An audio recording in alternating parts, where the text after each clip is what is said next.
Chapter 1, This time I want to be a good person. Jiangcheng is still nice.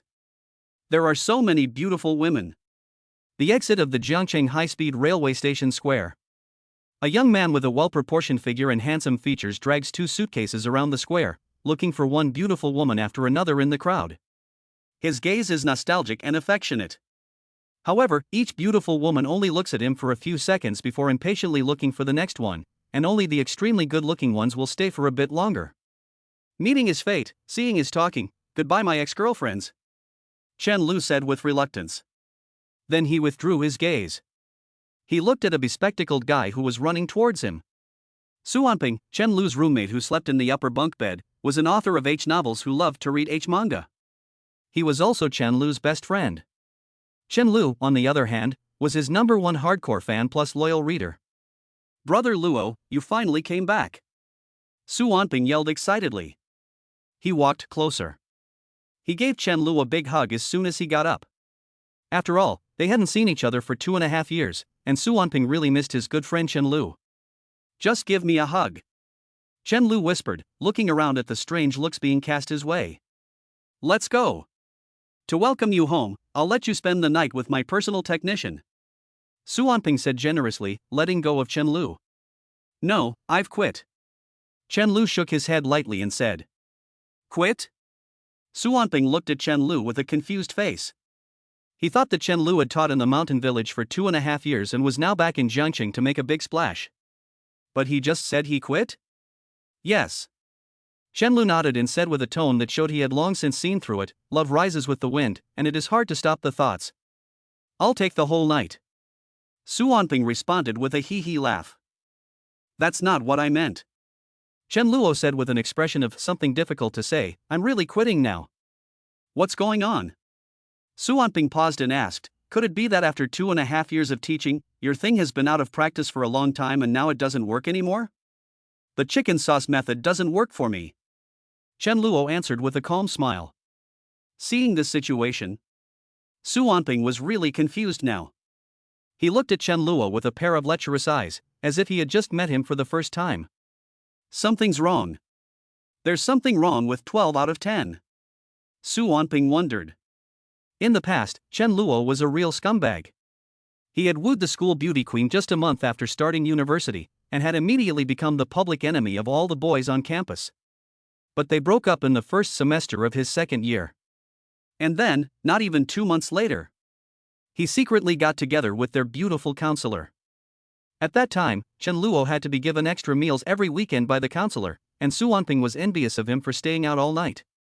By the time he was a senior, he hooked up with the queen of film and television during his internship. Suanping didn't sleep well that night when he heard the news. After all, although his own failure was sad, his brother's success made him even more upset. After being with the queen, Chen Luo broke up with his instructor and became the diva's boyfriend. After graduation, he moved into a big villa and really took advantage of his rich girlfriend. The result? Chen Luo suddenly left Jiangcheng after living there for only 6 months. Before leaving, he told him to go into hiding for a while, and if anyone asked about his whereabouts, just say you don't know.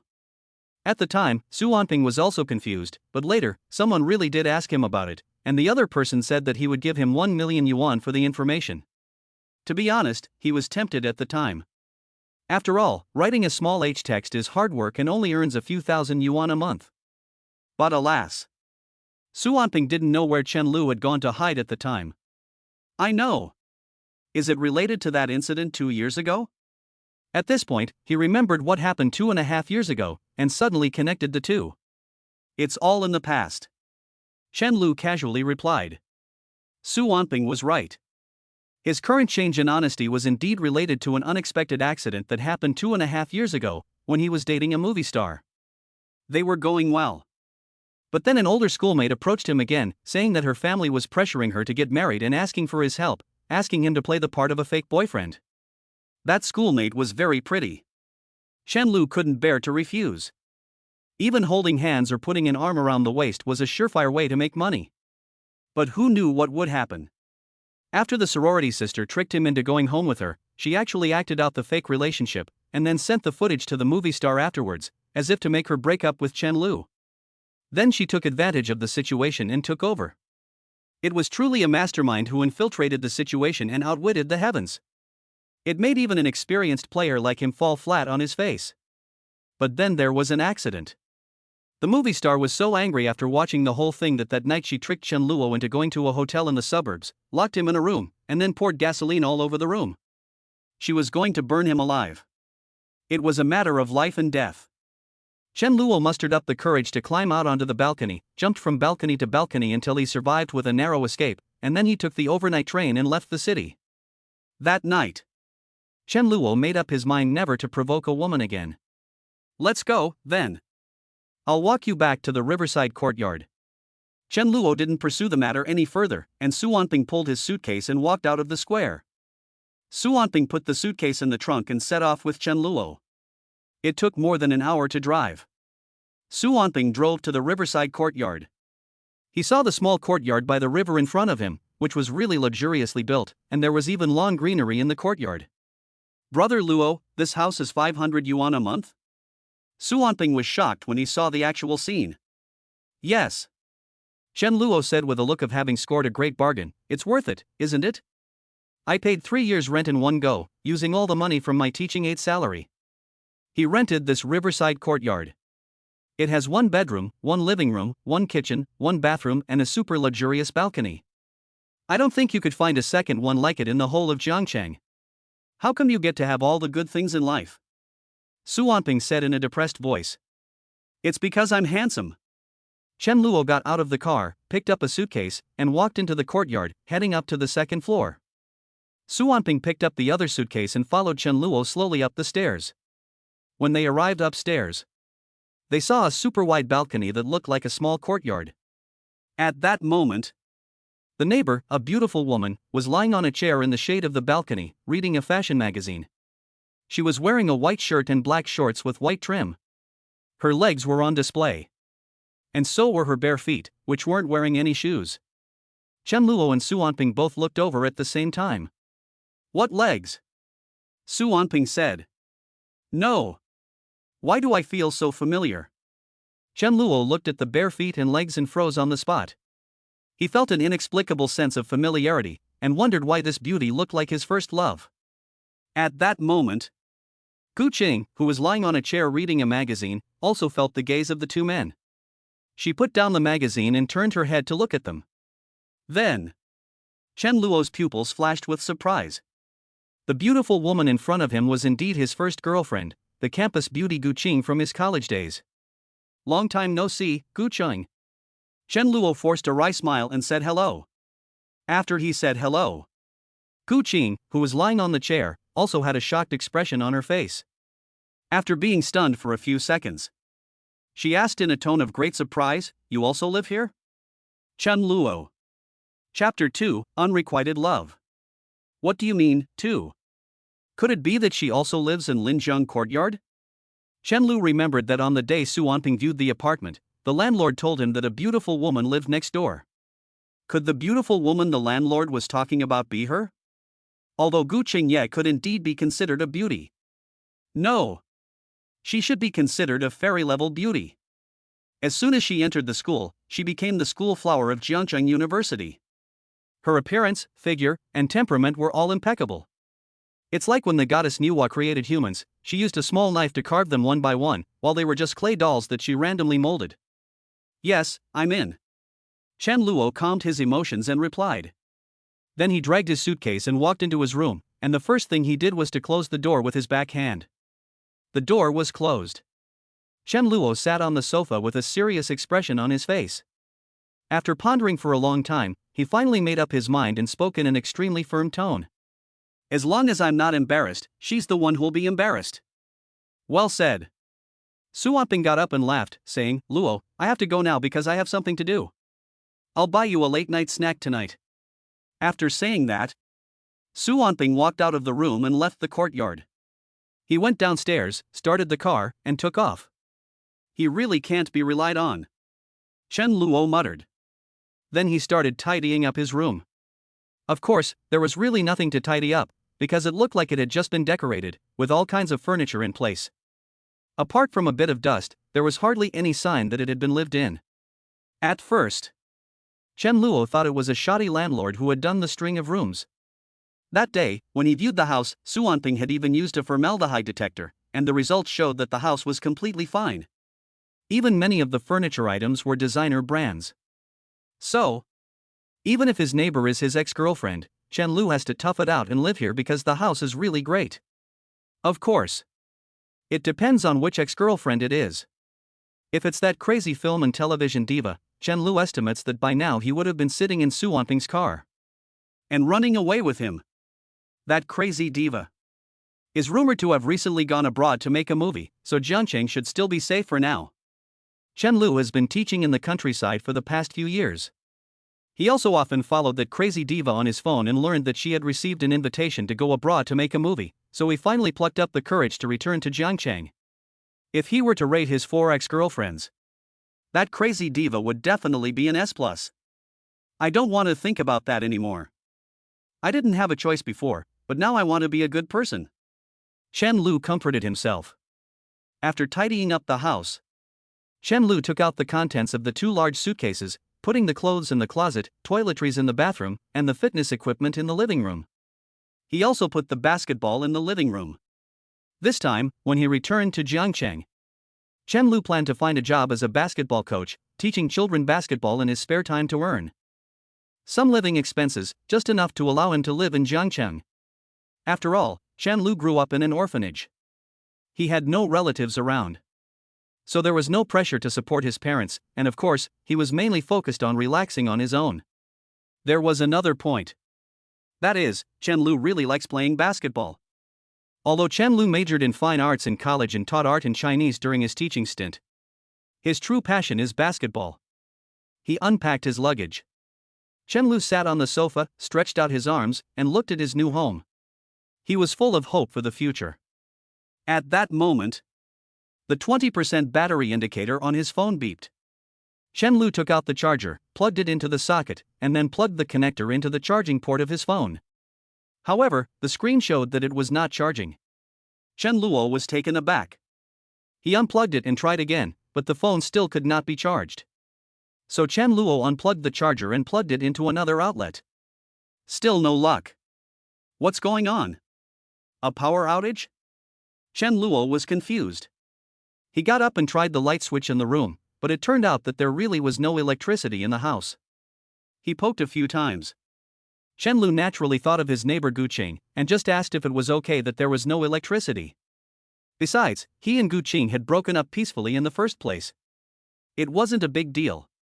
Chen Lu built up his courage in the room, walked out of the room and went to the balcony. Guqing was still lying on a chair reading a magazine. Looking at those legs was really something. Now that he thought about it, it was quite a pity to break up. But even if he had to do it all over again, if Chen Lu had to choose again, he would still break up with Guqing.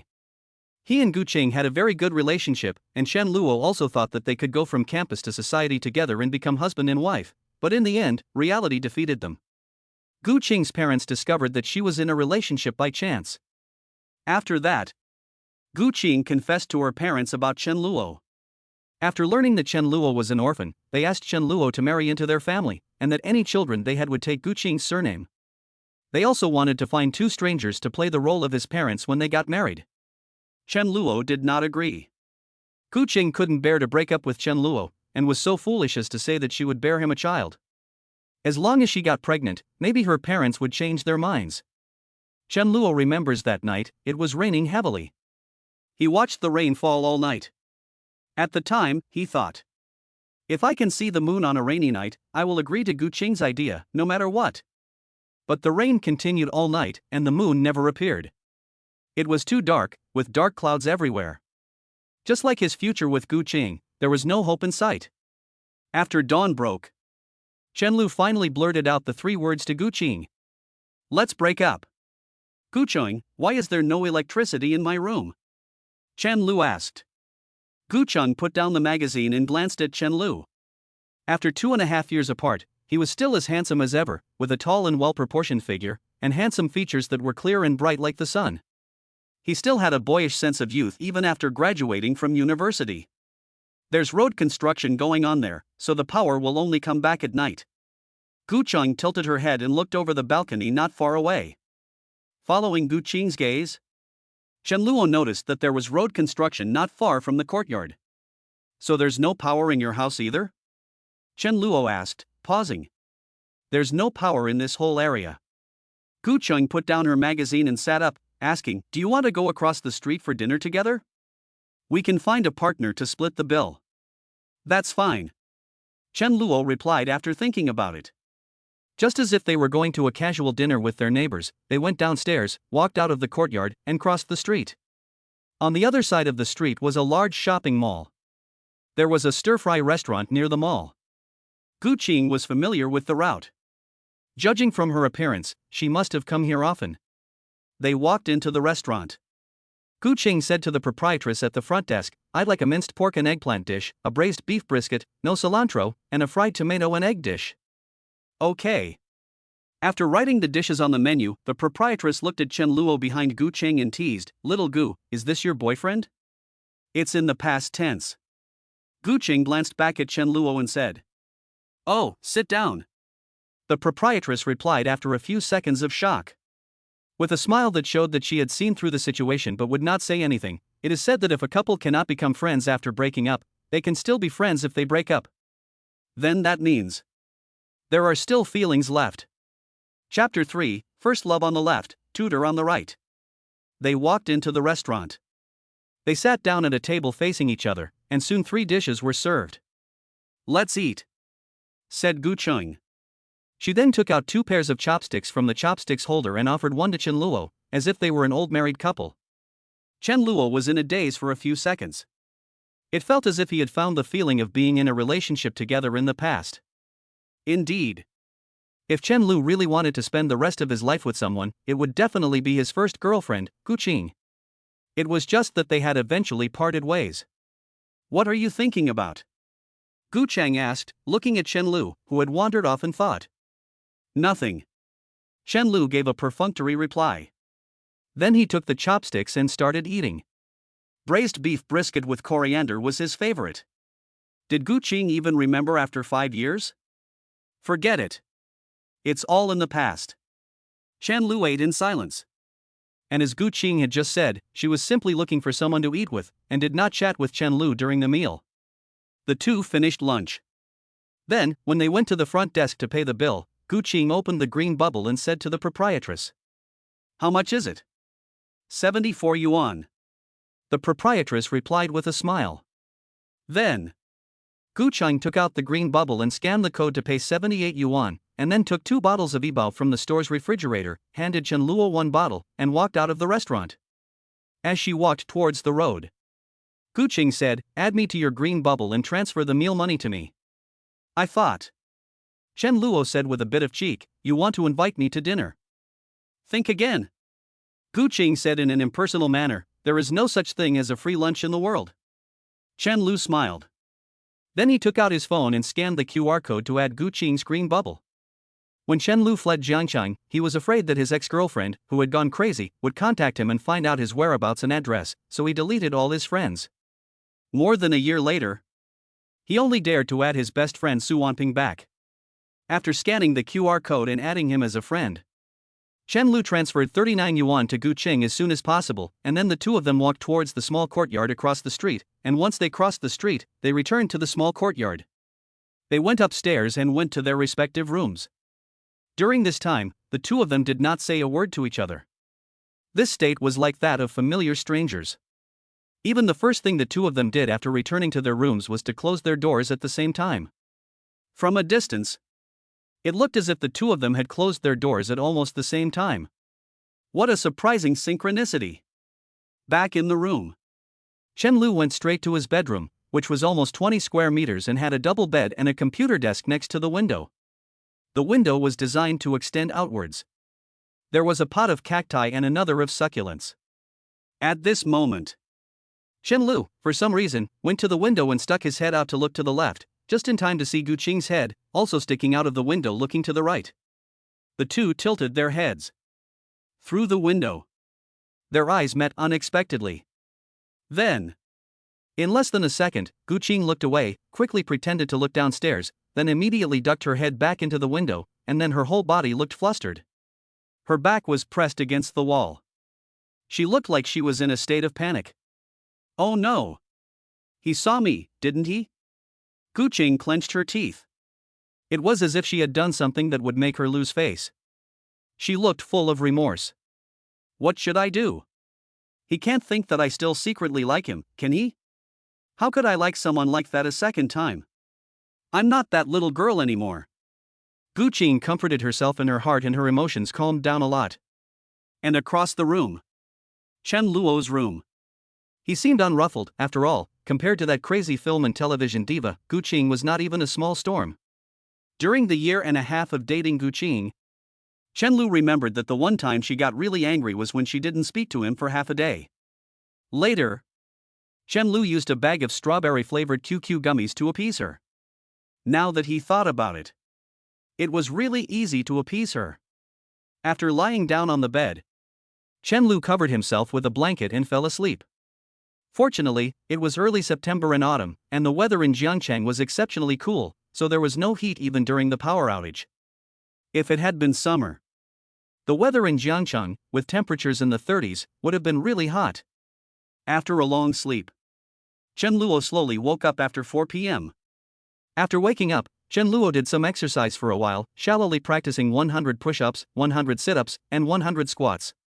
After finishing, Chen Luo also broke a little sweat, but looking at his abs carved like a knife or an axe, Chen Luo still felt that the effort had paid off. He took a shower. Chen Lu sat in the living room and played with his phone, swiping through the beautiful women on Douyin for a while.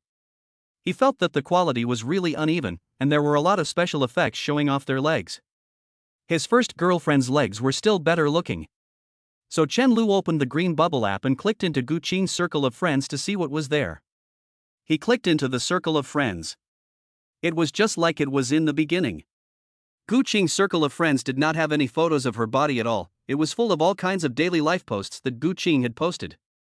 Cooking, shopping, drinking milk tea, buying clothes, amusement parks, claw machines, hiking, bungee jumping, and so on. Gu Qing actually dared to go bungee jumping? Chen Luo was shocked.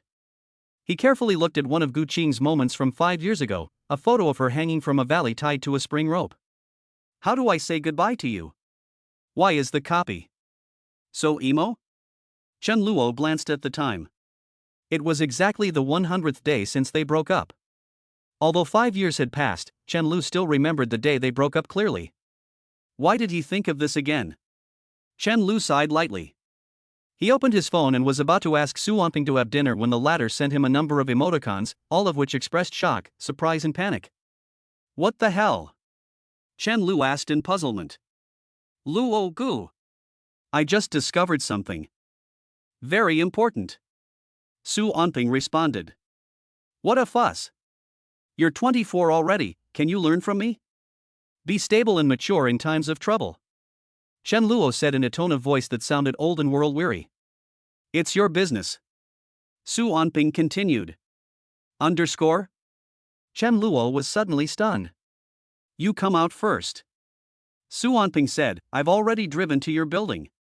Hearing this, Chen Luo changed into his shoes and went downstairs. He got into the passenger seat of Su Wanping's Buick and looked at Su Wanping with a puzzled expression and asked. What is it? You remember Meng Yue, our university counselor, right? Of course I remember. Chen Luo nodded and asked, what about her? She was not only their counselor, but also Chen Luo's personal mentor, a safe haven for Chen Luo when he was downhearted, and a tender paradise that made Chen Luo nostalgic. It seems like she lives here too. Su Wanping took out his phone and opened Meng Yue's circle of friends, he said. He took the phone. Chen Luo saw a photo taken by Meng Yue of a pot of cacti on the balcony. Then, Chen Luo stuck his head out of the passenger seat and looked up at the balcony of the neighbor on the right on the second floor, where a pot of cacti just like the one in the photo was sitting. Holy cow, awesome. Chen Luo uttered the essence of Chinese culture after being stunned for 2 seconds. Chapter 4, When we broke up, you said we could still be friends. What do you want? Su Wanping asked with a gloating smile. Su, you can still smile. Chen Lu looked at Su Wanping's expression, which was one of watching a spectacle and not minding the trouble, and said in a very serious tone, Do you believe I will report you for writing H novel? No, no, no. Su Wanping immediately gave in and apologized with a smile. I was wrong. Chen Lu didn't reply. He looked glum. He could handle one first love ex-girlfriend, but two ex-girlfriends made him a little overwhelmed. Although Meng Yu's danger coefficient was not high either. But with one on the left and one on the right, he was caught in the middle. This is not a good sign. After a moment of contemplation, Chen Lu opened the passenger door and got out of the car. He looked across the street at the square, and remembered that when they had lunch today, there was a barbecue restaurant next to the stir-fry restaurant. He suddenly felt a little like eating barbecue. Lao Su, let's go have some barbecue, Chen Luo said. He took the lead and walked across the road, and Su Wanping, who was stunned, quickly got out of the car and quickly followed Chen Luo's footsteps. The two of them arrived at the Kung Fu barbecue restaurant. Then they started to pick up the food. Brother Luo, I'll treat you tonight, so you can eat your heart out, Su Wanping said. Then I'll have to kill you. Chen Luo laughed and responded. He set various meat skewers and took them into the basket. After taking more than 20 skewers of meat, he moved on to the vegetable area, taking bok choy, leeks, mushrooms, enoki mushrooms, eggplants, peppers, etc. Chen Lu took a full basket of vegetables. In the end, he paid 216 yuan when he checked out. After coming to a table by the entrance of the restaurant and sitting down, Su Wanping said with a look of pain on his face, I'm broke after a barbecue. What the hell? Chen Luo cracked open a bottle of beer and took a few sips, smiling with a dismissive expression and saying, You spent money on those women without batting an eyelid. What do you know? Su Wanping said with a you've got a point expression, a gambling father, a sick mother, a brother at school, and a broken-hearted girlfriend. I'm supporting the country's poverty alleviation efforts and helping out a poor young lady. Am I wrong? You should save that rhyme for the police. Chen Luo laughed. Now, let's raise our glasses and drink. Drink! Su Wanping raised his glass and clinked it with Chen Luo, then gulped down the entire glass in one go. At that moment, the waiter also brought the skewers. The two of them began to brag. They were very satisfied with their bragging. Of course. When drinking with Su Wanping, the latter's conversation would never stray far from beautiful women. For example, at this moment, Su Wanping sat in a reclining chair, holding a skewer of grilled leeks in his hand, and looked at a beautiful woman walking in the distance, whispering lewdly. Luo Ge, look over there, there's a beautiful woman. Guess how big her boobs are? Chen Luo followed Su Wanping's gaze and saw a beautiful woman about 170 centimeters tall wearing a black skirt that hugged her hips, a white work shirt on top, and long black hair that reached her waist. On her feet were a pair of high heels. She was walking towards them with her big, round, and plump long legs. Very big, Chen Luo said with a smile after taking a look. I feel. Su Wanping looked at the approaching beauty with his eyes, and just wanted to say his guess when his eyes moved from the beauty's chest to her face. Then his pupils trembled. He lowered his voice and said, Brother Luo, isn't that our instructor Meng Yue? What did you say? Chen Luo just gulped down a mouthful of beer, and when he heard this, he choked and vomited. When Chen Luo caught his breath and looked up again, the person had already walked up to their table. Now he could see clearly. The beautiful woman Su Wanping was talking about was their university instructor Meng Yue. Chen Luo, what a coincidence! Meng Yue looked at Chen Luo and said in a tone without the slightest emotion. At this moment, Meng Yue was standing in front of their table, carrying a black bag in one hand and her black suit jacket in the other, wearing a pair of high heels. Looking up her legs, one had the feeling of looking up from a superior position, especially with her big eyes, which carried an indescribable air of superiority. Chen Lu gave a bitter smile. It was really quick. He had thought they would meet again in the courtyard, so Chen Lu could go back to the house immediately, but instead, he had run into Meng Yue while having a barbecue. Now where can Chen Lu hide? What a coincidence, Miss Meng.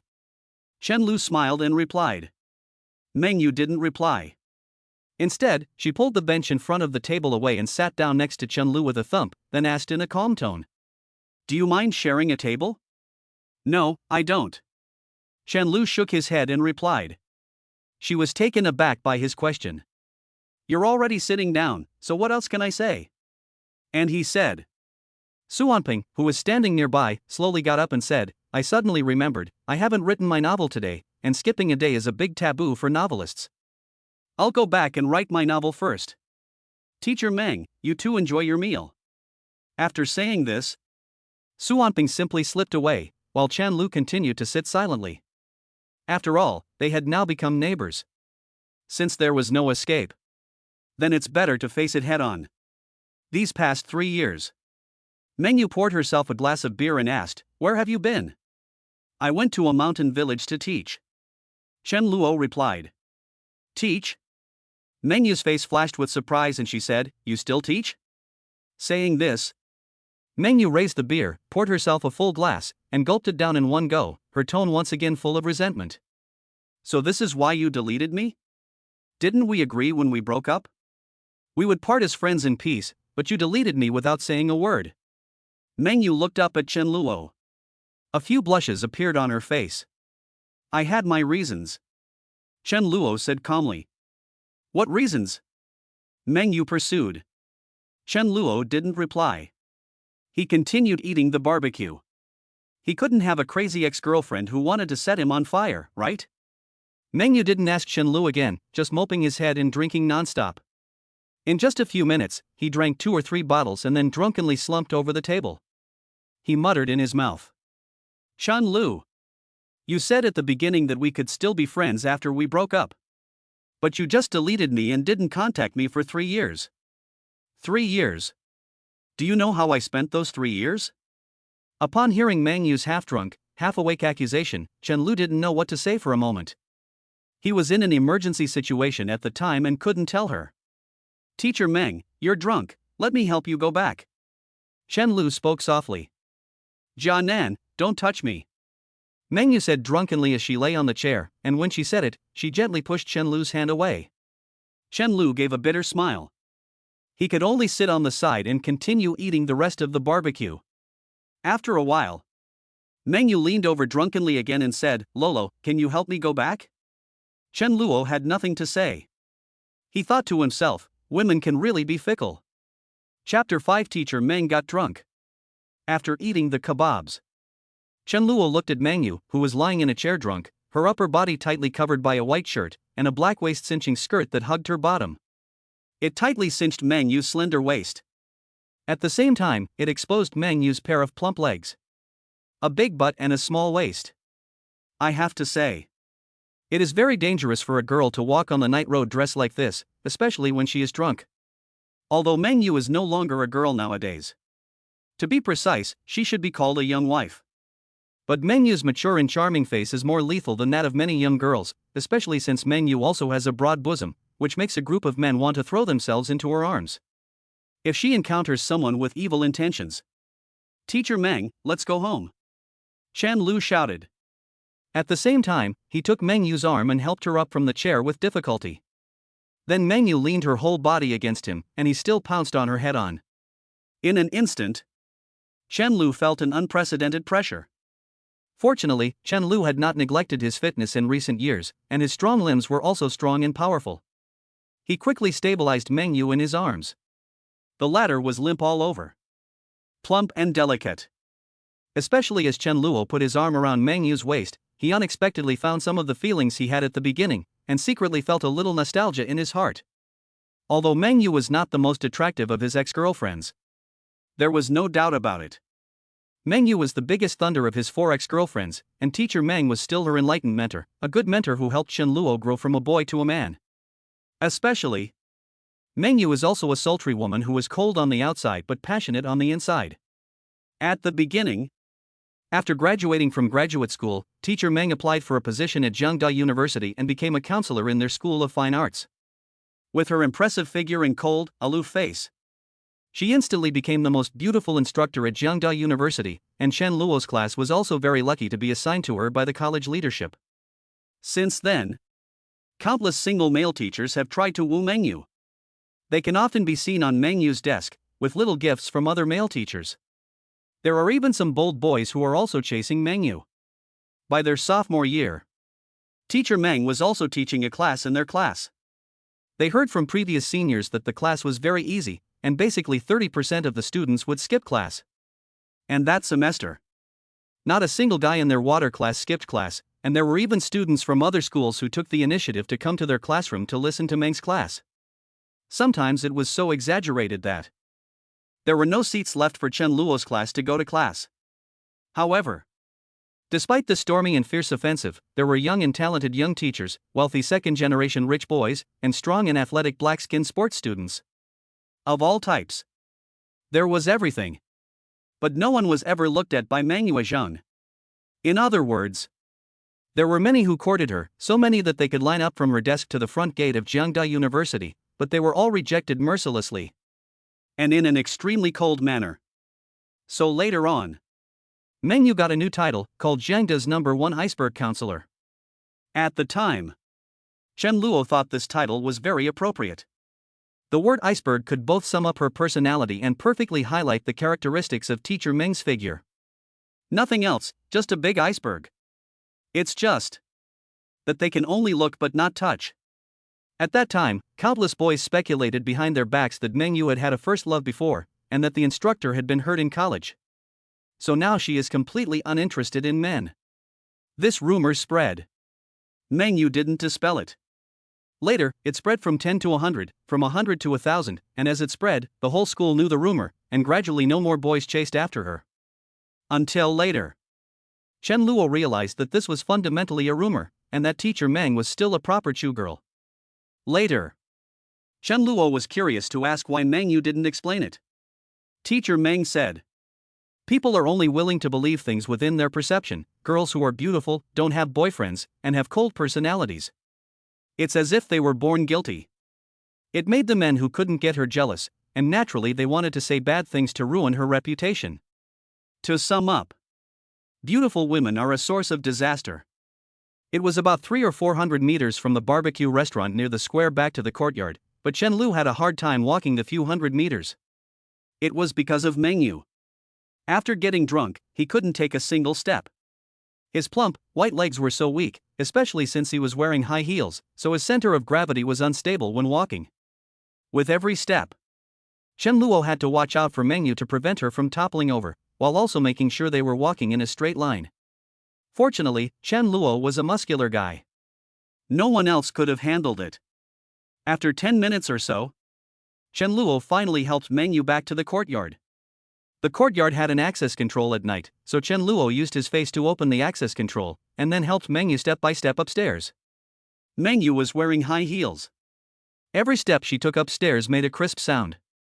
Meanwhile, Gu Qing, who was playing with her phone on the sofa in the living room, immediately heard the footsteps upstairs, and she could tell the difference. It was different from the usual even footsteps of teacher Meng. So, Gu Qing, curious, got up, put on her slippers, went to the window, lifted a corner of the curtain and stared into the corner.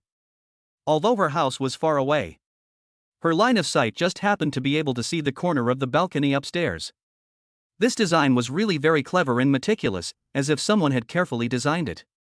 In a moment, Gu Qing saw Meng Yue being helped upstairs by Chen Luo. Under the lighting of the warm yellow voice-activated lamp at the corner of the balcony, she clearly recognized that it was Chen Luo and Meng Yue. She saw Chen Luo holding Meng Yue's waist with one hand. The two looked so intimate. Gu Qing was stunned for a moment, and a sense of loss was visible in her eyes. She turned around and angrily sat back on the sofa. She looked like a block of wood, stunned. For some reason, a feeling of disappointment arose in her heart for no reason. Then, Gu Qing turned her head and looked at the rabbit doll on the sofa. Seeing the doll's cute smiling face, she got even angrier. "Are you laughing at me too, you bad rabbit? I'll beat you to death." Gu Qing grabbed the rabbit doll she used to hold in her arms, and then she clenched her fists and punched it without any aim. After getting tired, she lay on the sofa, breathing heavily. Her chest was rising and falling quite noticeably. "I give up. Why am I angry with a scumbag like him? I'm not going to fall for him again. He was the one who broke up with me in the first place. I don't care who he goes out with." Gu Qing muttered to herself. After saying that, she picked up the teddy bear and went back to her room to go to bed. On the other side, Chen Luo helped teacher Meng to her door as well. He was about to feel for the keys in teacher Meng's bag when he noticed that the door had been opened by a young boy. Chen Luo was dumbfounded. Why was there a young boy in teacher Meng's house? Was teacher Meng a mother? And why did he look a bit like him? Chapter 6. Meng Yue has a child at home. And looked at the little boy in front of him. Chen Luo's brain at this moment directly crashed. Could this little guy not be Meng Yue and his son? Judging from the time, it is very likely. Count the time. He and Meng Yue broke up peacefully in the first half of their senior year, and it has been almost 3.5 years now, and this little boy looks to be about 3 or 4 years old. He also looks a bit like him. Little friend, please move aside. Chen Luo smiled. At this moment, the little boy saw Chen Lu supporting Meng Yue and standing in the doorway, staring at the two of them blankly, his young face clearly showing signs of shyness. After hearing Chen Lu's words, he stepped aside, making way for them to enter the house. Immediately, Chen Lu supported Teacher Meng as they walked into the house, and then turned around with difficulty to close the door behind them. Then he turned to the little boy and asked, "Which one is her bedroom?" "That one." The little boy pointed with his finger at the bedroom on the left side of the room, and then Chen Luo helped Meng Yue enter the bedroom on the left. He fiddled with the door a few times. Finally, he found the bedroom light switch and turned on the light. Then, he saw the display in Meng Yue's bedroom, a clean and tidy double bed, with a warm yellow blanket on the bed and pure white pillows. Next to the window was a desk, neatly stacked with piles of documents and her laptop, which she used for work. Everything was arranged in a very tidy manner. This was indeed Meng Yue's usual style. She was extremely meticulous about work, but casual about life. For example, the underwear she had casually thrown on the bed at the moment included a sexy purple lace thong and 2 oversized pink and white bras. It really hadn't changed at all. Chen Lu let out a soft sigh. He then laid the heavy and thick Meng Yue down on the bed. The soft spring bed sprung with each of her movements, and her body bounced along with it. Chen Lu glanced at her a few times. He had to say it. At the moment, Teacher Meng's charm while lying on the bed drunk was much greater than when she was awake with her eyes open, with that face flushed from drinking. Made her mature face even more seductive. And she was wearing OL, which made it even more irresistible to the average guy. But Chen Luo was still able to remain calm. After all, he had seen it all before. After a few glances, he averted his eyes. Then, he went to the end of the bed to help Ms. Meng take off her shoes. High heels were still relatively easy to take off, and in a couple of seconds, Chen Luo had taken off the high heels, and then Ms. Meng's pair of crystal-like feet were exposed under the room light. There wasn't a hint of excess flesh. They were white and flawless. But Chen Luo wasn't a foot fetishist, and he didn't have any special fondness for beautiful feet. He was just admiring them. Then, Chen Luo put the high heels on the shoe rack at the end of the bed, and looked at the underwear that had been thrown on the bed at random. At the moment, Meng Yue was still holding down one piece. It had been deformed by her weight. But after thinking about it, Chen Luo ultimately didn't help her organize her clothes. After all, they had broken up now. Underwear and such. It's better if he doesn't touch these more intimate clothes. Afterwards, Chen Luo came to the bedside and covered Teacher Meng with a blanket, covering her body and preparing to leave the room, but he heard Teacher Meng mutter, "Chen Luo, why did you delete me? We said we were friends. You're a scumbag who doesn't keep his word." Chen Lu stood to the side. He was at a loss for words. He thought for a moment. Chen Lu finally took out Meng's phone from her bag and turned on the screen, and then the lock screen password popped up. He thought for a few seconds. Chen Lu entered the 4 digits 1227, and then Meng's phone was turned on for him. The wallpaper was actually still their photo together.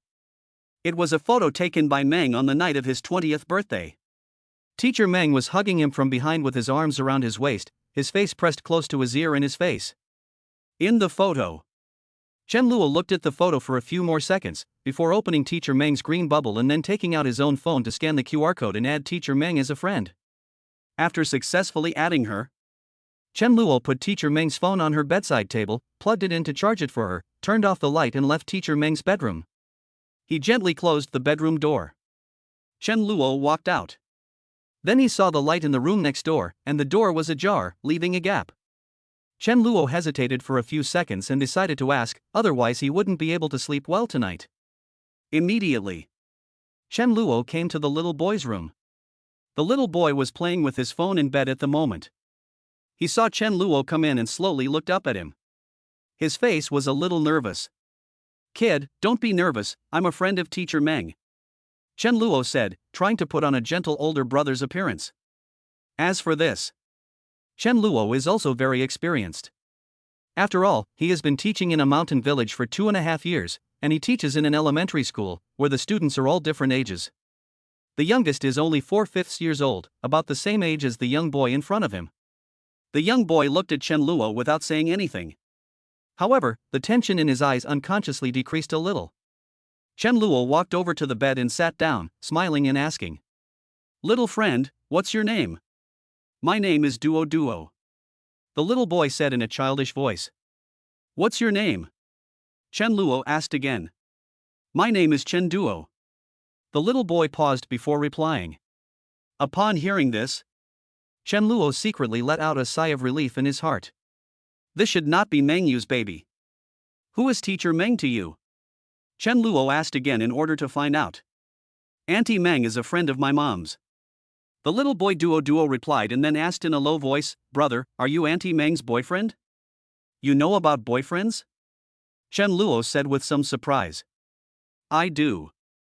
Duo Duo nodded and explained, "Everyone in my class is in a relationship." "You're already in a relationship?" Chen Luo's face flashed with surprise, and then he turned to Duo Duo and said, "Brother will go back first, and you should stop playing with your phone too, it's time for bed." "I can't sleep." Duo Duo shook his head and said, "Auntie Meng hasn't read me a story today." Chen Lu was at a loss for words. Meng Yue was so drunk today that she probably couldn't tell him a story. "Can I tell you a story?" Chen Lu asked after a few seconds. "That's fine." Duo Duo nodded. Immediately, Duo Duo obediently laid down on the bed. Chen Lu turned off the bedroom light, sat down next to the desk and told the story by the light of the desk lamp.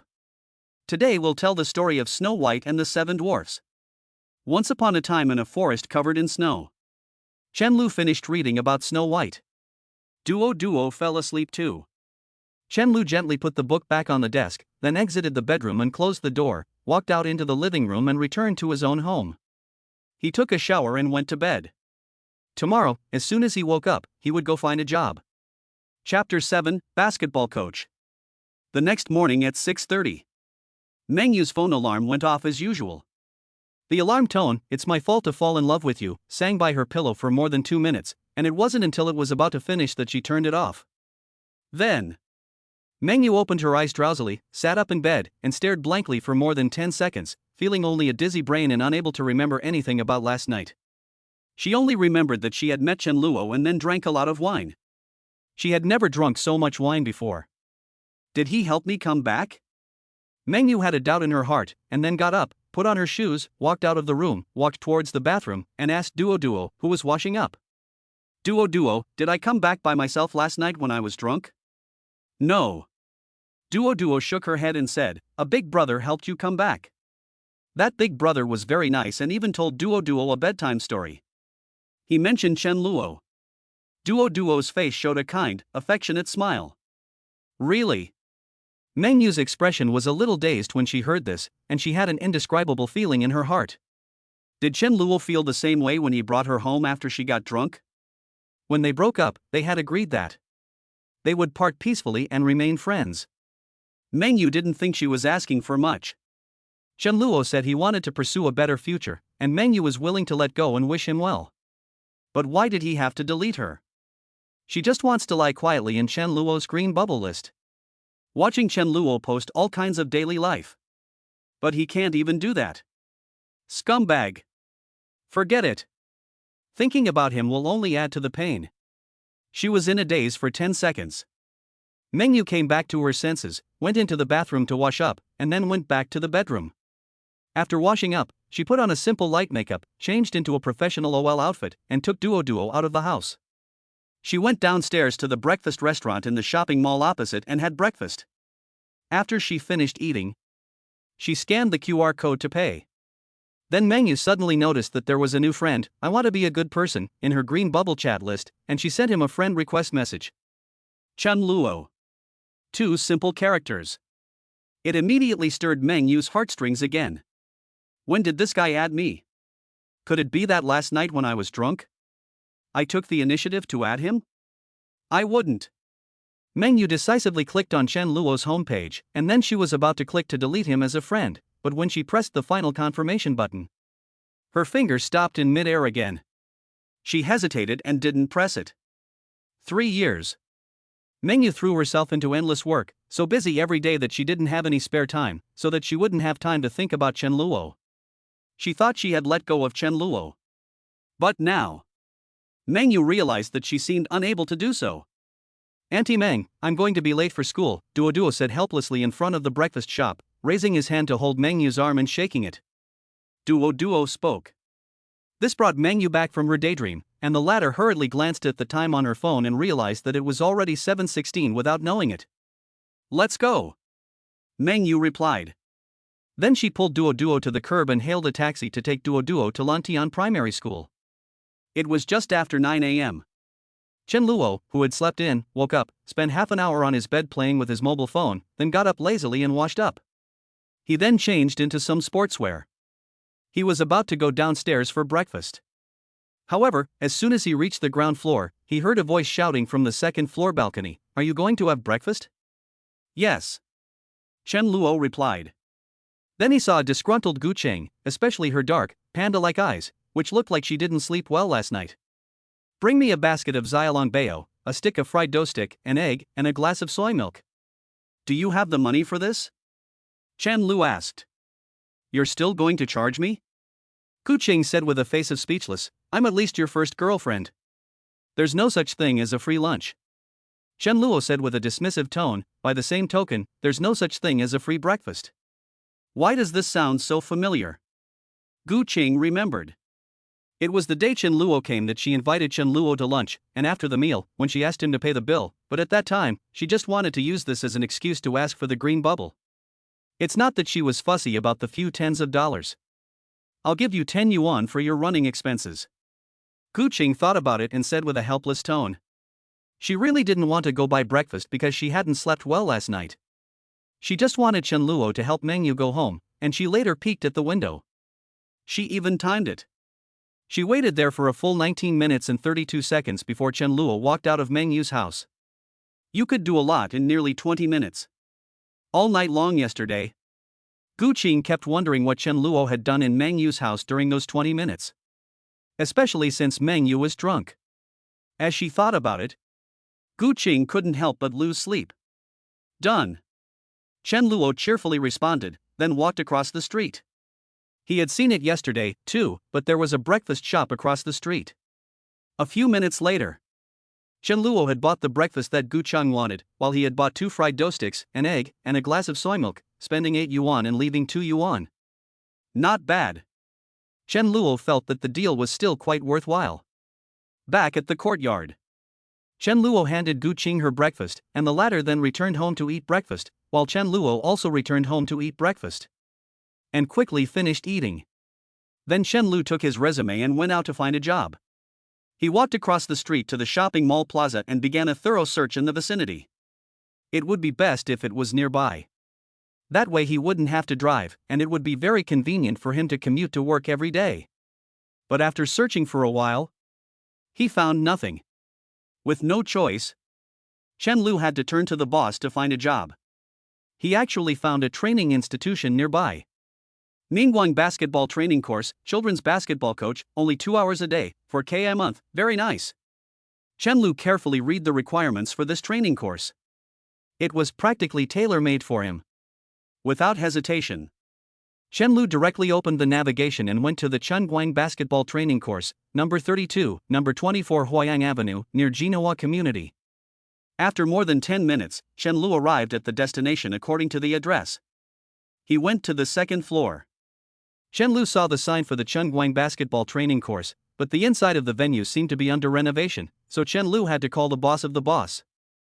After getting through, Chen Lu stated his reason for coming, and then a middle-aged man in his 30s came out of an office nearby and took Chen Lu into his office for an interview. Chen Lu said that he used to be on the college team and also taught in a mountain village for 2.5 years. After reading the resume, the other party readily agreed to hire Chen Lu as the basketball coach for their training class. The salary was 4K. Monday to Friday from 4 p.m. to 6 p.m., and weekends from 9 a.m. to 11 a.m., with holidays following the normal national arrangements. No leave of absence is allowed without special circumstances. These requirements. Chen Luo felt that they were quite normal, so he signed the contract without hesitation. Walking out of the training institution, Chen Luo leisurely walked towards the riverside courtyard, feeling happy and relaxed along the way. Even though there were now 2 ex-girlfriends living next door, he was still able to cope. Starting work next Monday. Life will definitely continue to develop in a positive direction. The future will be booming. Chapter 8, The Man Behind the Curtain. On the way back, Chen Luo went to the supermarket on the first basement floor of the shopping mall to buy groceries, as well as chicken essence, salt, soy sauce, and other condiments. He returned home just after 11 o'clock. It was just in time to cook. For lunch, he simply made scrambled eggs with tomatoes and stir-fried meat with green peppers. After lunch, Chen Luo was also ready to relax, so he walked into the bedroom and lay down on his soft bed. Then he opened a certain novel website and searched for LD, Love to Eat Chicken, the pen name of Su Anping, and started reading his novel. Of course, he had to have a roll of paper towels nearby. Time passed quickly. Unconsciously, Chen Luo read for an hour, finishing the manuscript he had been writing for the past few days in one go. After reading it, as usual, Chen Luo left a message on the last page urging for an update. I want to be the person behind you, update quickly. Or I'll tie you to a tree and let the chickens peck your bird. The deadline has passed. Chen Lu got up and went to the living room to exercise for half an hour. He did 1 set of exercises for the abs and 1 set for the glutes. These 2 sets of exercises specifically target core strength. After exercising, Chen Lu was covered in sweat. In the past, Chen Lu would go into the bathroom, take off his shirt, take a selfie in the mirror, and then post it to Moments. The entire copy, Day X of self-discipline. Of course, now Chen Luo was already ready to go ashore, so he heads straight to the bathroom to take a shower. After the shower, Chen Luo blows-dries his hair, returns to the bedroom, lies down on the bed and falls comfortably asleep for a nap. At 4 p.m. Chen Luo wakes up naturally. He looks out the window at the setting sun. He takes a photo. Then he calls his best friend Su Anping. Lao Su, let's eat skewers tonight. Chen Luo says. Are you treating? Su Anping asks directly. Of course you're buying. Chen Lu said, speechless. Yesterday you invited me to a barbecue, but then you ran away in the middle of eating. That was really unethical. I wouldn't have eaten if I hadn't run away in that situation. Su Anping responded. So?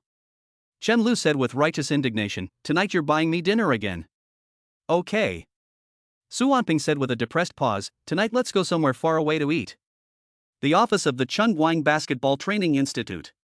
The middle-aged man who had greeted Chen Luo made a mysterious phone call at the moment, and after connecting, he said respectfully.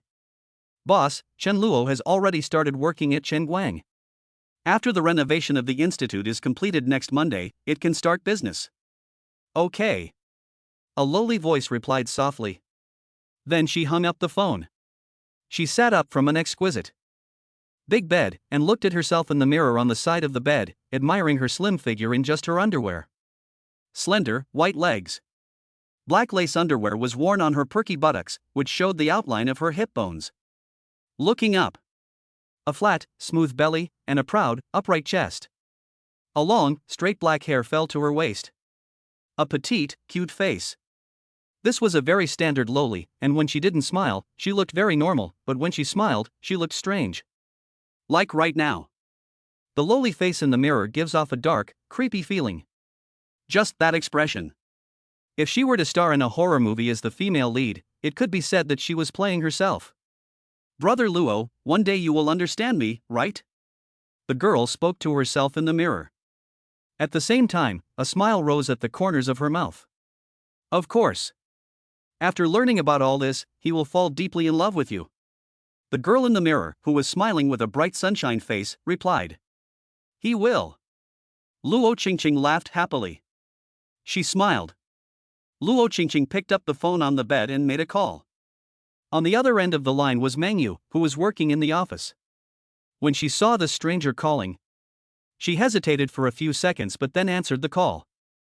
Hello, who is this? Meng Yue asked politely. Chen Luo has found a job as a children's basketball coach at the Changwon Training Institute near the river. Duo is the right age to play basketball now, so you might as well sign him up for a training course, so that you two can have more opportunities to meet. Luo Qingqing suggested. Who is this? Meng Yue asked, her face turning pale with shock. This casual sentence from the other party revealed several important pieces of information. She knew where she lived. She knew how many people were in her family. She knew Chen Luo's relationship with her and that she still couldn't let go of him. That's not important.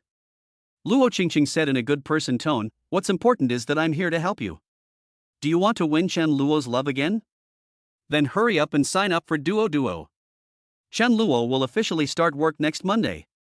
After saying this, Luo Qingqing hung up the phone decisively. Meng Yue looked at the disconnected phone and for a moment, she fell into deep thought. Who was the person on the other end of the line? Why would they help her chase Chen Luo for no reason? She thought bitterly. But soon her thoughts shifted from who the person was to the question of whether to register Duo. Should I go? Time flew. 12,345 days passed in the blink of an eye. Monday afternoon. After school. Meng Yue took Duo to the morning light training facility. The navigation took them there in 10 minutes. When they arrived on the second floor, they saw 8 or 9 children. They were training in a basketball court. Chen Luo was standing by the side watching them.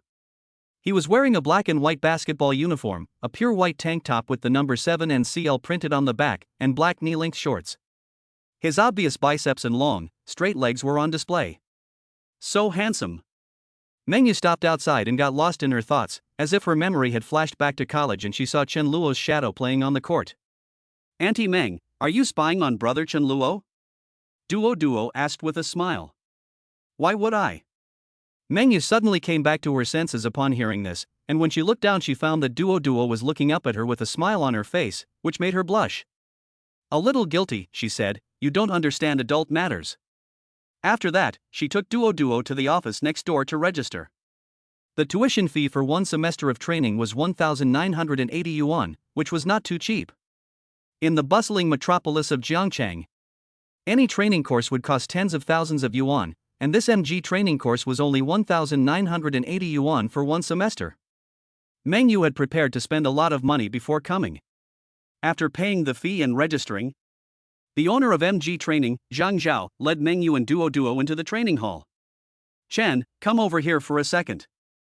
Zhang Zhao waved and called out. Chen Luo turned around at the sound. Then he saw Meng Yue walking over with Duo, who was even wearing a child's basketball uniform. Look at this. Chen Luo immediately sensed that things were not going well. Chen, Duo will be joining our training class from now on. This is Miss Meng Yue, Duo's aunt. She will be responsible for picking up Duo in the future. Zhang Zhao said. No need. Meng Yue interjected, we know each other. Your friend? Zhang Zhao asked, his face turning an unexpected shade as he looked at Chen Luo. Sort of. Chen Luo replied, a little embarrassed. After saying that, his gaze turned to Meng Yue, secretly sending her a signal of a sister, don't do it. Meng Yue simply turned her head and ignored it. Chapter 9, He's a Scumbag. Seeing this situation, Zhang Zhao, who was standing nearby, also noticed something was wrong. There was definitely something fishy between these two, so Zhang Zhao wisely spoke up. Then, Chen Luo, you continue with the lecture, and I won't disturb you. After saying this, Zhang Zhao walked out of the basketball gym and went back to his office. After he left, Meng Yue also didn't say a word to Chen Luo, walked over to the chair next to the basketball court, and then took out the notebook in her briefcase and placed it on her pair of beautiful legs to start working. Her legs were closed together. Her chin was slightly lowered. Her long black hair hung quietly, with the hair at the temples falling to her chest, slightly concealing teacher Meng's impressive bosom. However, in this way, there is a sense of charm that is half covered, like a lute. Chen Luo withdrew his gaze. A look of helplessness flashed across his face. Although teacher Meng was sitting here affecting his teaching, now that Duo was a trainee in the training class, there was nothing wrong with her sitting quietly there. He could only continue teaching. He withdrew his thoughts. Chen Luo led Duo onto the court and then blew the whistle hanging around his neck. The 8 children then obediently stood in a row. Their eyes looked at Chen Luo. Chen Luo looked at the 8 children and said, "Today we have a new friend, his name is Duo, let's give him a round of applause." After saying this, Chen Luo took the lead and applauded. The 8 children followed suit. After that, Chen Luo let Duo train with the 8 children. Today was the first lesson of their morning light training class, and Chen Luo only taught the basics of dribbling. So the content was very simple. Chen Luo only needed to stand aside and watch them play. It was very relaxing. On the side, Chen Lu wandered around the basketball court, his eyes wandering aimlessly. Somehow, they landed on the seating area next to him, and his gaze suddenly met Meng Yue's. Then, Meng Yue, as if she were guilty of something, quickly lowered her head and looked at her laptop, pretending to be working hard. Chen Lu was also embarrassed and looked away, but then kept a sharp lookout, deliberately not looking at the seating area, so as not to meet Meng Yue's gaze. Half an hour later, time passed unnoticed and it was 5 o'clock. Chen Luo's mobile phone alarm went off, and he immediately picked up his whistle and blew it, shouting at the children playing basketball. "Everyone take a 10-minute break." Hearing this, the children immediately put down the basketball and ran to the seating area to rest, drinking some water or eating some snacks. Duo also returned to Meng Yue's side and drank some water. They sat down to rest. "Are you tired?" Meng Yue asked. As she spoke, she took out a tissue and wiped the fine sweat from Duo's forehead. To be honest, Duo didn't really like playing basketball, but after Meng Yue's persuasion over the past few days, and learning that the basketball coach was Chen Luo's brother, Duo agreed to learn basketball as soon as he heard this. So at the moment, seeing Duo sweating so much, Meng Yue felt a little sad. "I'm not tired." Duo shook his head and replied, "As long as I can help Auntie Meng get brother Chen Luo, that's fine." "What?" Meng Yue's face twitched for a moment, and then she pretended to be a little serious and said, Duo, you can't say things like that, Auntie Meng just wants you to exercise." "I understand." Duo replied with a smile. As he spoke, he looked out onto the basketball court. At this moment, Chen Luo was playing basketball on the court, with a set of agile double change direction movements, followed by a 3-step reverse layup, and then an unadorned shot. The seemingly random movements after the shot were 3-pointers and 2-pointers, but they were all going in the net. The magnificent operation instantly attracted the 9 children, each of whom opened their eyes wide in envy, and they admired Coach Chen Luo even more. "So cool. Awesome. I feel that our coach is even better at playing basketball than Emperor Su Kuan," exclaimed the 5,678-year-old children. Meng Yue heard the sound of the basketball. She looked up slightly at Chen Luo and watched his handsome figure playing basketball. She felt that he was still as handsome as before, and at the same time, she remembered that Chen Luo played basketball in college. At that time, in the eyes of outsiders, she was still an iceberg female instructor, but because Chen Luo was already with the school flower, Meng Yue had thoughts about Chen Luo in her heart. But she always kept them hidden. However, Chen Luo never missed a game, and although she couldn't go to the games in person to cheer him on, she secretly bought a pair of binoculars. From her teacher's dormitory, she secretly watched Chen Luo play. Later, after learning that Chen Luo had broken up with his first love, the school beauty, Meng Yue waited for her chance to strike, and quickly won Chen Luo over. Those days, Meng Yue still misses them when she thinks back on them. 10 minutes passed quickly. The alarm clock rang. Chen Lu threw his basketball aside, gathered the children to continue training, and Meng Yue also withdrew her thoughts and continued working on her laptop. Just then, a young girl carefully came from outside the venue, sat in the chair next to Meng Yue, and then waved her arm towards a young boy. Then, the little boy glanced at Chen Luo, and after receiving Chen Luo's nod of approval, he put down the basketball and ran towards the young girl. After running up to her, he asked, "Hey, sis, why did you call me?" "Hey, bro, is that handsome guy your coach?" As soon as the young girl spoke, her tone carried an excitement that she could not hold back. Meng Yue, who was listening to their conversation on the sly after stopping working, sensed that something was wrong. "Yeah," the little boy said. "Can you do me a small favor? Ask him for his green bubblegum." The young girl said humbly. "You like Coach Chen?" the young boy asked with a smile. It was love at first sight. The young girl replied without any hesitation. I'll leave it to you to make your sister happy. What's in it for me? The young boy asked with a smile. I want his contact information, the young girl said decisively. Sure enough. This is bad. Meng Yue's heart felt like it was facing a major enemy at that moment. She sensed as soon as the girl opened her mouth that she most likely had some feelings for Chen Luo. No way. You dare to steal the man I've set my sights on. Immediately afterwards, Meng Yue tilted her head to the side and whispered to the young girl beside her, Sister, this coach is a scumbag. Ha? The young girl was taken aback by the words. You know him? To be honest. Meng Yue nodded and smiled bitterly. I am his ex-wife, Duo is my son, the little boy. As she said this, she looked at Duo. The latter also looked at them. Ah? The young girl's face was shocked when she heard this. He is so scum.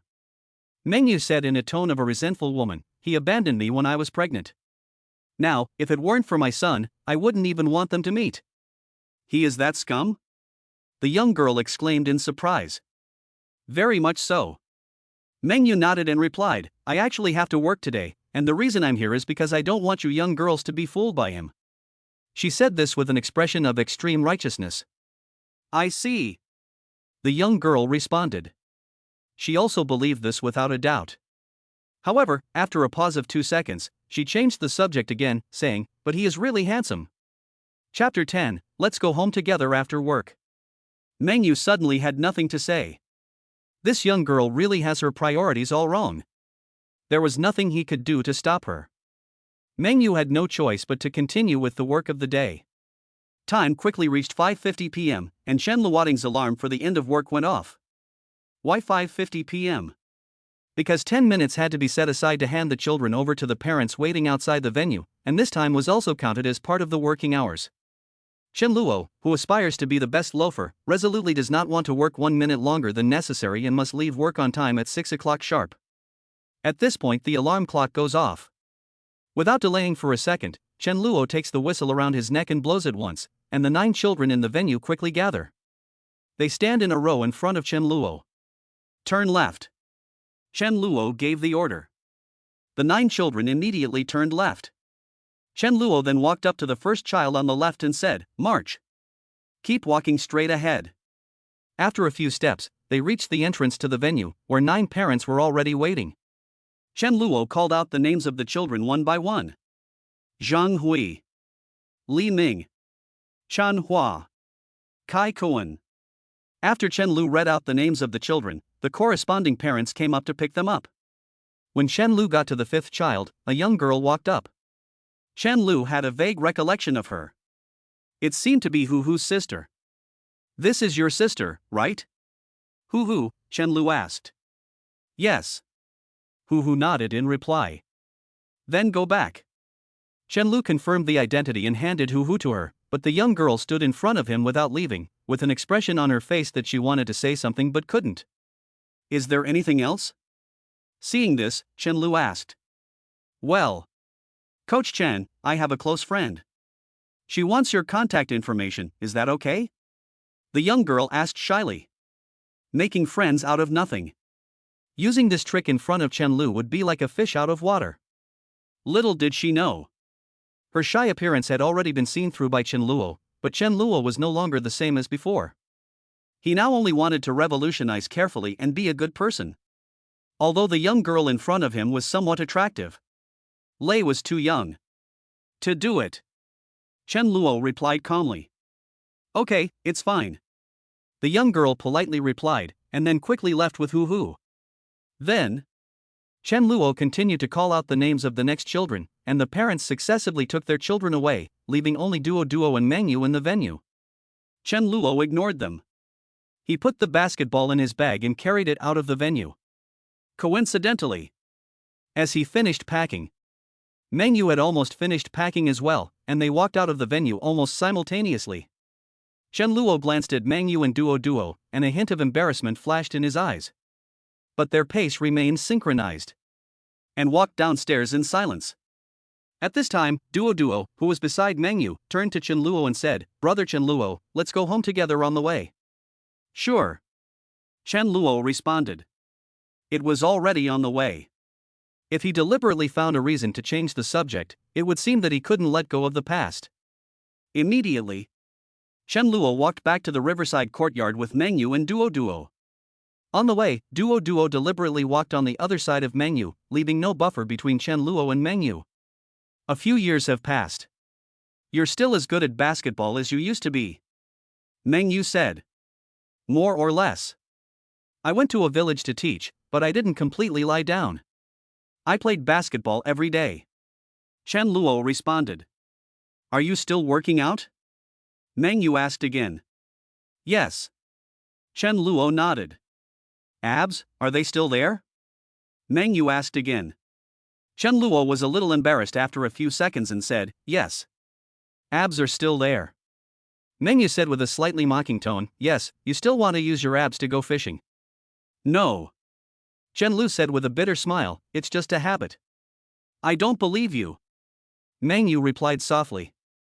But in her heart, Meng Yue still believed Chen Lu a little, because just now that girl asked him for his contact information, but he actually refused the young girl. This made Meng Yue a little surprised.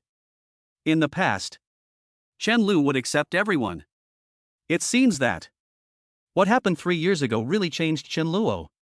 When I think about it, Meng Yu's heart is even more pleased. Whatever. After Chen Luo replied in a careless manner, the two of them walked in silence towards the riverside courtyard, and after 10 minutes or so, they arrived at the shopping mall square. At this time, Meng Yue stopped and said, do you want to go to the supermarket together to buy some food? I'll order takeout for dinner. Chen Luo thought about it and responded. Takeout is not healthy. Meng Yue said, why don't you come with me to buy the food? It's better to cook at home. Okay. Chen Luo nodded and replied. Then he followed Meng Yue to the supermarket on the first basement floor of the mall to buy food. It's nothing. Just buying food. Chen Luo followed Meng Yue to the seafood section. Meng Yue bought more than a caddy of prawns, while Chen Luo bought 2 crushing carp. Then they went to the vegetables section together. Chen Luo bought 2 celery and golden needle mushrooms, and that was it. Are you going to eat just 1 fish for dinner? Meng Yue asked, looking at Chen Luo's groceries. It's almost enough for 1 person. Chen Luo nodded lightly and replied. I have some fried pork at home, why don't you buy some more vegetables and we'll make some pork soup when we get home? Meng Yue said. I remember the old days. Chen Luo loved her fried pork the most. Every time it was freshly fried, Chen Luo would gather around the pot, eating the golden fried pork. Sometimes he would even mess with her when she was frying the pork. At that time, Meng Yue pretended to be evasive. But deep down, she was very happy. In fact, Meng Yue doesn't like fried pork, and every time she fries it, she does it specifically for Chen Luo. But since Chen Luo left 3 years ago, Meng Yue has slowly come to like fried pork. This is okay. Chen Luo nodded in response. Teacher Ming's fried pork is delicious. So, Chen Luo bought a little more tofu and vegetables to go back, and Meng Yue bought 3 potatoes and some red peppers, and then they went to the front desk together to check out. It was dinner time. The checkout counter was lined with many elderly people, but the self-service checkout machine was being used by only a few people. Meng Yue took Duo to the self-service checkout machine. Then she skillfully scanned the code to check out. After scanning her own, she looked at Chen Luo and said, I'll check out for you too. You can send me the money later. Chen Luo replied. He then handed Meng Yue the dishes, and the latter's hand, for some reason, always touched his fingers when she took the dishes. After paying the bill, Chen Luo took his dishes and went home with Meng Yue and Duo. They crossed the road, entered the courtyard. At this time, Gu Qing, who was practicing yoga on the second-floor balcony, heard the sound of the iron gate being pushed open and looked up just in time to see Chen Luo and the 2 others walking in. They stood in a row. The setting sun illuminated the 3 of them, and it really looked like a family. For a moment, Gu Qing felt like the sky had fallen. She had come to the balcony specifically to practice yoga, so that when Chen Lu came home from work, he would see her figure and know that she had grown up again. But in the end, Chen Lu came home and gave her the first silent blow. Fight back. I have to fight back. Chapter 11, I used to call her Little Yaya, and now I call her Teacher Meng. Before long, Chen Luo and the others arrived on the second floor. Meng Yue stood in the hallway and said, I'll bring you the pork floss in a little while. Okay. Chen Luo replied. The two then parted ways. Meng Yue took Duo to the right back to her place, while Chen Luo walked back to his room, glancing at Gu Qing again as he opened the door. Then he walked into the house. It was as if he hadn't seen Gu Qing at all. Gu Qing sat on the yoga mat, sulking, lightly nibbling her rosy lower lip in discontent, and finally clenched her fists and pounded the yoga mat. Then she got up and put the yoga mat away in the house. She sat on the sofa again, depressed. She hugged her plump and broad chest with her arms, wondering what was going on in her head. After a while, Gu Qing got up and went to the entrance of the house, turned off the household leakage protector, and then put on a nice set of clothes again. She walked out of the house and knocked on Chen Luo's door. Chen Luo, open the door. Gu Qing shouted while knocking on the door. Hearing Gu Qing's voice outside the door, Chen Luo put down the fish in his hand, walked from the kitchen to the front door, opened the door and looked at Gu Qing and asked, Do you have something? Yes. Gu Qing replied. Without telling Chen Luo what it was about, she lifted her hand and pushed Chen Luo, who was blocking the door, forcing her way into Chen Luo's home. Then she sat down on the sofa and said, My house suddenly lost power. Is it okay if I eat at your house tonight? I only cooked one serving of food. Chen Luo replied. It's okay, you can eat it for me too, I'm not picky, Gu Qing replied. As she spoke, she wrapped her arms around herself. She leaned back on the sofa. Her neck tilted. An expression of I'm going to eat here tonight, dead or alive. Chen Luo saw this and reluctantly agreed. Okay. Chen Luo nodded and said, I'll make you some noodles then.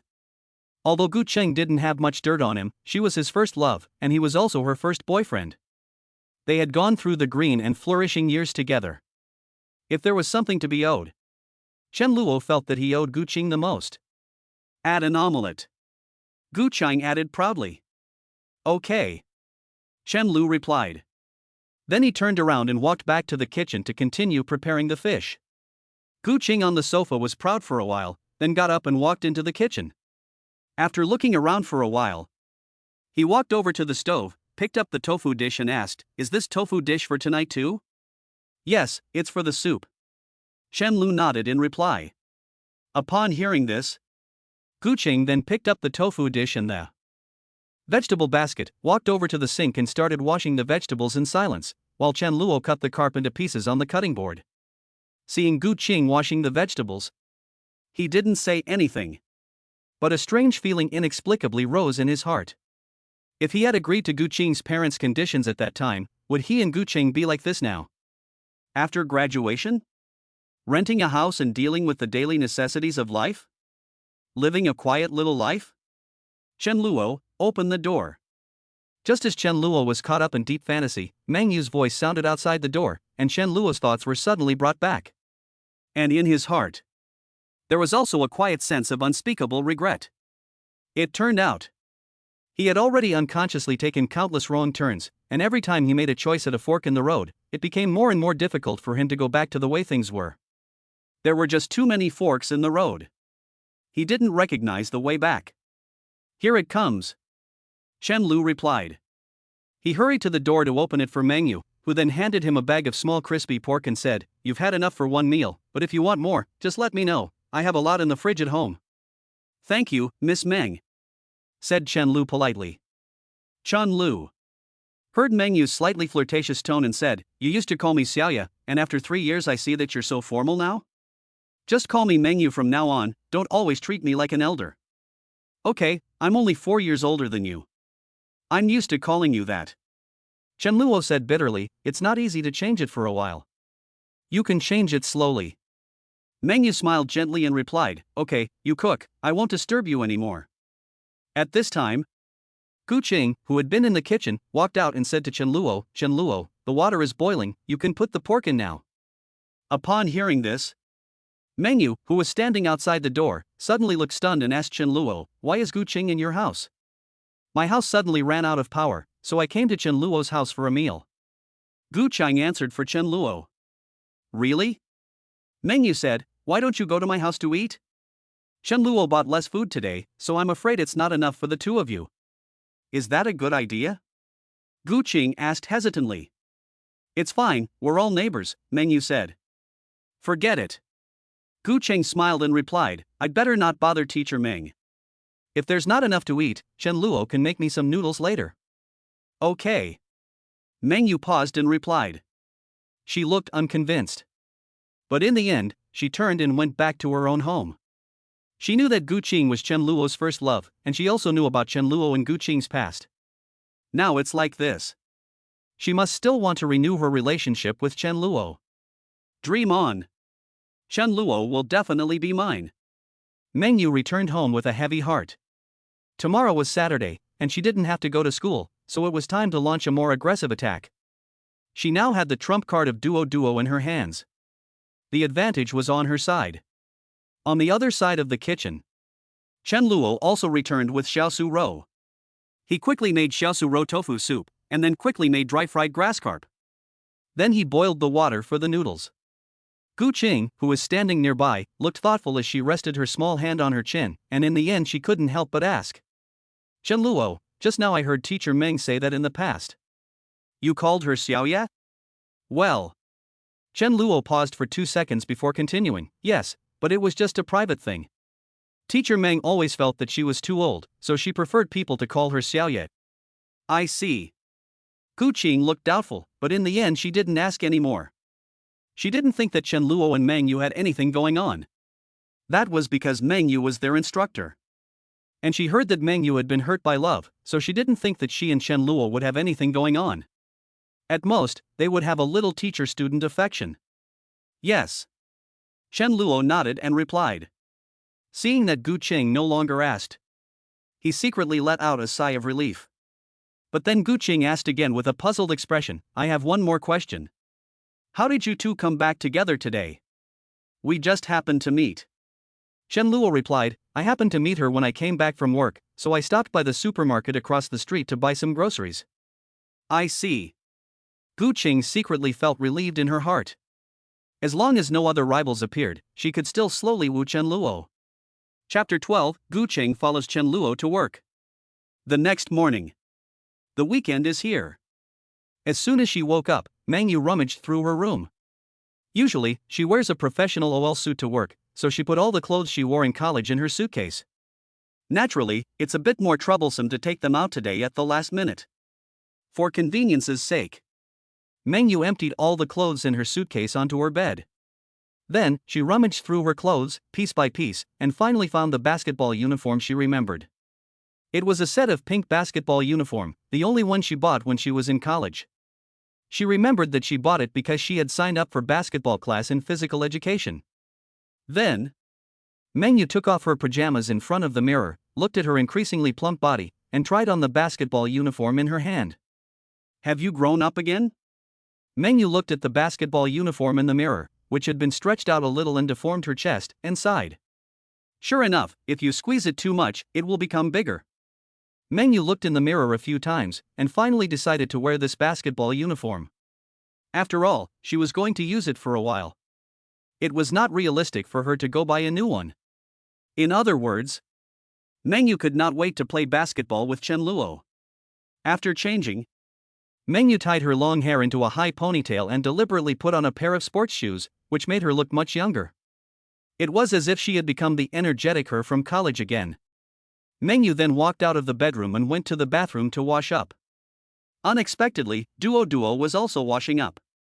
Seeing Meng Yue wearing this basketball uniform, he immediately said with a curious look, Auntie Meng, why are you dressed like this today? Because I want to learn how to play basketball too. Meng Yue replied with a smile. Play basketball? Duo laughed and then said mischievously, I don't think Auntie Meng wants to play basketball, but rather chat with Brother Chen Lu. You have a crush on Brother Chen Lu, right? I like Chen Luo brother too. Auntie Meng, I support you in chasing after Chen Luo brother. Duo said with a smart expression on his face as he looked at Meng Yue. Meng Yue's expression froze for a moment. She couldn't help but feel a little guilty in her heart at this clever little brat. Immediately, she pretended to be a little serious and said, hurry up and brush your teeth and wash your face, and if you mess around again, I'll tell the teacher to give you more homework. Upon hearing this, Duo immediately became honest. After washing up, It was almost 8:30, and Meng Yue sat on the balcony chair in front of the door, pretending to play with her phone while actually waiting for Chen Luo. She wanted to go to work with Chen Luo. On the side, Gu Qing was also lying on the balcony chair in front of the door. The two glanced at each other. The atmosphere immediately dropped to freezing point, and then the two moved their eyes away from each other, as if they had silently agreed to do so. One shifted their head to the left, and the other to the right. A few minutes later, it was 8:40. Chen Lu left the house on time with his backpack on his back. When he reached the first-floor courtyard, Meng Yue arrived on the first floor with Duo in her hands. "Good morning, Chen Lu." Meng Yue greeted Chen Lu from behind. "Good morning, Meng Yue." Chen Lu responded, thinking that this woman really was onto him. Then, the three of them walked across the road, while upstairs, Gu Qing couldn't sit still either. "They're going together again. I'll see where you two are going today," Gu Qing thought to herself. She then bent down, using the concrete fence along the second-floor balcony to hide her body, and walked like a duck to the stairwell of the corridor, before following behind like a thief. After Chen Luo and the others had crossed the road, Gu Qing crossed the road again, keeping a distance of several dozen meters between the two.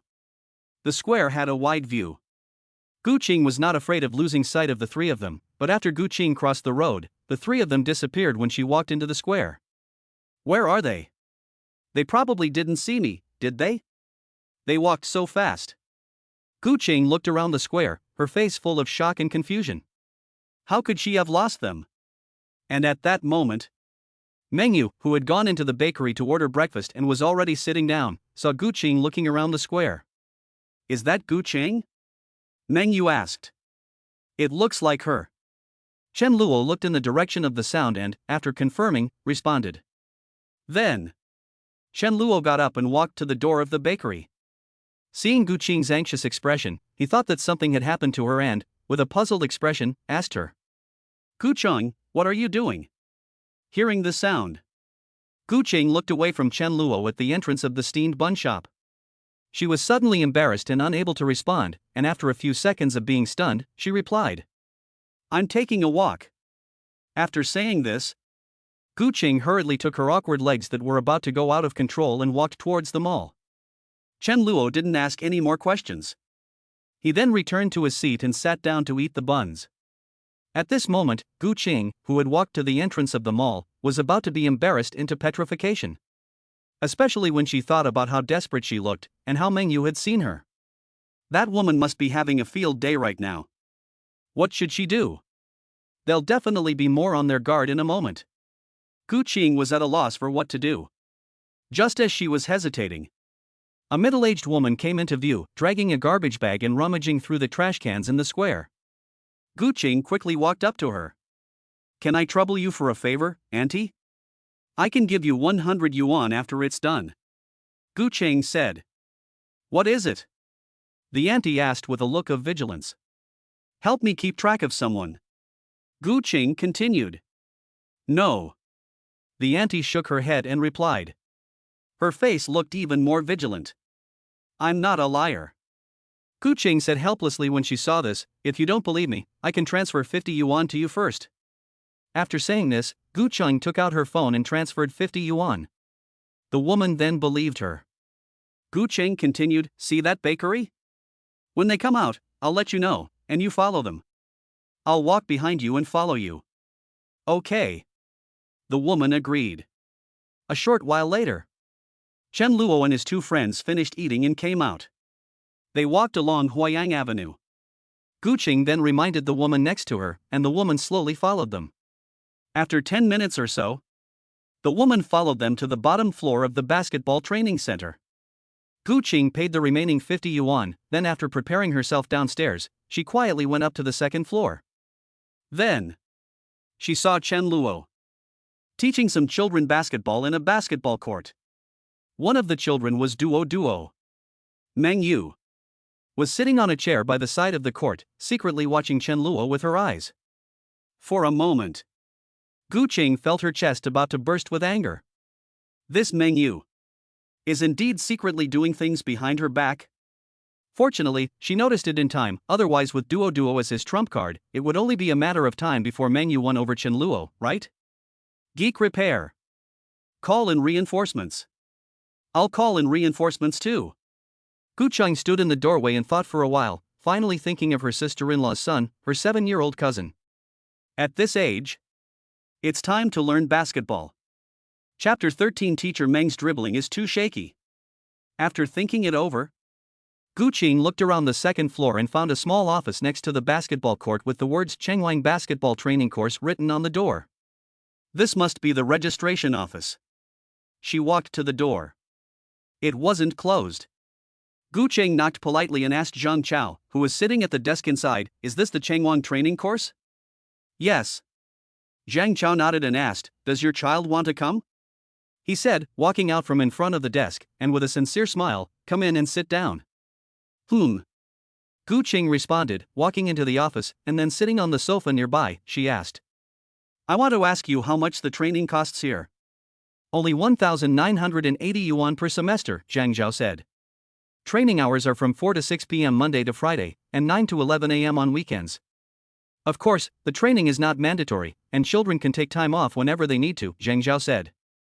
After listening to Zhang Zhao's introduction, Gu Qing had almost made up her mind.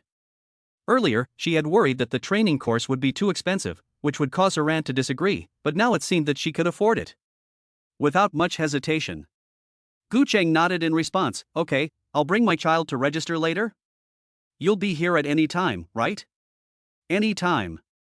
Zhang Zhao nodded and replied, "But you can also save my phone number, so that I can notify you in time if anything happens."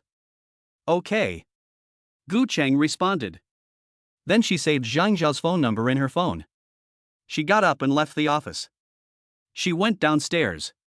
Gu Qing called her auntie while walking back. The phone connected. A kind and unexpected voice came from the other end. "Gu Qing, why are you calling me?" Auntie asked with a smile. "Auntie, I want to discuss something with you," Gu Qing said. "Sure enough, nothing is free." Auntie smiled and said, "Go ahead." "I don't know if you have any ideas, but I want Lang Lang to sign up for a basketball training course. I recently found a training institution where the cost for one semester is only 2,000 yuan, and it's right near my house. I went there today to do some on-site research, and it's newly renovated and in particularly good condition. There are also more than 10 other kids there.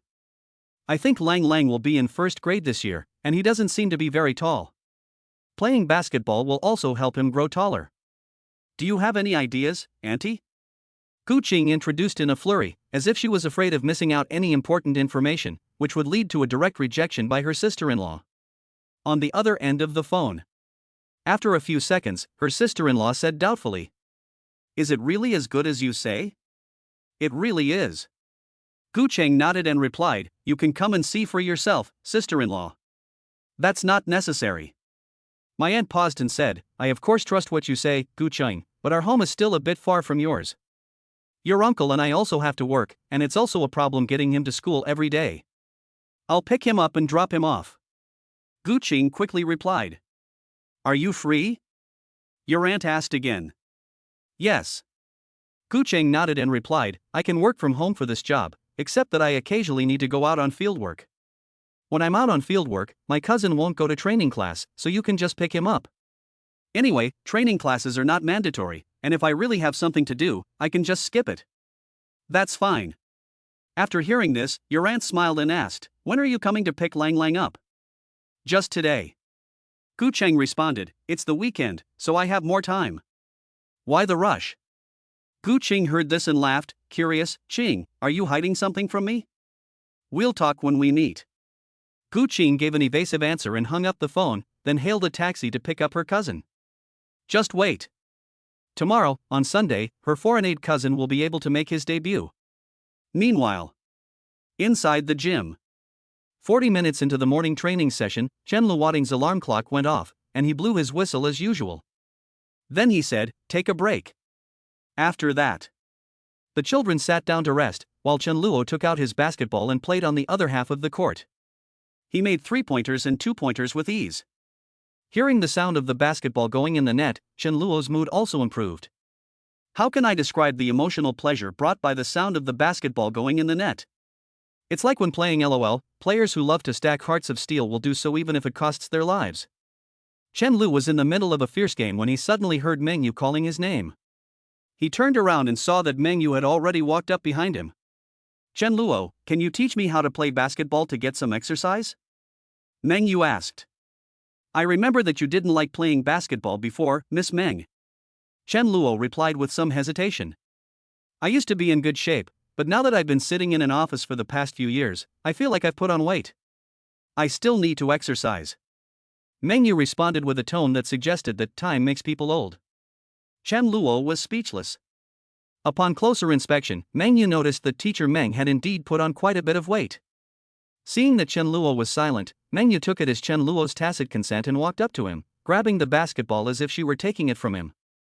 With a foundation in college basketball, Meng Yue was not completely useless, but she was not very accurate with her shooting. After missing 3 times, Meng Yue turned to Chen Luo and asked, "Is there something wrong with my posture?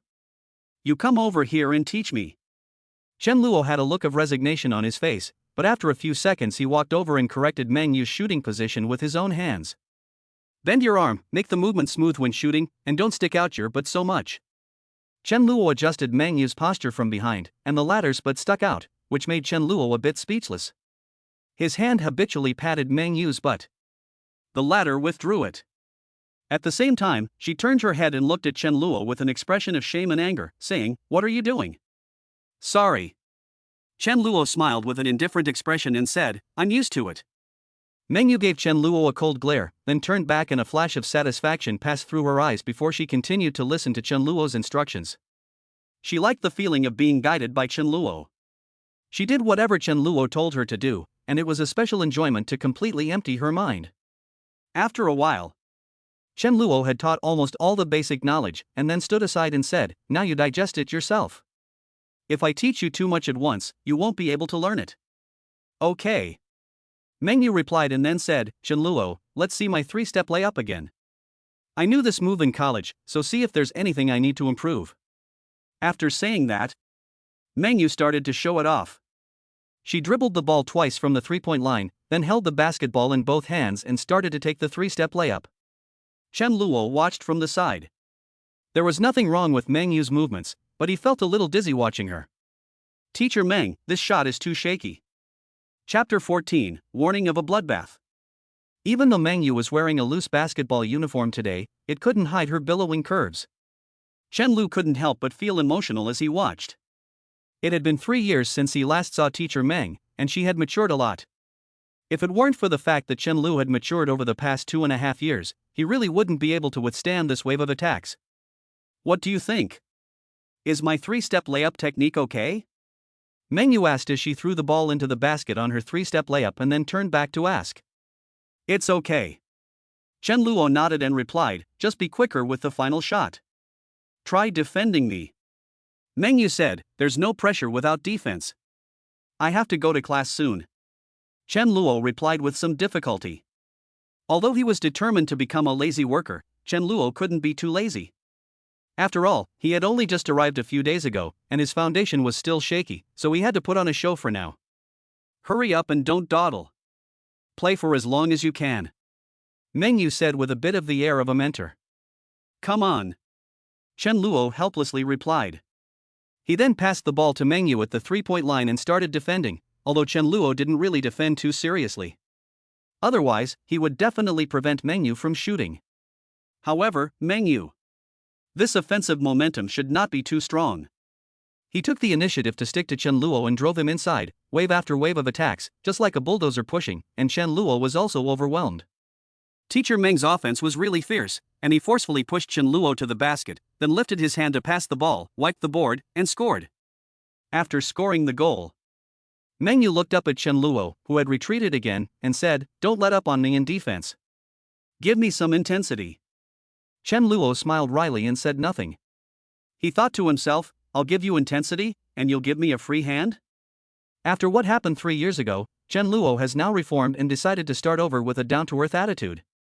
"Don't just stand there, come over here and defend," Meng Yue said. He took the ball and walked to the 3-point line, and Chen Luo had to cooperate with the defense, but he didn't dare to guard too tightly. Because teacher Meng's dribble was really impossible to guard against. Finally, it was 10:50. As soon as the alarm sounded, Chen Luo thought it was finally over, so he blew the whistle to gather the children together, and then sent them to their parents one by one. After they were handed over, he left work at 11 o'clock sharp. He walked out of the gym. When they reached the first floor, Meng Yue and Duo also went downstairs. No surprise. They went home together again, and when they reached the shopping mall square, they went to the supermarket together to buy today's groceries. Chen Luo bought a stalk of lettuce and a caddy of lean pork, and then a piece of white tofu, and they went back together to pay. They crossed the road. They returned to the courtyard. Chen Luo saw a young boy playing basketball in the courtyard, wearing a basketball jersey and playing with style. Chen Lu was suddenly stunned. How did another child appear? At the same time, Meng Yu's face also revealed a little confusion, and she asked Chen Lu with a glance of her head. Do you know this child? No. Chen Lu shook his head and replied.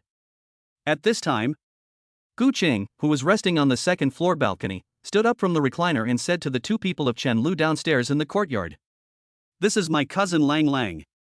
Saying that, Gu Qing looked at her cousin and said with a smile, Lang Lang, say hello, I've taught you before.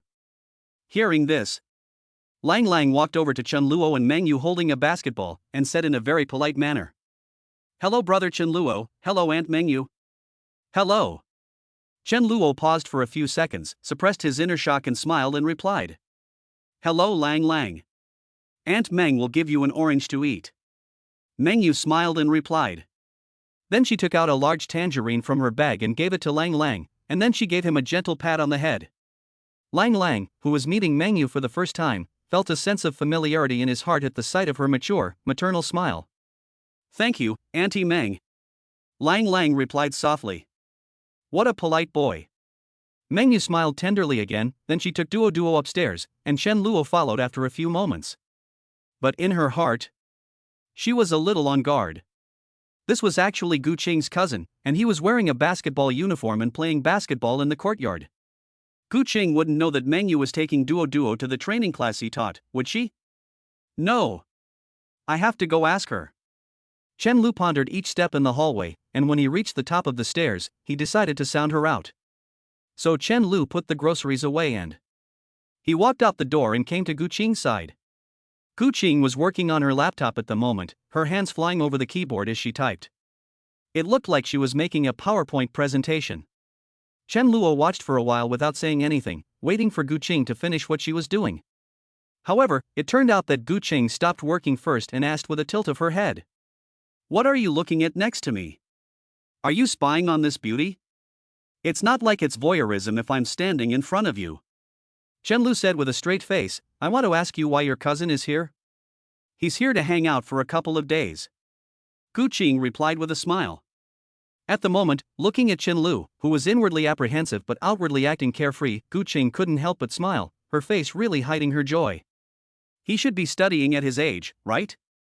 Do you have time to take care of him every day? Chen Lu asked. Yes. Gu Qing nodded and replied, I am currently working as an editor at a magazine company, and I can work from home most of the time. I only need to go out on occasional assignments, but they are usually in Jiangcheng. So you don't need to worry about my cousin, and my cousin really likes playing basketball, so I am going to sign him up for a training course. Upon hearing this, Chen Luo's heart sank to the bottom. Although he was panicking inside at the moment, his expression remained stable as an old dog, and he squeezed out a slight smile in agreement. Good. Basketball is good. Children should play basketball more. Right. Gu Qing nodded and smiled back. That's fine. Chen Luo nodded and replied, I won't disturb you with work, I'll go back and make lunch. After saying this, Chen Lu turned around and walked back to the house, then gently closed the door and sat on the sofa for a long time without moving. Damn it! Gu Qing really needs to take a class, and their morning glory basketball training class is so close to Lingjiang Courtyard. When the time comes, Gu Qing will search on her phone and she will definitely choose morning glory basketball, and in doing so, she will definitely run into Meng Yue again.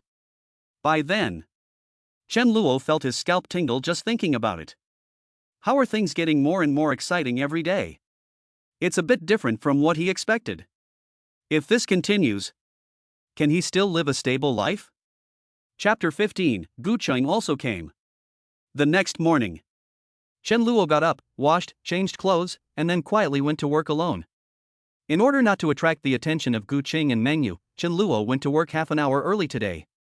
Usually he got up at 8:30, but today he got up at 8 o'clock. He walked out of the courtyard. Chen Luo went to the breakfast shop across the street, bought 2 fried dough sticks and a cup of soy milk, and packed them to eat on the way to work. It was almost 8:20 when he arrived, and Chen Luo had almost finished eating breakfast. Then he took out the basketball and happily started playing. Time flew. It was soon 9 o'clock, the start of work. Without any surprises, Meng Yue arrived with duo. Chen Luo led the team and led the children in some warm-up exercises before letting them practice. Chen Luo, meanwhile, stood aside and looked around, taking a quick glance at Meng Yue. Today she was wearing a sports outfit again. The bottom was a pair of elastic, tight-fitting sports pants that perfectly fit her long legs and every inch of skin on her lower body. The top was a loose-fitting long-sleeved shirt that covered her big breasts. Today, Meng Yue also brought her laptop, as if she were dealing with her work. Chen Luo couldn't help but secretly let out a sigh of relief in his heart. Today, Teacher Meng should not have time to exercise and be able to go to work normally. And at that moment, Chen Luo's peripheral vision looked out into the corridor outside the stadium, and his gaze just happened to catch Gu Qing, walking over with Lang Lang. For a moment, Chen Luo's eyes widened a little, and a little panic appeared in his eyes. What's going on? Did I read it right? Was that Gu Qing just now? Chen Luo felt a strong foreboding in his heart at the moment. Everything seemed to be the same as yesterday's guess. A few minutes later, Gu Qing had completed the paperwork for Lang Lang, and Zhang Zhao led her into the stadium. Chen Luo looked away and saw Gu Qing walking in. His heart finally stopped pounding. He was right, Gu Qing had really brought her cousin to register. Could he still goof off at work happily now? Chen Luo really had a hard time expressing his feelings. Chen Luo, this is Lang Lang, the new kid in the training class, and this is her cousin, Gu Qing. Zhang Zhao said. Okay, brother Zhang. Chen Luo nodded in response. Miss Gu Qing, let me introduce you to our coach Chen Luo. He was the mainstay of their college team. Zhang Zhao then wanted to introduce Chen Luo, but just as he was halfway through, he was interrupted by Gu Qing. No need to introduce, we know each other. Gu Qing politely replied. Know each other? Zhang Zhao replied somewhat unexpectedly. Yes. Gu Qing nodded and said, he was my boyfriend when I was in college. Zhang Zhao paused for a few seconds after hearing this, and then revealed an awkward but polite smile as he spoke to Chen Luo. Then you guys chat, I won't bother. After saying this, Zhang Zhao left the gym in a state of shock, leaving Chen Luo, who was at a loss for words, looking at Gu Qing. Why are you looking at me? You're in class. Gu Qing said with a natural expression on her face, from now on, my cousin will be your student, so you have to teach him how to play basketball well. After saying this, Gu Qing turned her head and walked to the seating area next to the court. She deliberately sat next to Meng Yue, who also noticed her at this time. The two women's gazes met in midair. The air carried an indescribable smell of gunpowder. Chen Luo glanced at the two of them, and very helplessly withdrew his gaze. Then, pretending to be unconcerned, he calmed his mind and continued his daily training. Meanwhile, Gu Qing sat down next to Meng Yue, put on a surprised expression and said to her, tilting her head. Teacher Meng Yue, what a coincidence. I didn't expect you to be here too. You're even working with a laptop. You must be pretty busy as a tutor. You could actually go to the school and work in peace. Since we're neighbors, I can take him back after the training ends. That's a nice thing to say. Meng Yue's face broke into a smile, and she casually closed the Word document she was working on, then closed the laptop screen with one hand and spoke in a very casual tone. You don't need to trouble yourself with this, I can do the work when I get back. The main thing is to accompany Duo in her exercise. After all, she is the child of my best friend, so it's better if I take care of her myself. That's fine too. Gu Qing didn't say much more. Knowing that Meng Yue had been a tutor for a few years, she was better at talking than she was, so Gu Qing didn't argue with her too much. It was better to speak with actions. Today she also wore a basketball uniform, a light blue tracksuit that showed off her pair of long, white, flawless legs, her slender and evenly toned arms, and her flawless face. She was determined to do well and make herself look good. Before long, 40 minutes of training passed, and it was Chen Luo's break time. At this time, Chen Luo saw Gu Qing and Meng Yue next to him, and they were also very wisely not playing basketball, but sitting on the sidelines playing with their phones. However, even this could not escape their fate. Gu Qing got up and walked over to him, and when she got to him, she picked up his basketball. Chen Luo, can you teach me how to play basketball? I got up early today and I'm a bit too sleepy, so teach me some other day. Chen Luo replied. Okay. Gu Qing casually replied, and then changed the subject and said, then I'll share the love letter you wrote me when you first pursued me with teacher Meng Yue, so she can see what kind of man you are. Eh? Chen Luo hurriedly replied, I'll teach you how to play basketball. I really didn't expect it. A few years passed. Gu Qing was no longer the simple-minded young girl she had been. She had learned to threaten him. If Meng Yue knew the contents of the love letters he wrote to Gu Qing, she was afraid that he would be so angry that he would turn red. At that time, he would not be able to enjoy the fruits of his labor. Come on. Gu Qing saw that Chen Luo had agreed, and a smile of conspiracy appeared on her face. And on the side, Meng Yue saw that Chen Luo had been moved by Gu Qing, and a coldness appeared in his eyes. He immediately closed his computer, got up and walked towards the basketball court.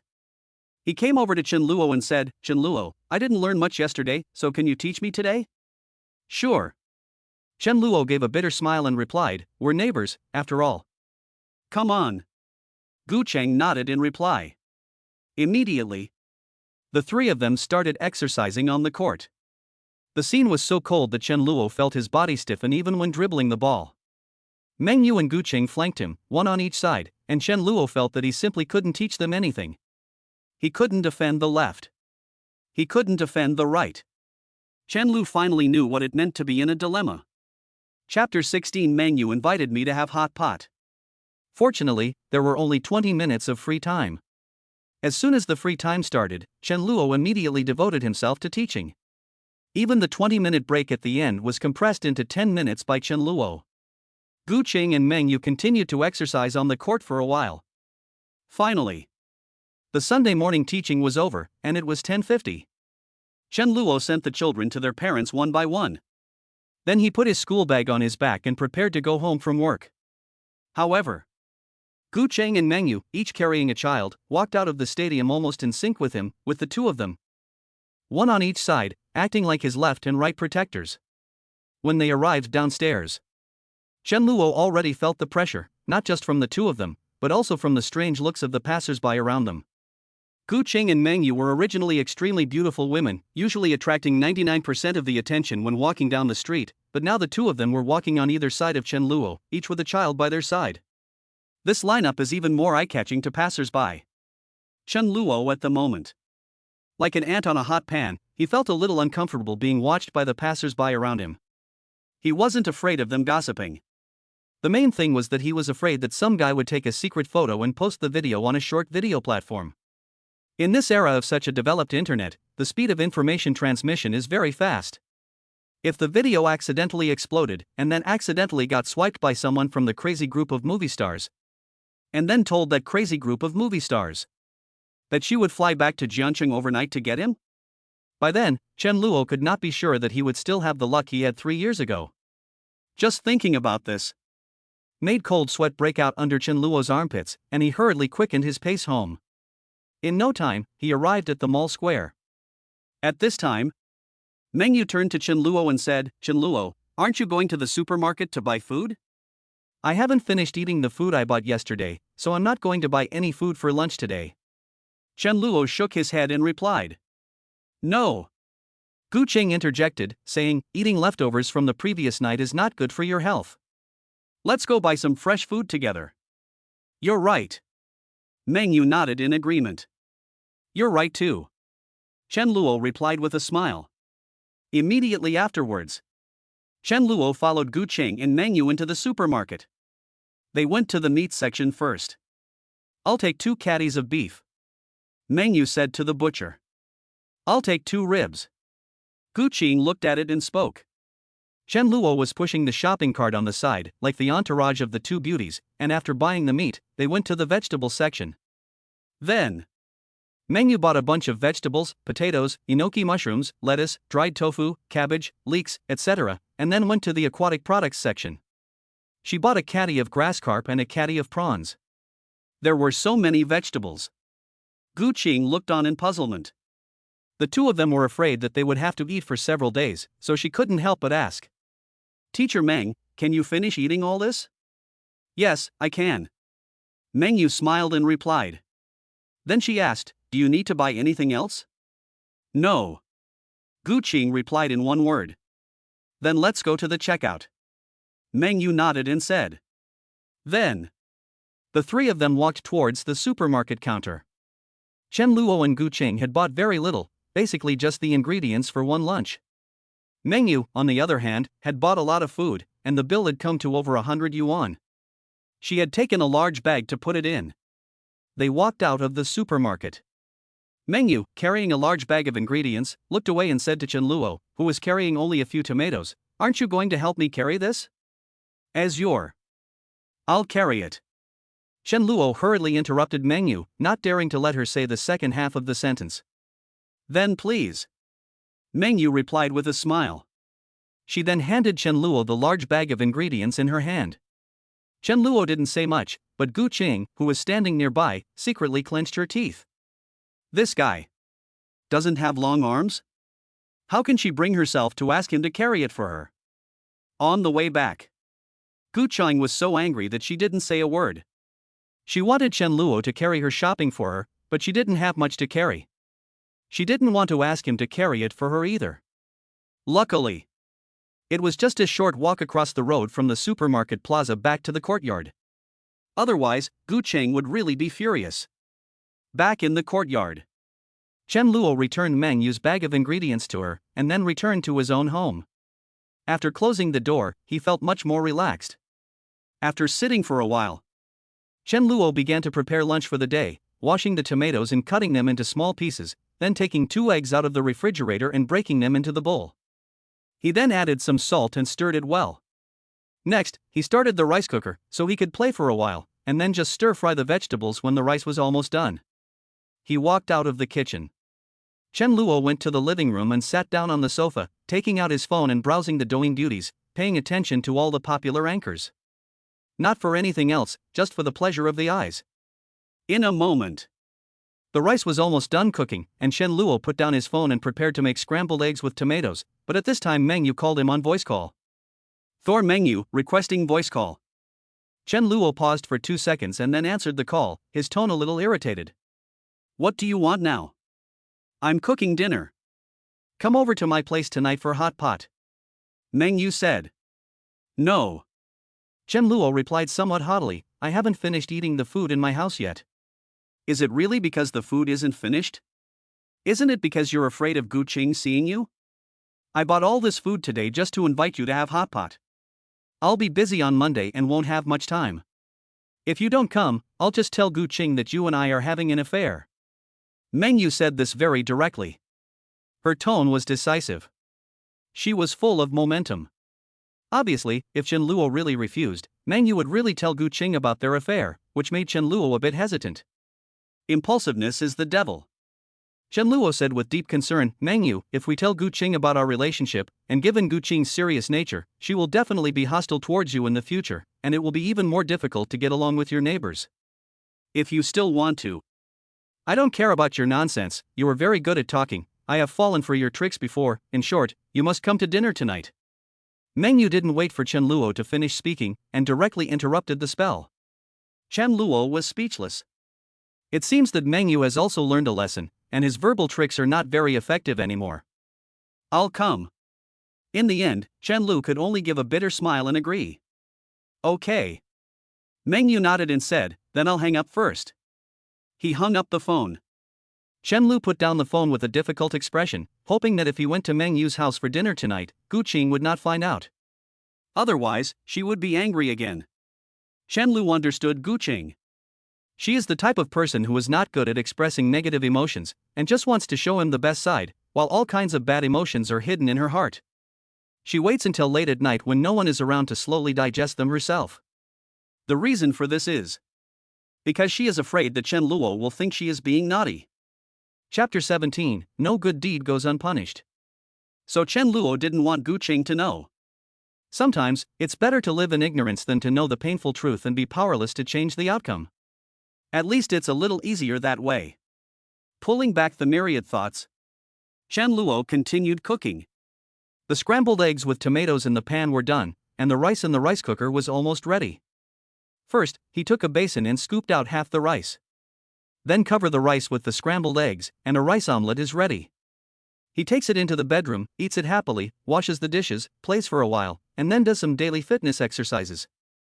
Then he takes a shower and goes to bed for a nap. Of course, before going to sleep, he reads the novel that his good friend Su Wanping updated today. Then I'll urge him to update the story. That's it? Donkeys in the production team don't dare to rest like that.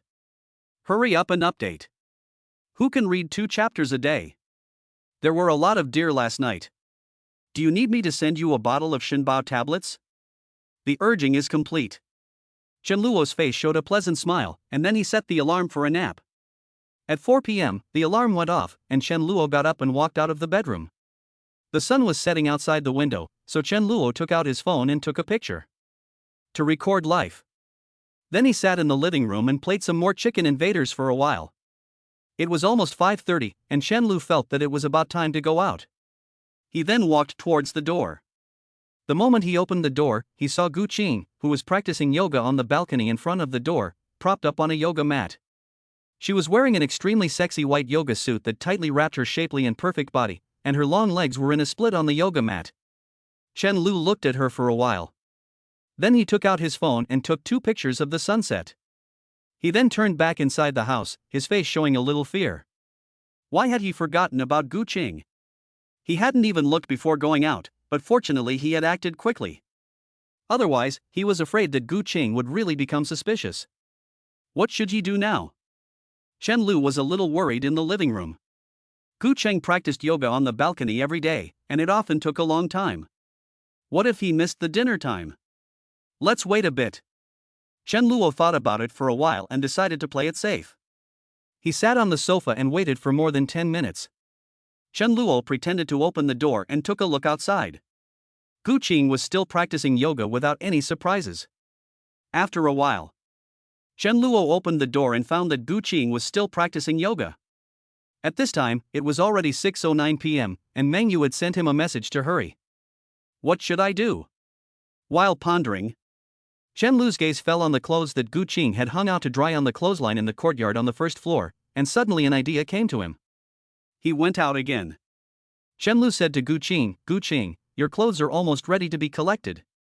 I'm going to hang out my clothes in a little while too. You really have some nerve hanging out your clothes at night. Gu Qing replied incomprehensibly, but she slowly got up and went downstairs to collect her clothes anyway. Chen Lu was really thankful in his heart. After she went downstairs, he quickly closed the door. Then he quickly went to Meng Yu's house and found that her door was actually open when he tried to knock on it. So, Chen Luo just opened the door and walked in, then quietly closed the door behind him. A big stone in his heart finally fell to the ground. However, he didn't notice. Gu Qing's cousin Lang Lang happened to walk out and saw the scene. Meng Yu's home. Hearing the sound of the curtains being drawn in the living room, Meng Yue guessed that Chen Luo must have arrived, so she immediately picked up 2 bowls of beaten condiments and walked out from the kitchen with a smile, looking at Chen Luo sitting on the sofa in a fearful manner, a smile curling the corner of her mouth as she softly spoke.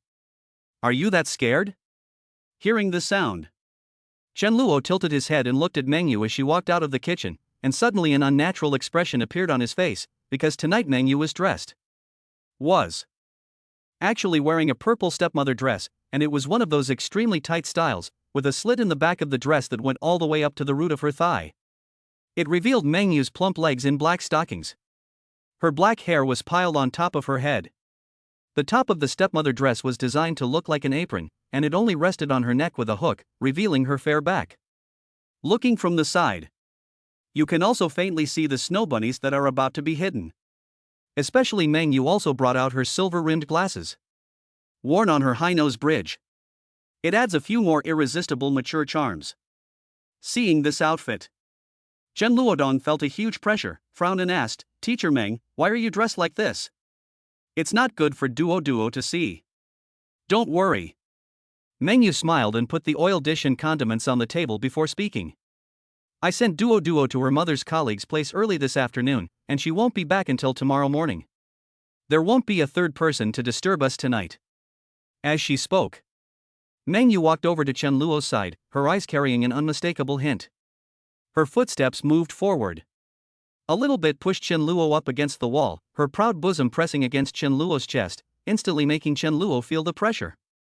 Then, Meng Yue gently took Chen Luo's hand and placed it on her lower back of her own accord, and Chen Luo then felt like a seal had been opened. He immediately wrapped his arms around Meng Yue. Then she turned around. Then he turned around, reversed 2 levels, pushed Meng Yue against the wall, and then entwined with her. Meng Yue tightly embraced Chen Luo's waist, allowing Chen Luo to wreak havoc silently. She lightly bit her lips. The emotions that had been pent up inside for 3 years exploded out like a flash flood at this moment, and she wanted to pour it all out to Chen Luo at once.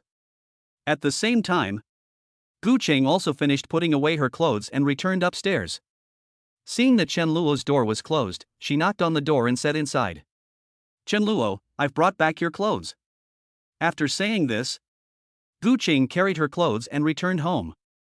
Lang Lang, who was sitting on the balcony playing, then walked into the house and said to Gu Qing, "Cousin, Chen Luo is not at home. I just saw him go to Auntie Meng's house." "What?" Gu Qing was shocked and hurriedly turned back and asked, "You said Chen Luo went to Auntie Meng's house?" "Yes." Lang Lang nodded and replied, "Confirmed." Gu Qing put her clothes on the bed in the bedroom, and without bothering to put them away in the closet, she sat down by the bed and reflected. The more she thought about it, the more she felt that something was wrong. Chen Luo had come out a couple of times this afternoon, and at the time she saw Chen Luo taking pictures of the sunset. Now it seems that this bad guy was watching to see if she was still on the balcony. He noticed that she had been there for a long time. That's why he asked her to collect the laundry to deliberately distract her. Something's up. This bad guy, Chen Luo, definitely has something going on. I can't just sit here. I have to go check it out. Gu Qing couldn't sit still anymore. She walked out of the bedroom. She picked up a few mandarins from the coffee table in the living room, put them in a bag, and went to Meng Yu's house. Immediately afterwards, she faintly heard a lewd voice coming from inside the house. Chapter 18, couldn't hold back anymore. Gu Qing recognized it. It was Meng Yu's low panting sound, and suddenly Gu Qing's heart panicked even more. Although she had never eaten pork before, she had seen pigs run.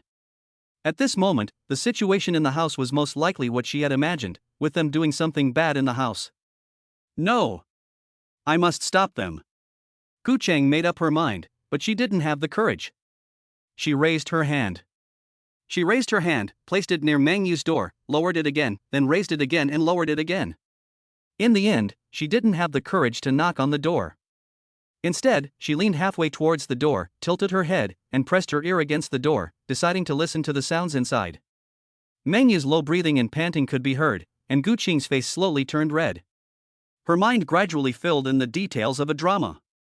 At the same time, her small hands clenched tightly. She bit her lips and cursed in her heart. "You vixen! Shameless! How dare you flirt with my Chen Luo?" But even though she was furious, Gu Qing didn't have the courage to rush in. Perhaps she didn't have a good enough reason to knock on the door. Or perhaps she was afraid that Chen Luo would be angry. After all, Chen Luo was a scumbag, and he should be very happy to be doing this with Meng Yue. Gu Qing didn't even need to think about it. Because Meng Yu's figure was the envy of even her. Now approaching 30 years old, her skin was still as white and tender as a young girl in her early 20s, but Meng Yu's plump figure was even more plump than many middle-aged women, and with her charming smile, she would definitely have Chen Lu wrapped around her finger. Just as Gu Qing's thoughts were in turmoil, she suddenly heard Meng Yu's soft voice. "I can't hold on any longer. Come in quickly." Upon hearing these words, Gu Qing's mind felt as if a time bomb had suddenly exploded, instantly igniting the emotion she had previously suppressed. No. Absolutely not. At this moment, Gu Qing inexplicably felt a surge of courage in her heart, or rather, she had lost her rational mind. Even if Chen Luo was angry with her, she had to stop them. Immediately, Gu Qing raised her hand and slammed on the door, and Chen Luo, who was in the room with his arms around Meng Yue, heard this knock on the door. For some reason, it was as if it was a reflex, and he let go of her hands. his eyes immediately became serious. And Meng Yue also almost at the same time pulled her hands away from Chen Luo's body and then quickly tidied her underwear. Her eyes gradually cleared. After adjusting her emotions, she asked in her usual serious voice when going to work. "Who is it?" "That Miss Meng. Do you want some tangerines?" "I accidentally bought a bit too much online." Gu Cheng asked extremely awkwardly from outside the door. Hearing Gu Cheng's tone, Meng Yue inexplicably felt a little guilty. Could it be that she was eavesdropping outside the door just now? She could control the volume of her voice when she normally spoke, but once she got carried away, she couldn't control it. Or rather, she couldn't control herself. Now that she thought about it, it seemed that her volume just now was a bit too loud. Could it be that Gu Cheng really heard her? At the thought, Meng Yue felt a little shy. So Meng Yue replied, "No need. I still have some fruit in the fridge at home. Why don't you take some? It would be a shame if it goes bad before I finish it." Gu Cheng asked again, not sure where the courage came from. "Okay," Meng Yue replied.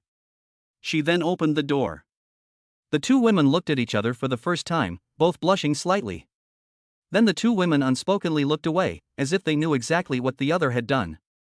At this time, Gu Cheng looked up inside the house and, unsurprisingly, saw Chen Luo sitting at the dining table and the hot pot on the table. She suddenly understood why Meng Yue had bought so much food at lunchtime. It turned out that Meng Yue had had everything planned long ago, and Gu Cheng was even more angry with Meng Yue in her heart. This bad woman, Meng Yue, had already made up her mind long ago. No wonder she didn't ask her at lunchtime. It seems that she had been on her guard against her for a long time. "Teacher Meng, are you having hot pot with Chen Luo?" Gu Cheng asked knowingly. "I cooked a lot of food by myself, and since Duo also went out to play, I asked Chen Luo to eat with me." "Do you want to eat together?" Meng Yue explained. At this time, Meng Yue could only invite Gu Cheng to eat together, otherwise it would seem even more that she was up to no good. Although she was originally also planning to do something bad. "I'll pass." Gu Cheng shook her head and replied, "My family's dinner is already cooked, but my cousin should like it, so I'll go ask if he wants to eat hot pot." At this time, Gu Cheng was on the verge of losing her temper. She was afraid that in a moment, she would cry out loud at the dinner table while eating. That would be so embarrassing. Especially in front of Meng Yue, she must not shed a single tear.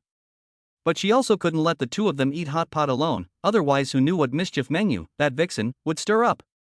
Chen Luo was not very resistant, so she definitely couldn't withstand Meng Yue, so it was best to send her cousin Lang Lang to eat. "That's fine." Meng Yue's heart was bleeding after replying with those two words. She had only been polite, and she expected Gu Cheng to refuse. After all, she was blushing at the moment. But she did not expect Gu Cheng to let her cousin Lang Lang come over to eat. This really put out the fire completely. "Then I'll go back," Gu Cheng politely replied. Then she walked out of Meng Yue's house, and the next moment her expression changed, with a trace of anger, 2 points of resentment, 3 points of coldness, and 4 points of murderous intent. She returned to her own home. Lang Lang, who was eating fruit on the sofa, was shocked and stunned. "Lang Lang." Gu Cheng looked at Lang Lang and asked, "Auntie Meng is having hot pot for dinner. Do you want to go? We can eat at home too." Lang Lang said obediently, "Actually, I don't really like hot pot." "You should want to go." Gu Cheng saw her cousin Lang Lang's awkward expression and knew that she had scared him. She then withdrew some of her angry expression and said, "You're going to Auntie Meng's house for hot pot, and not just for hot pot. Remember to keep an eye on Chen Luo, and see if he and Auntie Meng are doing anything strange." "What do you mean by strange?" Lang Lang asked, puzzled. "It means..."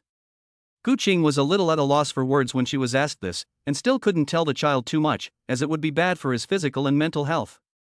So she organized her words a little and said, "It means whether they're alone together without you."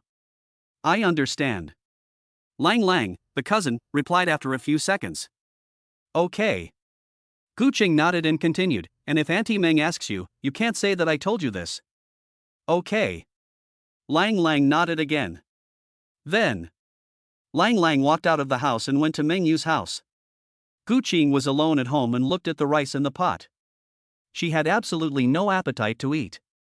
She walked directly into the bedroom, closed the door, and then lay on the bed, pounding the pillow furiously, imagining it to be Chen Luo in her heart. She needed it for a while. Finally, she got a little tired of pounding the pillow, so she covered herself completely with the quilt, as if she were a dead person, and lay motionless in the quilt. Tears flowed out of the corners of her eyes. At the same time, a counterattack plan was brewing in her head. Chapter 19, Eating for a Healthy Colon.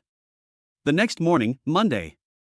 Gu Qing, who hadn't slept well the night before, got up with dark circles under her eyes.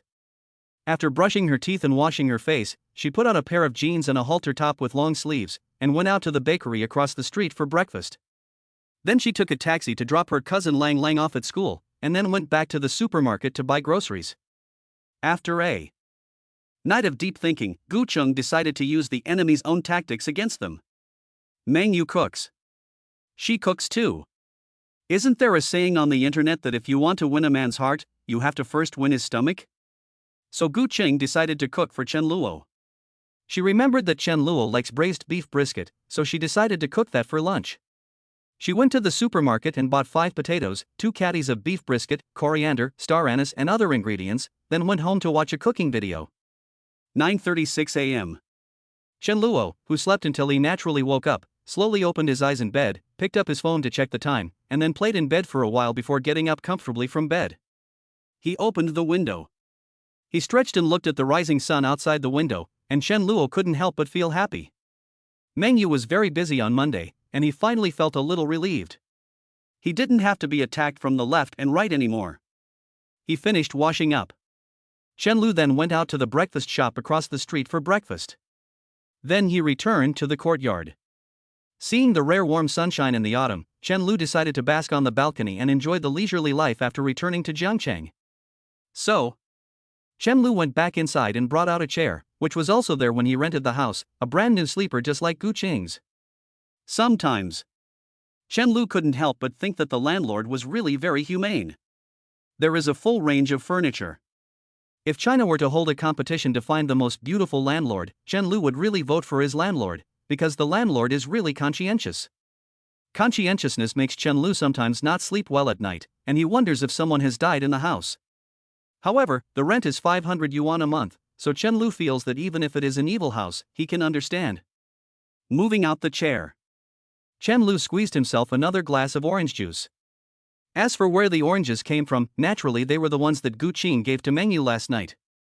Last night, after eating hot pot, Meng Yue asked him to take some of Gu Qing's tangerines back for her. Chen Luo didn't hesitate. He squeezed the tangerines. Then he took another pillow, went out onto the balcony, spread out the chair, put the pillow on it, and lay down comfortably. He took a sip of tangerine juice. And then opened his good friend Su Wanping's masterpiece to enjoy it. He had to read Mr. Su's work every day.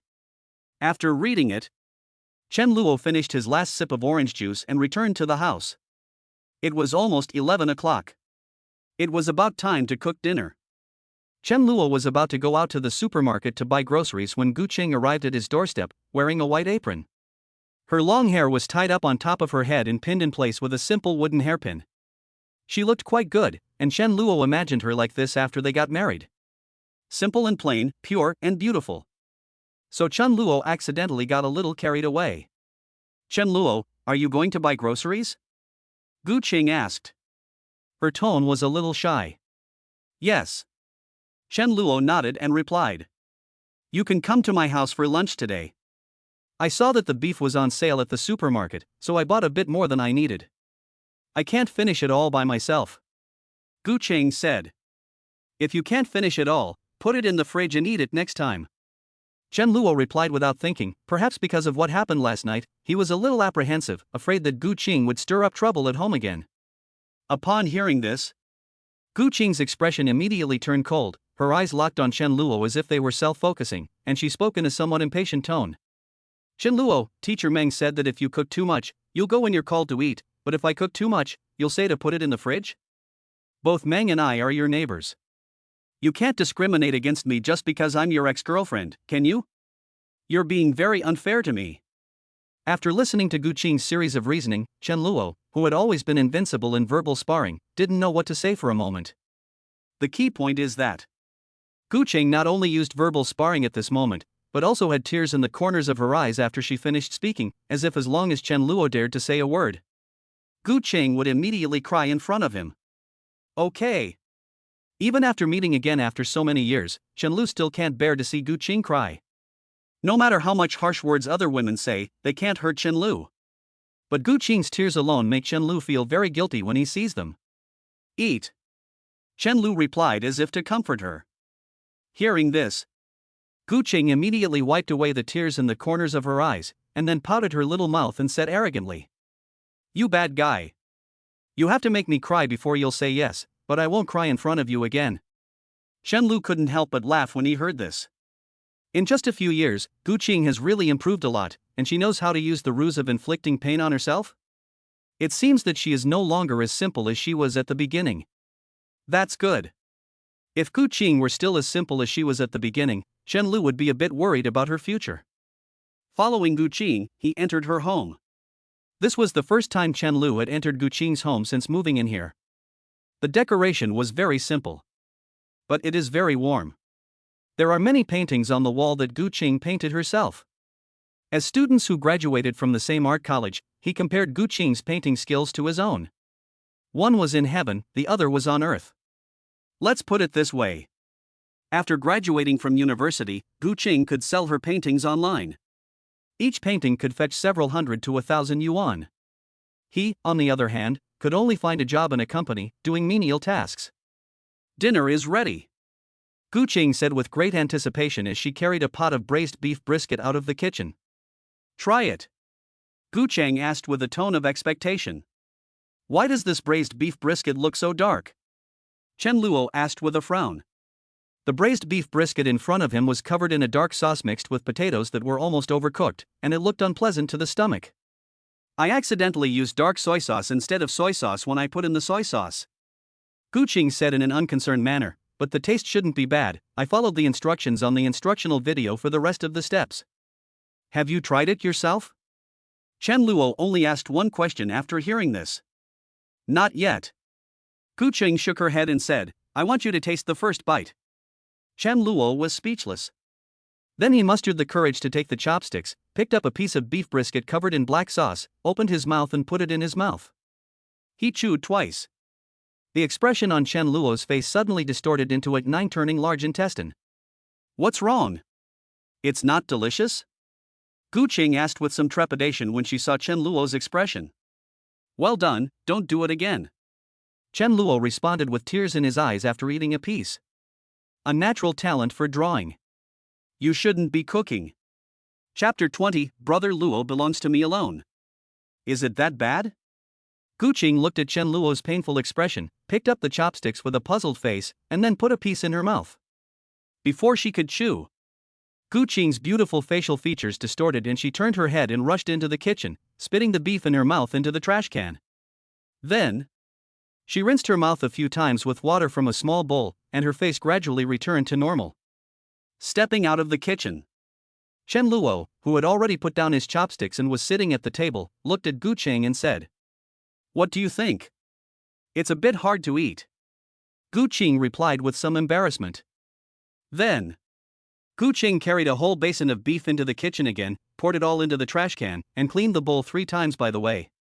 Inside the living room, Chen Luo got up and said to Gu Qing, Then take your time, I'll go back first. After saying this, Chen Luo got up and walked downstairs, crossed the road, went to the supermarket opposite and bought a piece of pork belly, then some chili peppers and garlic shoots. Back home, he made a stir-fry of the pork belly and garlic shoots.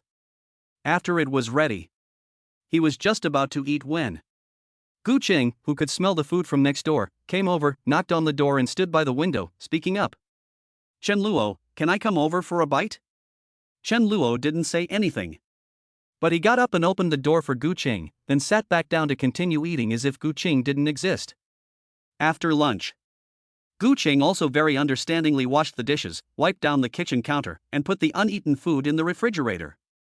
After doing everything, before leaving, she said to Chen Luo, I owe you another meal, and I will pay you back in the future.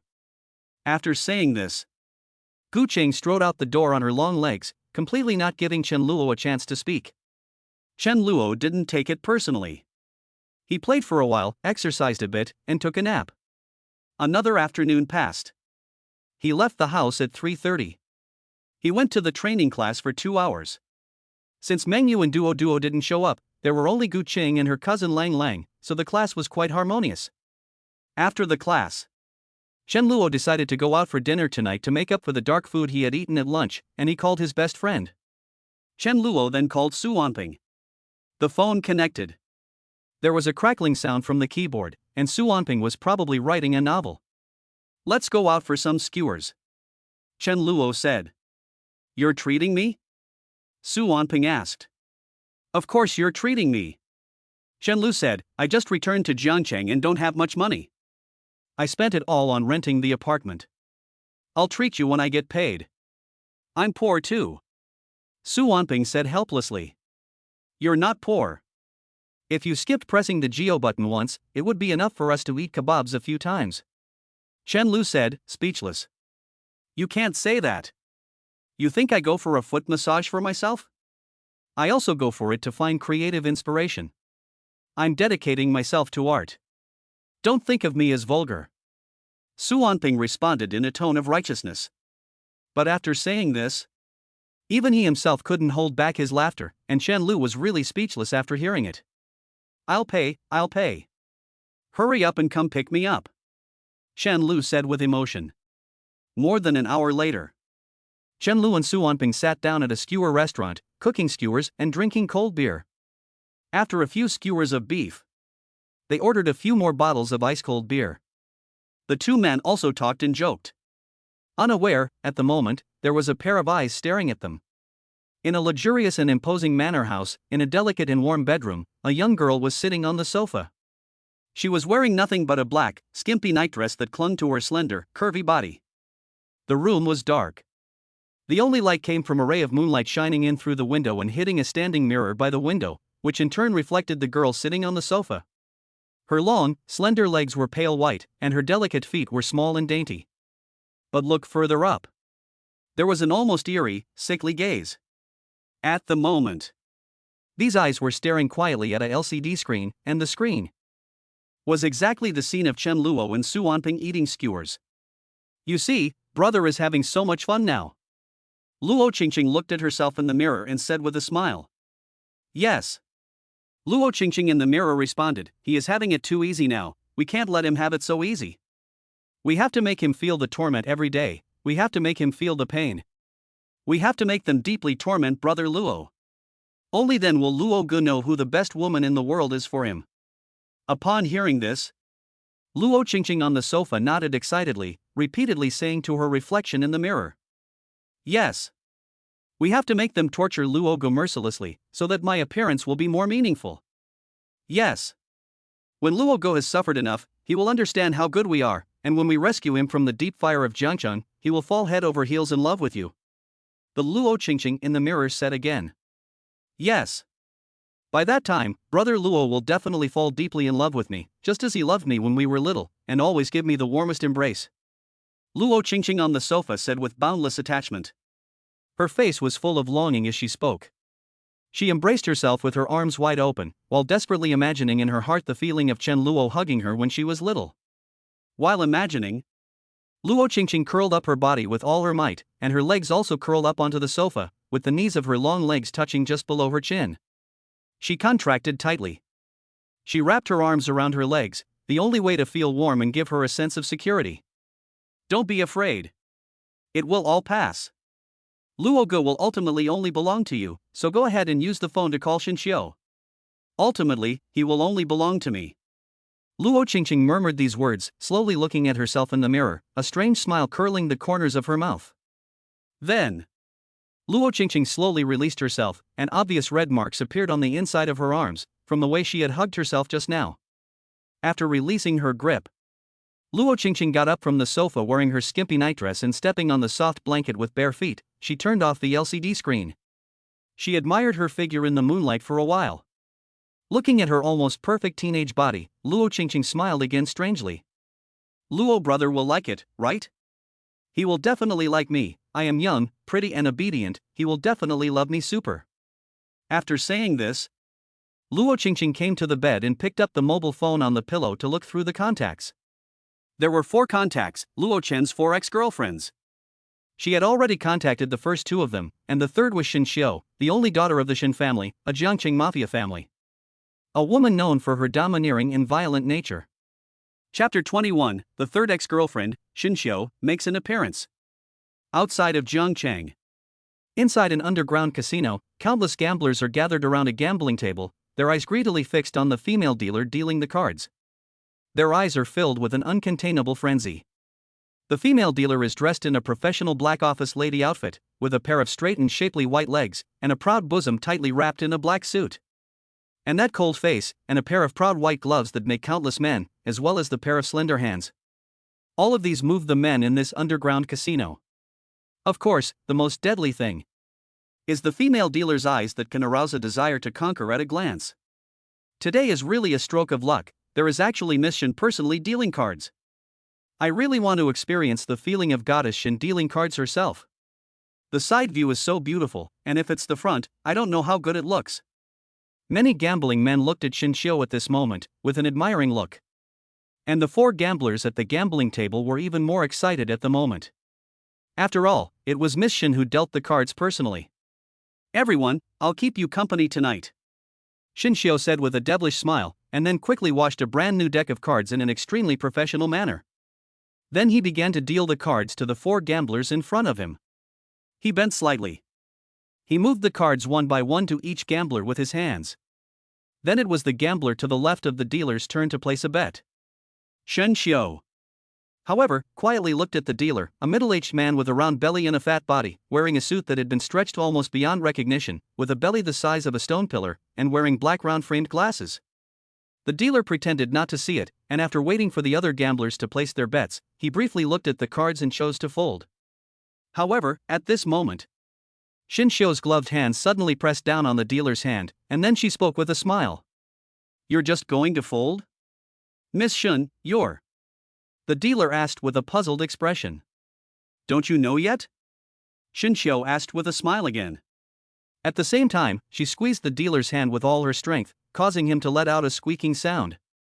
Then, at a time when everyone was perplexed, Xin Xiu's long legs and high heels directly stepped on the dealer's palm. Instantly, the sharp high heels pierced through the dealer's fat hands. The dealer, who was fast, did not even react in time. He saw crimson blood welling up from the palm of his hand, and the pain suddenly transmitted to his brain.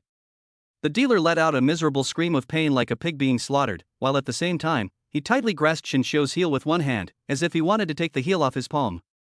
However, Xin Xiu's high heels were firmly planted on the banker's hand. Seeing this scene, the gamblers watching from the side and the other 3 gamblers at the table were all shocked. But at this moment, they all obediently shut up and watched, completely afraid to make a sound, just quietly watching the cold-faced Xin Xiu. Still not admitting it? You cheated. Xin Xiu stood on one leg by the edge of the table, with one leg on the gambling table, leaning slightly forward, his head close to the dealer's, his legs stretched at an angle of more than 180 degrees. Countless gamblers watched in awe, swallowing their saliva. Although they were yearning for it, they did not dare to show it on their faces, because Xin Xiu was really overbearing. "It's my fault. I cheated." The dealer looked at the murderous intent flashing in Xin Xiu's eyes and finally felt a deep sense of fear. His voice trembled as he spoke. "It's good to have the courage to admit it." Xin Xiu smiled and responded, then pulled his high heels out of the dealer's palm and walked from the table to the dealer. Without saying another word, he delivered a knee strike to the dealer's chin, grabbed the dealer's left hand and twisted it with all his strength, and a sound of bone dislocation rang out. He repeated the above operation 4 times. The dealer's limbs were disabled, and he himself was lying on the ground, barely holding on to his last breath. Xin Xiu crouched on the ground. Looking at the dealer, he said, "According to the rules of the Shin's casino, cheating is worth 10 million to buy one hand. I don't know if you want to pay 20 million for both hands or leave your hands here forever." "I'll pay." The dealer didn't think twice and whispered back, "Okay." Xin Xiu nodded in response. Then he got up and left. The gamblers gathered around quickly made way for her. Xin Xiu walked out of the underground casino and then appeared in the parking lot of a hotel. She took out the key and opened her black Maybach. After getting in the car, she changed clothes in the car and then drove out of the hotel from the parking lot. The street lamps in the suburbs at night were dim, and there were not many cars on the wide road. The Maybach driven by Shinshio was like a black lion, speeding through the suburbs and over the overpass, all the way to the city center. Half an hour later. In a high-end bar called Night Rose, in private room 001. Shinshio is sitting alone in the room. On the rectangular coffee table are bottles of cocktails and several bottles of high-proof vodka. Shinshio pours a few shots of vodka into a glass, then a few more cocktails, mixing them in random proportions until the glass is full. Then he tips his head back and gulps it down. He does this again and again. After more than an hour, Shinshio finished 5 bottles of vodka and more than 30 cocktails. Finally, a little drunkenness appeared on her face. She leaned quietly against the sofa. She muttered in a low voice. I'm sorry, Shenluo, I really didn't know she would be so ruthless. I just want to completely get you. I'm sorry. Can you forgive me? Shenluo, can we start over? I know you're avoiding me because of this, but I really know I was wrong now. Can you come back to me? Inside the locked room 001, Shinshio was alone, murmuring softly. She no longer knew how many nights she had spent. Feeling deeply remorseful. She had reflected. More than 2 years ago, she really shouldn't have done that. Instead, she should have slept with Shenluo and let the crazy group watch them, so that even if the crazy group wanted to get rid of Shenluo, she could have protected him. She had done wrong. She hasn't come out of it in the past 2.5 years. Shenluo, if heaven gives me another chance to start over. Shinshio was in the middle of a fantasy when her thoughts were suddenly interrupted by her phone ringing. Seeing that it was a stranger calling, Shinshio connected the call after 2 seconds. Then, restraining her drunkenness, she spoke in a slightly clearer voice. Hello, who is this?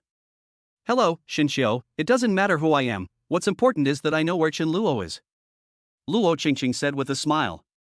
Hearing the other person say Shenluo's name, Shinshio's drunken mind suddenly became extremely alert and sensitive.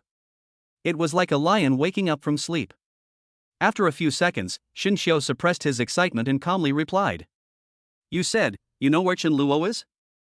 That's right. Luo Qingqing said with a smile. Chapter 22 Where is Luo Qingqing's love? Shinshio couldn't hold back her excitement and asked the first question. Jiangcheng, Riverside Courtyard. Luo Qingqing responded softly. How can I trust you? Shinshio thought the other party would ask for something, but the other party told her directly. This inevitably made her a little suspicious. You should trust me. Sister, doesn't my voice sound like a good person? Shinshio replied in a cute lowly voice, how could someone so cute do anything bad to her sister? Hearing this, Shinshio's brows furrowed, and listening to this somewhat strange lowly voice on the phone, her guard was even higher. Who the hell are you? Shinshio asked in a slightly raised tone. The voice carried an oppressive feeling of superiority, and if an ordinary little girl heard it, she would probably be scared by Shinshio's voice. Tell me your identity? If your information is true, I can reward you. Shinshio said in a serious tone. However, there was no response from the other side of the phone. It seemed that she was scared by Shinshio. After a few seconds, Luo Qingqing smiled and responded. Sister Shinshio is so fierce. Bye. After saying this, Luo Qingqing did not give Shinshio a response at all, and then immediately hung up the phone, and at the same time removed the card from her phone. After doing this, Luo Qingqing turned her head to look at the door that had been knocked on, put on a set of extremely cool and breathable pajamas, and walked with her long legs to open the door step by step. There was no hurry in her gait. After opening the door, there stood a respectful old woman in front of the door, wearing a set of white maid's clothes, and she was Luo Qingqing's personal nanny. Miss Qingqing, this is the calming lotus seed soup that the madam asked me to bring you. You have been sleeping late recently, and this calming lotus seed soup will help you sleep. The maid said. Give it to me. Luo Qingqing answered. After taking the plate, she tried to close the door with her calf, but the maid outside the door hurriedly said again. One more thing, remember to finish your homework, Miss Qingqing, otherwise Teacher Qin will be angry again tomorrow. Upon hearing this, Luo Qingqing's face showed some distress, and after a pause, she nodded in response. I know, I'll stay up all night to finish it tonight. After saying this, Luo Qingqing slammed the door with her calf, then carried it into the bedroom and put it in front of the desk. She sat down at the desk and drank from a spoon, then another spoon, and then another.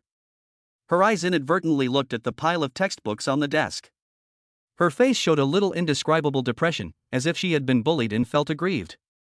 Homework. Homework. Homework. Why is there always so much homework every day? Luo Qingqing muttered. Now she. Life is really quite troublesome.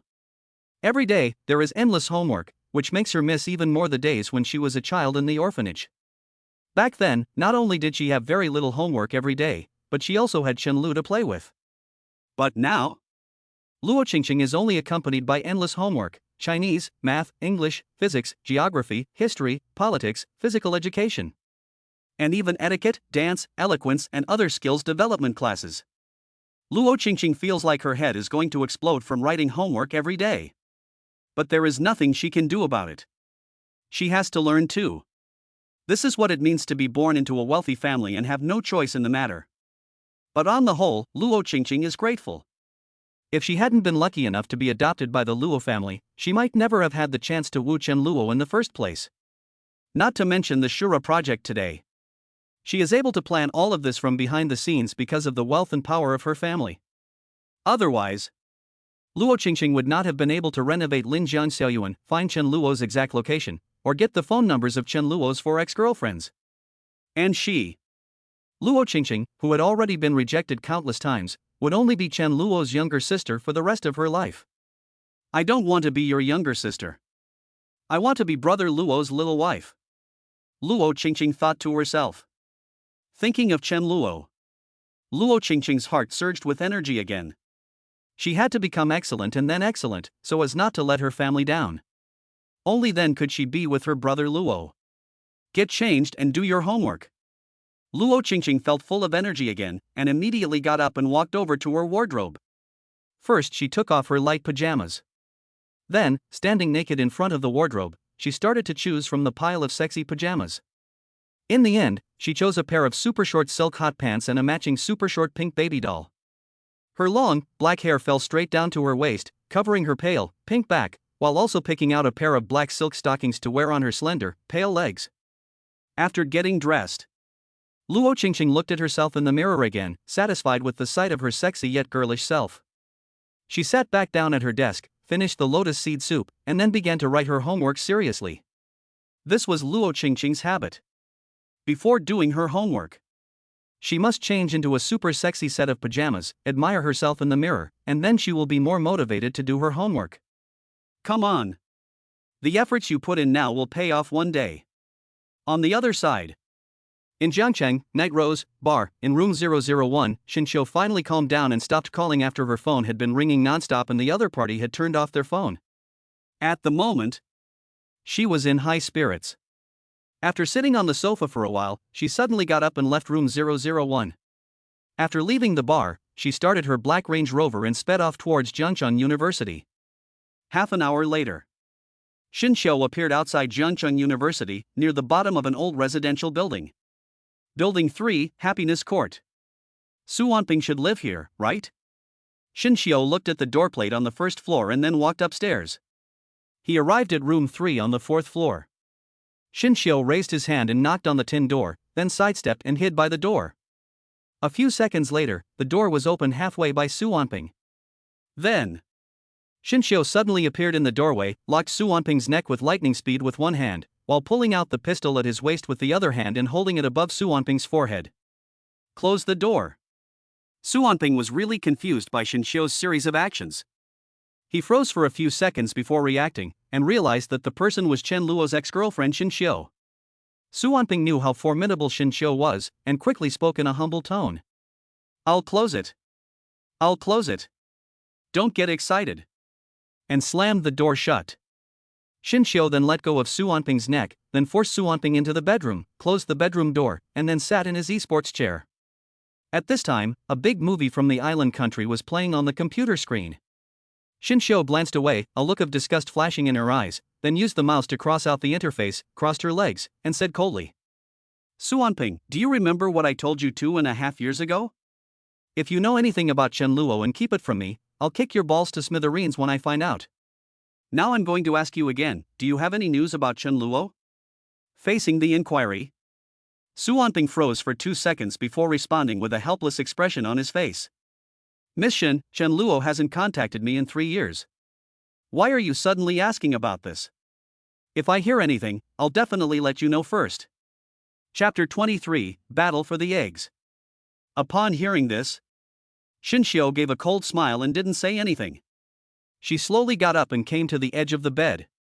Su Wanping seemed to be a little guilty and didn't dare to look up and directly at Xinxiu's very oppressive eyes. When Xinxiu walked to the edge of the bed, Su Wanping unconsciously backed up, not knowing that he had leaned against the edge of the bed, and then sat down on the bed with his butt. Then he sat on the bed without even bothering to take off his shoes. He shrunk to the foot of the bed, pulled back the quilt to cover himself, looking at a man-eating Xinxiu. Su Wanping at the moment did not even bother about his doll wife. Bedside. Xinxiu saw the quilt being pulled back by Su Wanping, and a life-size doll was revealed, and immediately a few more signs of disgust appeared in his eyes. Pointing at the doll with a gun, he said, "You'd better cover your wife, I don't want to see this kind of thing." "Then don't point a gun at me," Su Wanping said with a panicked face. The reason why he was so afraid of this woman in front of him. It was because 2.5 years ago, after Chen Luo suddenly disappeared, Xinxiu went crazy looking for Chen Luo, and finally found Su Wanping here, forcing Su Wanping to know if Chen Luo was anywhere. At that time, this violent woman kicked the balls of 4 men in front of him. That scene still scares Su Wanping to this day.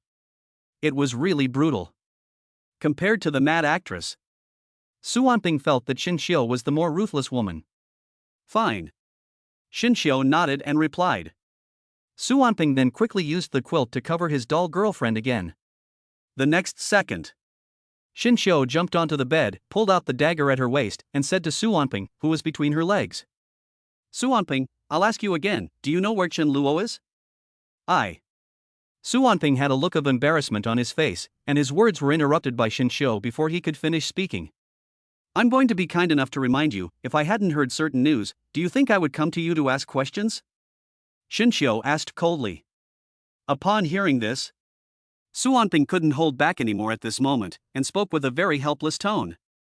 "Miss Shen, it's been almost 3 years since it happened, and you still can't forget Chen Luo? An outstanding and beautiful woman like you can find whatever you want, there is really no need to hang yourself on this rotten Chen Luo tree. This is also the honest truth."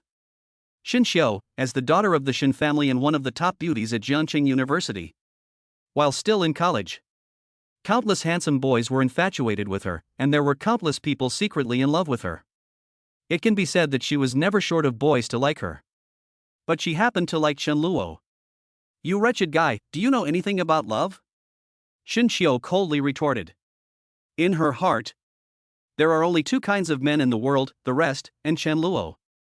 And there is only one Chen Luo in the world. During the summer of her senior year, Chen Luo was drinking alone in a bar called Night Rose, and that was the first time Xinxiu met him. At the time, she was also alone in a booth, drinking like she was tonight, and when she was done she wanted to go to the bar. Then she met Chen Luo, also drinking at the bar. The difference was, she got very drunk that night. Under the colorful lights and the pounding DJ music, Xinxiu saw Chen Luo's eyes. That look, Xinxiu still can't forget it to this day. It was the look of a man who has been through a lot, but is still carefree and at ease. It captivated Xinxiu immediately. But Chen Luo's eyes had a kind of magic that made her fall in love at once. Later, Xinxiu and Chen Luo drank a lot of wine, and asked Chen Luo to take her to a hotel room. When they arrived at the hotel, everything went very smoothly. Chen Luo and she were intimately entwined, and after taking a shower, they quickly came to the final step. At this time, Xinxiu was inevitably nervous because it was her first time, and Chen Luo keenly noticed this and casually asked her, "Your first time?" Xinxiu also simply replied, thinking that this was just a simple conversation that would not affect their progress tonight. After all, they had already been in the hotel for a long time, and everything seemed to be falling into place. But what happened in the end? After hearing a simple Chen Luo rolled over, pulled up his pants, and left the room. Before he left, he said something serious to her. "Treasure your first time." Those were the words. Like the arrow of Cupid, it pierced through the countless layers of her defenses and struck the target in her heart. At that moment, Shin Luo lay on the big hotel bed, her ears lightly echoing Chen Luo's words, and then she fell in love with Chen Luo without knowing it. Later, she found out that Chen Luo was her junior, and then there was the encounter she had arranged, as well as her carefully designed plan to make a fake relationship real. She thought the plan was flawless, but it almost killed her lover. For more than 2 years, she has been living in remorse. Until now. Learning news of Chen Luo again, she naturally and desperately wanted to say sorry to Chen Luo. Okay, I'll tell you, but you have to promise me not to hurt Chen Luo. Su Wanping finally relented. There was no choice. This violent young lady is really crazy. I promise. Hurry up and say it. Shin Xiu hurriedly replied. You have to swear. Su Wanping said seriously. You're still making conditions? Shin Xiu's face tightened upon hearing this, and the next moment, she pinned the dagger between Su Wanping's legs, only 2 inches away from his heirloom. I'll talk. I'll talk. Su Wanping heard the sound of the dagger piercing the bedboard, and he only felt a chill in his second brother. He quickly spoke with a painful expression on his face. Chen Luo is in the Linjiang courtyard. Upon hearing this, Shin Xiu let go of Su Wanping, walked outside with a face full of excitement, and her heart was so full of emotion that she could hardly find the words to express it. 2.5 years. She finally had news of Chen Luo. At this moment, she had only one thought in her mind, and that was to go to Linjiang Xiaoyuan to find Chen Luo, but when she reached the door, she changed her mind. If she just went to find Chen Luo, he would probably not come out. After all, from Chen Luo's perspective, she had cheated on him. So, Shin Xiu turned her head and walked towards the bedroom, and happened to bump into Su Wanping, who had just gotten up and walked out of the room to see if Shin Xiu had left. He was still holding the phone in his hand. Shin Xiu looked at Su Wanping's phone and immediately guessed what Su Wanping wanted to do. His eyes suddenly grew cold. He asked faintly, "Who are you going to call with your phone?" "Watch the movie to find out." Su Wanping gave a bitter smile and could only reply randomly after reading it. "Now. Pick up your phone and call Chen Luo, tell him to go to the Night Rose bar and drink. If you can't do it, I'll chop off your little residence," Shin Xiu said with a solemn expression. Chapter 24, Chen Luo is my brother, so I need to pay more. This is too much to ask of me, isn't it, Miss Shin? Chen Luo is my brother. Su Wanping had a pleading expression on his face, and upon seeing this, Shin Xiu paused for a few seconds before raising his hand and holding up 2 thumbs and speaking. 200,000. Are you in or out? Although Chen Luo wasn't born from the same mother as me, I have long treated him like a hand-picked younger brother. Su Wanping said again upon hearing this. 300,000. Shin Xiu's voice fell and he raised another thumb, looking like he had no problem with the money at all. At this moment, Su Wanping really hesitated. He stayed up late every day writing little H stories, and after working hard for a month, he only made a few thousand yuan. Miss Shin Xiu gave 300,000 yuan at once, and he had already told Shin Xiu where Chen Luo was. In other words, Shin Xiu would find Chen Luo sooner or later, and now he was just speeding up the process. After some thought, Su Wanping looked at Shin Xiu and said 3 words. We need to increase the price. Upon hearing this, Shin Xiu smiled at Su Wanping, raised his hand and extended the last 2 thumbs, and then calmly said to Su Wanping. 500,000 yuan. It's a deal. Su Wanping readily agreed, and Shin Xiu was very happy about it. He directly took out a bank card and threw it to Su Wanping.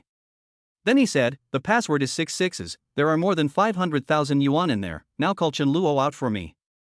Su Wanping put the bank card away and then took out his phone to call Chen Luo. It was already past 1 o'clock in the morning. A few seconds later, Chen Luo, who had already fallen asleep, was awakened by the phone. He opened his eyes, felt for the phone and tried to turn it off, but when he saw that it was his good friend Su Wanping calling. After a pause of a few seconds, he still answered the phone, and then said in a resentful tone. Why are you calling me in the middle of the night? Luo, are you going out for a drink? I'll buy. Su Wanping said in a very cheerful tone. Drink the hell out of it. It's already 1 o'clock. Chen Luo directly rejected Su Wanping. No.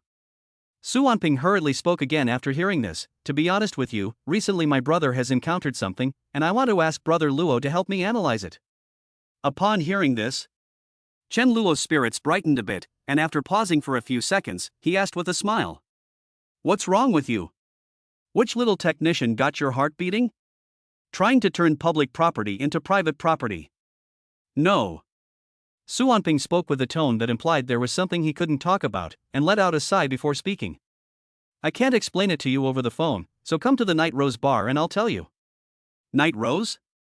Chen Luo's face froze upon hearing these words, and then he asked Su Wanping without any hesitation, can we go to another bar to talk? Su Wanping was suddenly asked this by Chen Luo, and for a moment, he didn't know how to answer. Xin Xiu, who was standing nearby, quickly reminded him in a whisper. Just say you've already booked a private room. Upon hearing this, Su Wanping's mind snapped back to reality, and in a very honest tone he said, no way. I've already booked a private room. It'd be a waste of money to cancel it. Okay. Chen Lu pondered for a moment before nodding and replying, then you can drive here to pick me up. Upon hearing this, Su Wanping turned his head to look at Xin Xiu again, his eyes seeking her opinion. Xin Xiu looked at Su Wanping's scared expression. She immediately returned a look of rejection. She wasn't afraid that Su Wanping would run away, but she was afraid that this guy Su Wanping would not be able to disguise himself well enough on the way there and would arouse Chen Luo's suspicions. After all, Su Wanping's brain was stuck on the phone right now. Going to pick up Chen Luo. When the two of them chat on the way there, can this guy carry on the conversation? She guessed it was doubtful. So letting Chen Luo come was the best choice. And Su Wanping. After being rejected by Xin Xiu's gaze, he then thought for a moment and spoke. I've already sat down in the private room and started drinking, so I can't drive now. Damn it. You didn't wait for me to drink. I'll have to spank you later. Chen Luo responded. Then he hung up the phone. He got up, got dressed, and walked out of the room in the dark to go downstairs. Then he hailed a ride-hailing car to the Night Rose bar. On the way, Chen Luo couldn't help but think of Xin Xiu again, and he felt a little worried for some inexplicable reason. It's fine, there's no such thing as coincidence in the world. Chen Lu comforted himself. Half an hour later. After 2 o'clock, Chen Lu arrived at the Night Rose bar. He walked into the bar and saw young men and women dancing on the dance floor. Chen Lu glanced at the young beauties a few times, then withdrew his gaze and sent a message to Su Wanping. Which box are you in? Box 001. Su Wanping replied. Seeing this message, Chen Lu almost subconsciously flinched. His heart inexplicably pounded. Su Wanping actually booked box 001. Could it be that crazy woman Xin Xiu has found out about me? No, she couldn't have. Su Wanping is my buddy, he wouldn't betray me. Chen Lu thought for a moment. In the end, he chose to believe in Su Wanping. After all, they had been good friends for many years, and he trusted him more than anyone else in the world. Immediately afterwards, Chen Lu once again arrived at the door of box 001, then lifted his hand and pushed open the door, and saw Su Wanping sitting in the middle of the sofa, and next to him, near the toilet, was a beautiful woman in a tight skirt. She crossed her legs, slightly lowered her head, and her long hair fell down, covering her cheeks. The room was very dark. Chen Lu couldn't see her face very well, but her figure was obvious. It was quite explosive. Even in the dark room, you could vaguely see the proud outline of her figure. Immediately, Chen Lu spoke in a teasing tone. Su, didn't you say you were sad? Why did you ask a younger girl to drink with you? You're not trying to get me drunk so you can get me into trouble again, are you? Upon hearing this, Su Wanping looked guilty, not knowing how to respond to Chen Lu's words. This kid actually didn't recognize Xin Xiu. He even treated her like a bar hostess. This is really killing me. Why aren't you saying anything? You ordered so much alcohol? You can't drink all that. Chen Lu sat down next to Su Wanping, said something, picked up the bottle opener, and pried open a bottle of wine. Su Wanping still didn't say anything when he heard this. Xin Xiu, who was sitting on the inside of the sofa, finally spoke slowly in reply. He can't drink it, so I'll drink it with you. As she said this, she raised her leg and got up. Twisting her slender waist, she slowly walked towards Chen Lu, and when Chen Lu heard this familiar voice, he slowly looked up and looked at the hostess. The distance between the two gradually closed, until Xin Xiu walked to a position less than half a meter away from him. Chen Lu's mind snapped. He finally recognized the escort girl he had just thought was Xin Xiu. For a moment, Chen Lu felt a chill behind him, and it really was this violent woman. It's just that he never imagined that Su Wanping had actually betrayed him. Chen Lu looked at Su Wanping. The latter looked embarrassed. Su Wanping, go out and close the door on your way out, Xin Xiu said with a smile. Hearing this, Su Wanping immediately got up and left box 001, leaving Chen Luo sitting on the sofa, dumbfounded. After Su Wanping left, in the next second, Xin Xiu opened her legs and sat on Chen Luo. Her seductive eyes were full of excitement. She leaned close to Chen Luo's ear and whispered, Chen Luo, I finally saw you again. Chapter 25, Finish your drink and you can leave. Chen Luo had a bitter expression on his face. At that moment, he had already cursed Su Wanping 100 times in his heart. But after cursing, he could only look up and face Xin Xiu, who had come looking for him. Xin Xiu, don't be in such a hurry. Chen Luo grabbed Xin Xiu's hand and said in a slow tone. Upon hearing this, Xin Xiu looked at Chen Luo with flirtatious eyes, then lifted her leg and got off Chen Luo's body, sitting next to him. Then she said in a very nostalgic tone, Chen Luo, do you remember? We met in this bar. 2.5 years have passed.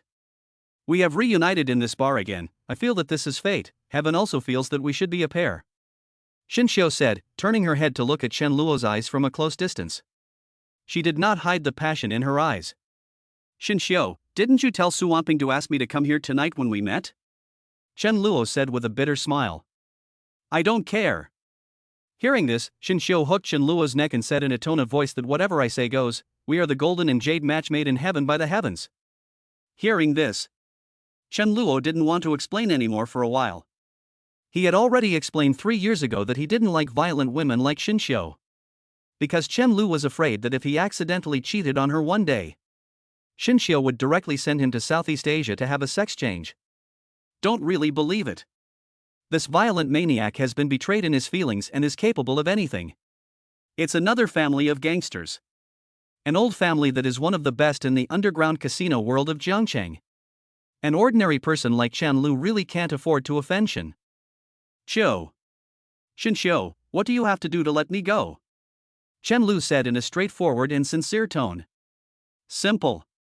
Hearing this, Xin Xiu said dryly, do you see all these drinks on the table? If you and I drink all of them together, you can leave this room and go back. I'm not a good drinker. Chen Luo smiled bitterly and replied, you'll definitely get drunk. I'm still here, aren't I? I can drink a lot. Xin Xiu laughed and responded.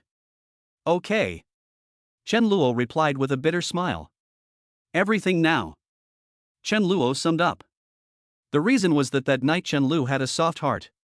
At that time, he should not have cared about Xin Xiu, and he should have just let her sister do it for the first time. And be done with it. If that had happened, the crazy movie star would not have gone out to film, and he would have gone back to fool around in the middle of the night without any consequences. But it happened. He had a soft heart.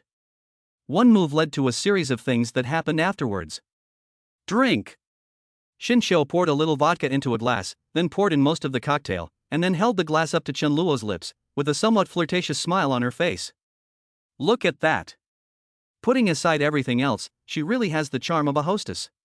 Chen Luo smiled wryly.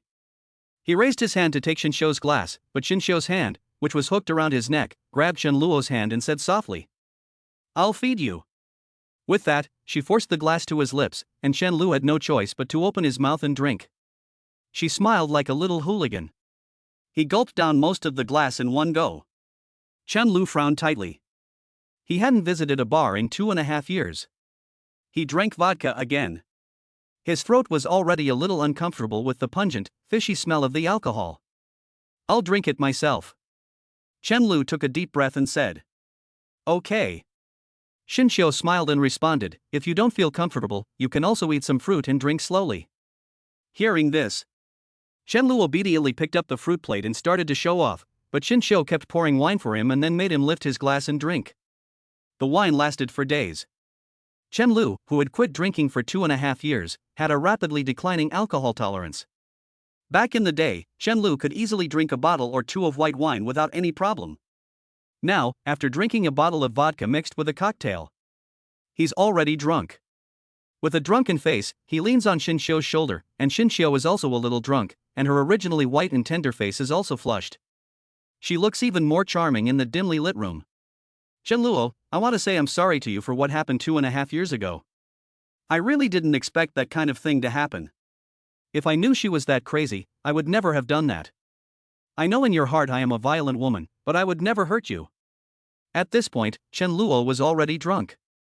Xin Xiu looked at the drunk Chen Luo in her arms in the private room and couldn't help but whisper affectionately in his ear.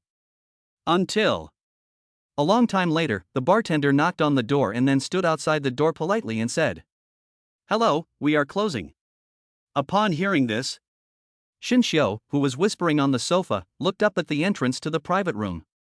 Then, Xin Xiu ate the last piece of apple in the fruit plate, then picked up the 1.8-meter tall Chen Luo and walked straight out of private room 001. At the door, the waiter saw Xin Xiu carrying Chen Luo out and his face immediately showed a look of shock. He glanced at Xin Xiu's concave and convex back and couldn't help but show envy in his eyes as he looked at Chen Luo. He walked to the front desk. After Xin Xiu used her card to settle the bill, she walked out the door in the eyes of everyone, and then arrived at the door of the bar. She walked along the street towards her car, and just a few dozen meters away, there were 3 young men with yellow hair in front of her, as if they had just come out of the bar and were a little drunk. When they saw Xin Xiu carrying Chen Luo from behind them and passing them to go forward, it immediately attracted the attention of the 3 men. The 3 men looked at Xin Xiu wearing a black tight skirt, revealing her pair of snow-white long legs, and the swaying waist as she walked. Seeing that Xin Xiu was carrying the handsome young man Chen Lu, they naturally assumed that Xin Xiu was that kind of woman, so the yellow-haired guy couldn't help but speak up. "Beauty, can we hang out together?" Hearing the sound, Xin Xiu suddenly stopped in her tracks, carrying Chen Luo and turning to look at the 3 men with yellow hair who had walked up to them. Seeing the undisguised lust in their eyes, Xin Xiu slowly raised the corner of her mouth and asked with a smile, "You guys want to play too? Is that okay?" Brother Yellow Hair nodded and asked, "You want to too?" Xin Xiu didn't answer and instead looked at the young man to the left of Yellow Hair and asked, "Of course I want to, beautiful lady." The young man replied excitedly, "You want to too?" Xin Xiu looked at the young man to the right of Huang Mao and asked, "Super want." The young man didn't finish his sentence. Xin Xiu raised his leg and hit him with a precise leg-breaking kick. Then he hit the 2 people next to him twice. Amidst the wails of pain, Xin Xiu loaded Chen Luo onto the Land Rover and tied him to the passenger seat. They sped away on the deserted street, leaving behind only a roaring sound. 10 minutes later, Xin Xiu drove the car to the entrance of a hotel, then carried Chen Luo into the door, took out his ID card and put it on the counter. He said to the receptionist very firmly, "Give me a double room." Chapter 26, Can't Get Away. Upon hearing this, the young receptionist froze for half a second, then picked up Xin Xiu's ID card and silently checked her in. His intuition told him Xin Xiu is a very difficult woman to deal with, because her aura is just too strong. Even though she was dressed in sexy and seductive clothes, he didn't dare to stare at her too much. After checking in, the receptionist put the room card on the counter and said respectfully, "Room 15, 9th floor.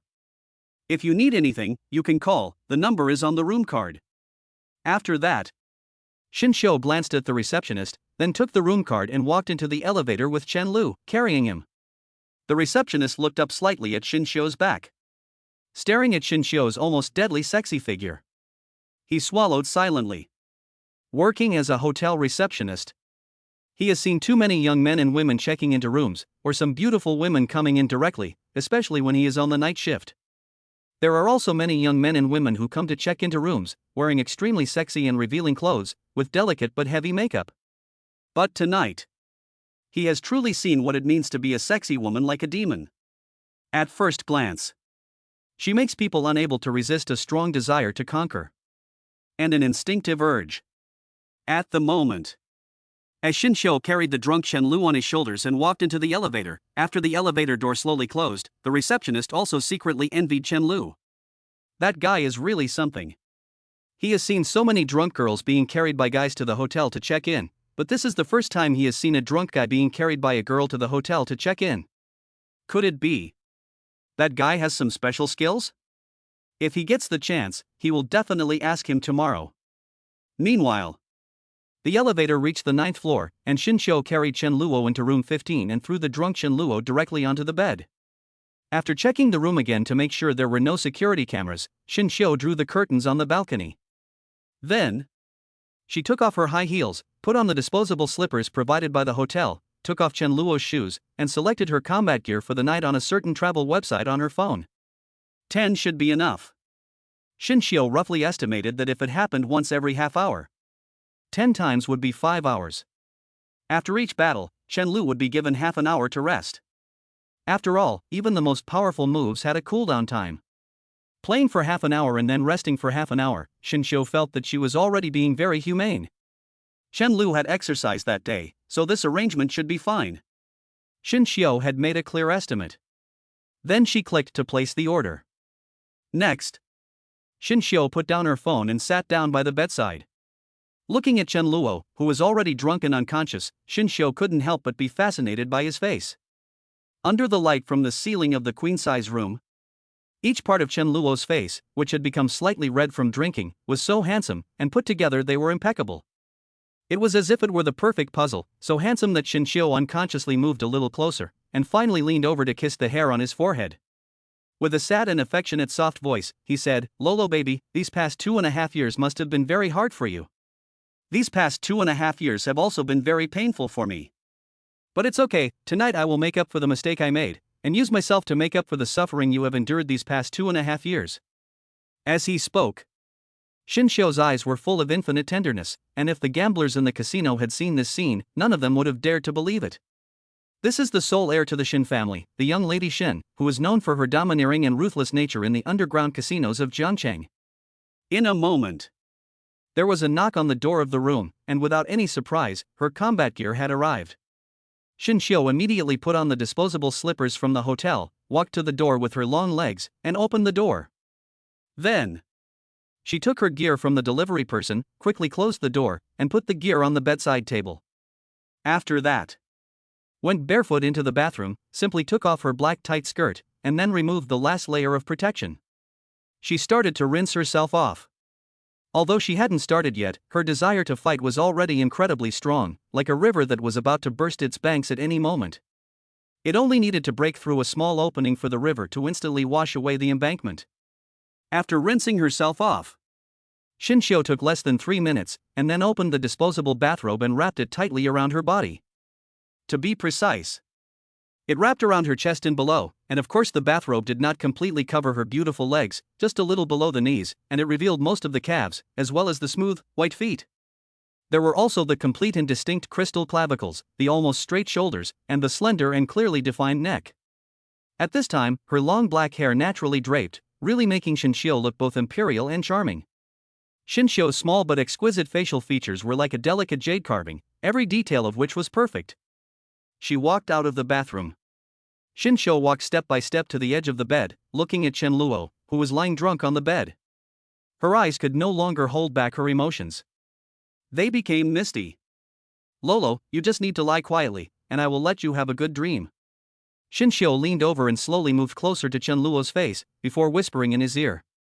If Chen Luo wasn't drunk at this point, then his gaze would have, like a self-viewing camera, aimed at Xin Xiu's 2 big, white buns that were impossible to ignore. Under the white disposable bathrobe, Xin Xiu wasn't tied up particularly tightly, as if it would come loose with just a light touch. It was just a pity. Chen Luo's drinking capacity had long since been less than it was 2.5 years ago, when he was poured several bottles of vodka at the Night Rose Bar, and he was already drunk at this moment. So much so that Chen Luo could not open his eyes at all, and of course at this time he could only lie down. He could not lift his head. Xin Xiu tried to fiddle with the bed a few times, and his eyes gradually became irritable. After taking a deep breath, he sat on the bed. Then he said, "It seems that I need to warm up first." After saying this, Xin Xiu turned his head and turned off the lamp on the bedside table, then covered Chen Luo with the quilt, and then rolled over and sat with his back to Chen Luo's body. In the dimly lit room, it was pitch black. All you could hear was the faint sound of clothes being thrown on the floor. It was a long night. Chen Luo was half awake, as if he had had a dream in which he had offended a very ruthless person, and was then thrown into the foundation pit of a construction site by that person. The pit was very deep. It was also very narrow. Chen Luo was thrown in and could not climb out at all. Meanwhile, there was a large pile driver above him, constantly driving him deeper and deeper into the pit. The deeper it dug, the deeper it dug. Chen Lu could only feel a pitch-black darkness in front of his eyes. It was as if he had fallen into an abyss. Chapter 27 Xinxiu, this woman is really fierce. The next day, Chen Lu woke up from the dim room, and his first reaction was that his head hurt. It hurt especially bad. It hurt like it was going to explode, and his second reaction was that he felt especially weak. It was as if he had been sucked dry of his yang energy by the fox spirit in the spider web cave in Journey to the West. He felt a little cold even in the morning. Fuck. That woman Xinxiu is really a tiger woman.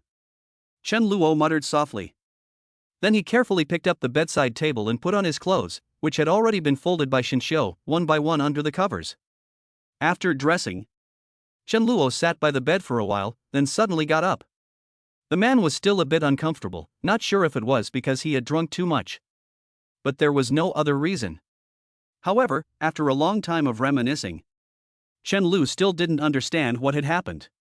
He had lost all important memories of last night, and could only remember that he had been drunk with Xinxiu at the bar. As for what happened afterwards, he was confused, and he came to the hotel with Xinxiu. He couldn't remember the follow-up plot that happened on the big bed at all. At the moment, Chen Lu's gaze suddenly noticed the trash can, which contained many white tissue papers, each of which had been crumpled into a ball. There was also a small pink box. Chen Lu picked up the box from the trash can and saw that the cover said 10 boxes. He was stunned and cursed in his heart. Xinxiu, this shrewish woman, is really ruthless. She really doesn't treat him like a human being. After accumulating 2.5 years of pure yang energy, it was almost completely used up by Xinxiu's spendthrift woman in one night. She was even more ruthless than the evil capitalists. When cutting leaks, you have to leave some for the other person. How could Xinxiu do such a thing? With a full heart of resentment, Chen Luo put on his shoes and got up from the bed, glanced at the time on his phone again, then got up and opened the curtains on the balcony. After absorbing the essence of the sun and the moon, Chen Luo took a few more breaths of fresh air, and only then did he feel a little better. At this moment, the sun shone from the balcony into the bedroom, and the large bedroom of more than 20 square meters suddenly brightened up. Then, Chen Lu's gaze discovered a corner of the room, where there was still 200 yuan on the small table, pressed down by a bottle of mineral water. The room had been dark before. Chen Lu hadn't even noticed it, but when he looked closer, he discovered that there was 200 yuan under the mineral water, along with a small note from Xinxiu, which also contained a sentence. Here's 200 yuan for your trouble. Go buy yourself some tonics. Don't ask me why I'm giving you 200 yuan, because you're only worth that much. After reading this, Chen Lu was so angry that he froze in place. His hand, which was holding the note, was trembling slightly. They both had a body temperature of 36 degrees Celsius. How could she have written such cold words? No. Who asked her why she gave 200 yuan? Chen Lu didn't even care about the money. The 200 yuan was not a fee for his hard work, but the last straw that broke Chen Lu's back. This woman is really vicious. After squeezing him dry, she even went so far as to belittle him. What did she mean by just giving him 200 yuan? With his 180 centimeters frame, his strong physique from daily exercise, and the pure yang energy he had accumulated over the past 2.5 years, he was only worth a measly 200 yuan? This is outrageous. Even if Chen Lu went to the island country to work as a gigolo and serve those rich and powerful women, he would definitely earn more than that. Xinxiu. Chen Lu was so angry that his blood rushed to his head, and suddenly he felt a little dizzy. He quickly sat back down on the bed and lay there for a while to calm down. Then he got up. Forget it. I'm just unlucky to have met this tiger woman. Xinxiu thought for a while. He could only bear it. There was no other way. Chen Lu knew Xinxiu's background too well. As an old Jiangcheng mafia family, her father's reputation in Jiangcheng was really famous. As the only blood relative of the Xin family, she will inevitably inherit the family business and become the boss of the Jiangcheng underworld in the future, barring any unforeseen circumstances. With such a background, what else can Chen Luo do when he meets her? Of course, he can only enjoy her in silence. Just like life. Sometimes you can't resist the arrangement of fate, so it's better to take the initiative to accommodate it, at least that way you'll feel a little more comfortable. Chen Luo's life creed. It's all about being free. Like a green leaf, he lets the wind blow him wherever it takes him. After putting the 200 yuan fee into his pocket, Chen Luo went to the bathroom to take a pee, then calmly took the room key and walked out of the room. He went downstairs to the front desk to check out. "Hello, checking out," Chen Luo politely said to the young receptionist. As he said this, he put the room key on the counter. The receptionist was originally watching TV, and when he heard Chen Luo's voice, he looked up. He already had the room key in one hand. Was about to register Chen Luo's checkout on the computer. But suddenly, the receptionist looked at Chen Luo, carefully examining his features and figure, as if recognizing Chen Luo's appearance, and then asked with respect and admiration, "Brother, weren't you the one carried upstairs by a beautiful woman after getting drunk last night?" Being asked this, combined with the receptionist's admiring look, Chen Luo was inexplicably a little embarrassed, so he shook his head and said with a confused look, "Admit your mistake, right? Check out quickly." However, the receptionist was very sure. Seeing Chen Luo's expression, which was not very friendly, he immediately walked out of the counter and came to Chen Luo's side. Then, with an expression of admiration, he said, "Brother, I recognize your face. You are the one who was carried upstairs by a beautiful woman last night." Seeing the receptionist's so sure expression, Chen Luo was a little speechless for a moment. He thought to himself, "Since you are so sure, why are you asking me if I am? You're making me a little embarrassed. Why are you asking this?" Chen Luo asked in a low voice. Upon hearing this, the receptionist's face broke into a smile. Seeing that Chen Luo was finally willing to admit it, he immediately lowered his voice and came up to Chen Luo and said, "To be honest, my friend, I have been working at the front desk for several years, and I stay up all night every day. My body really can't take it anymore. I don't want to work hard anymore. I want to ask you how I can eat the soft rice of a rich woman?" Although the receptionist was uneducated, it was obvious from Xin Xiu's clothes and jewelry, as well as the Land Rover parked in front of the door, that she was a rich woman. At this moment, Chen Luo, who had been asked this question by the receptionist, was even more frustrated and could not say anything. How dare this kid treat him like a soft rice eater? Who eats soft rice for 200 yuan a night? For a moment, the pent-up frustration that Chen Luo had just suppressed welled up inside him like a flood, and Chen Luo took a deep breath to remain calm and asked, "Did she tell you to ask me this question?" "Who?" "The one who stopped me from entering." "Of course not," the receptionist explained with a look of sincerity. "I really don't want to try anymore. Brother, just teach me 2 tricks. I'll pay 200 yuan to see your sincerity," Chen Luo said speechlessly. Then, without the slightest hesitation, the receptionist scanned the QR code and gave Chen Luo 200 yuan. Chen Luo looked a little surprised when he saw this. "What do you mean? You're serious?"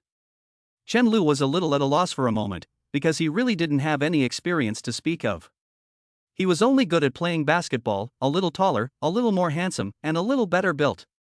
However, none of these things seemed to be possessed by the receptionist. So, in order not to dampen the receptionist's confidence, Chen Luo thought for a while and said, "You should learn basketball, singing and dancing, and rap." After saying this, Chen Luo put 200 cash on the counter and walked out of the hotel. It is not easy for everyone to come out and work.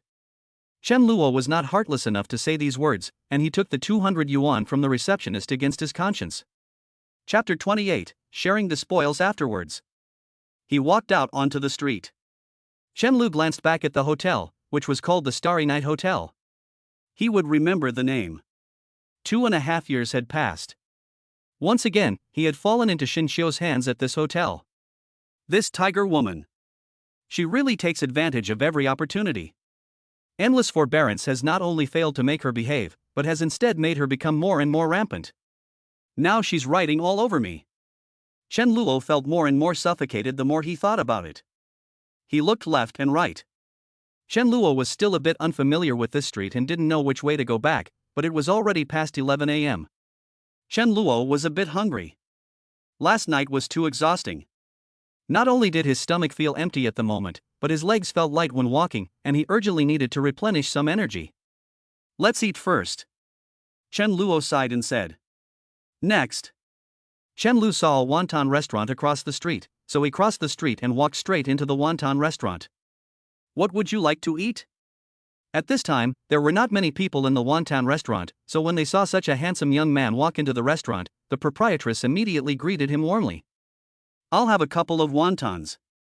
Chen Lu looked at the menu hanging on the wall and said, Okay.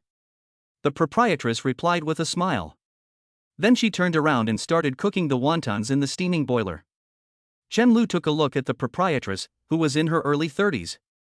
She was wearing a tight pink top with bright red flowers printed on it, which tightly embraced her plump body. Her bottom half was covered by a pair of tight jeans, which showed off her mature legs to the extreme. Her long hair was simply tied up on top of her head. It had to be said that the proprietress still had a lot of charm.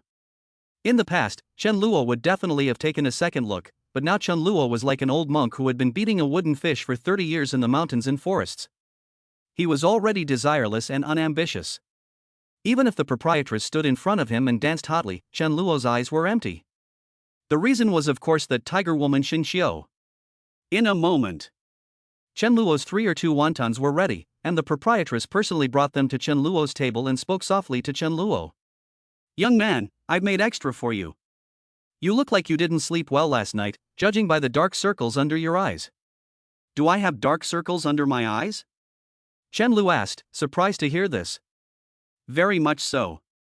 The boss's wife nodded, but it doesn't affect your good looks. Hearing this, Chen Lu looked a little embarrassed, and after a moment, he explained, I drank a bit too much last night at the bar, and I won't drink so much in the future. Bar? Hearing this, the proprietress sat down and said, Auntie got divorced from her husband last year, and now she's running this wonton shop by herself, which is pretty boring. Don't look at me, I'm over 30, but I have a young heart and like to hang out with young people. You and I can add a green bubble, and if you get the chance, take me to the bar to hang out, okay? Hearing this, Chen Lu couldn't eat the wontons in his spoon anymore, and looked up at the proprietress of the wonton shop. The look in her eyes was really too obvious. I can't eat these wontons. I ate one. Chen Luo suddenly got up and said, I suddenly remembered that I have something to do. Could you pack it for me, please? Hearing this, the boss lady didn't say anything more, got up and packed the wontons for Chen Luo, who then carried them out the door. A few minutes later, the boss lady suddenly reacted, looking full of resentment. Oh, that kid didn't seem to have paid. And walked out of the wonton restaurant. Chen Luo had already forgotten about whether or not he had paid, and was sitting on a bench in a small park, eating the wontons with relish. It was really not bad. It was quite tasty. After finishing eating, it was almost exactly 12 o'clock, and Chen Luo took a deep breath and muttered, Okay, I'm full and satisfied, it's time to go settle scores with that traitor Suanping. What a pile of rubbish. 7 years of brotherhood can't be trusted. Early in the morning, Chen Luo had already carried out profound self-reflection. Although the root of the problem lay in that night many years ago, when his kindness had made Xin Xiu fall in love with him, the trigger was Suanping. His self-proclaimed most reliable friend had betrayed him. If it weren't for Suanping, Chen Luo would never have set foot in Night Rose again in his life, let alone enter box 001. Pile it up. Chen Luo walked out of the park and used his phone's navigation to head straight for the subway. From Hunyuan Station to Jiangcheng University Station. Then he walked for a while. He arrived at the Happy Court, a community that Suanping had rented since graduating from university. He went straight to the 4th floor. Chen Lu raised his hand and knocked on door number 3. No one answered for a long time, so Chen Lu immediately shouted through the crack in the door. Suanping, open the door quickly, or I'll blow up your little house. Hearing this, Suanping, who had already crept up to the door without making a sound, but had never dared to open it, could no longer remain silent. With a tone of great difficulty, she replied, Luo Ge, I really have no choice in this matter. What kind of no choice? She's pointing a gun at your head? Chen Luo said speechlessly. It's even crueler than that. Suanping said in a tone of voice of a victim, if I don't cooperate with her obediently, she will chop up my little home with a knife. You also know that it is my little treasure, and this is the only thing I hope for in my life.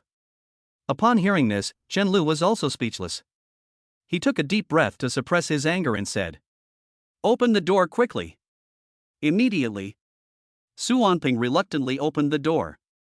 Chen Lu entered the room and walked into the bedroom, then sat down by the bed with a dark face. Su Wanping closed the door.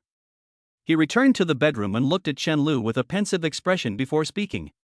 Brother Luo, there's no point in dwelling on it now that it's happened. Xinxiu gave 500,000 yuan last night, I transferred 100,000 yuan to myself, and the remaining 400,000 yuan is all in this card. The password is 6 sixes. Upon hearing this, Chen Lu's eyes revealed a trace of relief, and he took the bank card from Su Wanping's hand with one hand, then said with a very hurt expression. Lao Su, how can you be so shameless as to transfer 100,000 yuan to yourself? These 500,000 yuan are my hard work. I fought hard last night, losing at least billions of elite soldiers.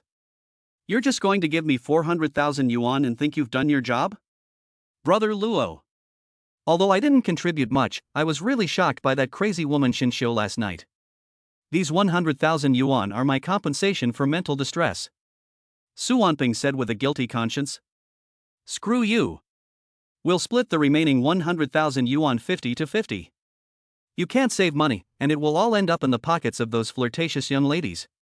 Why don't you just give it to me? I'll save some for your wife, and I'll pay you back when you get married. Chen Luo said cheekily. Okay.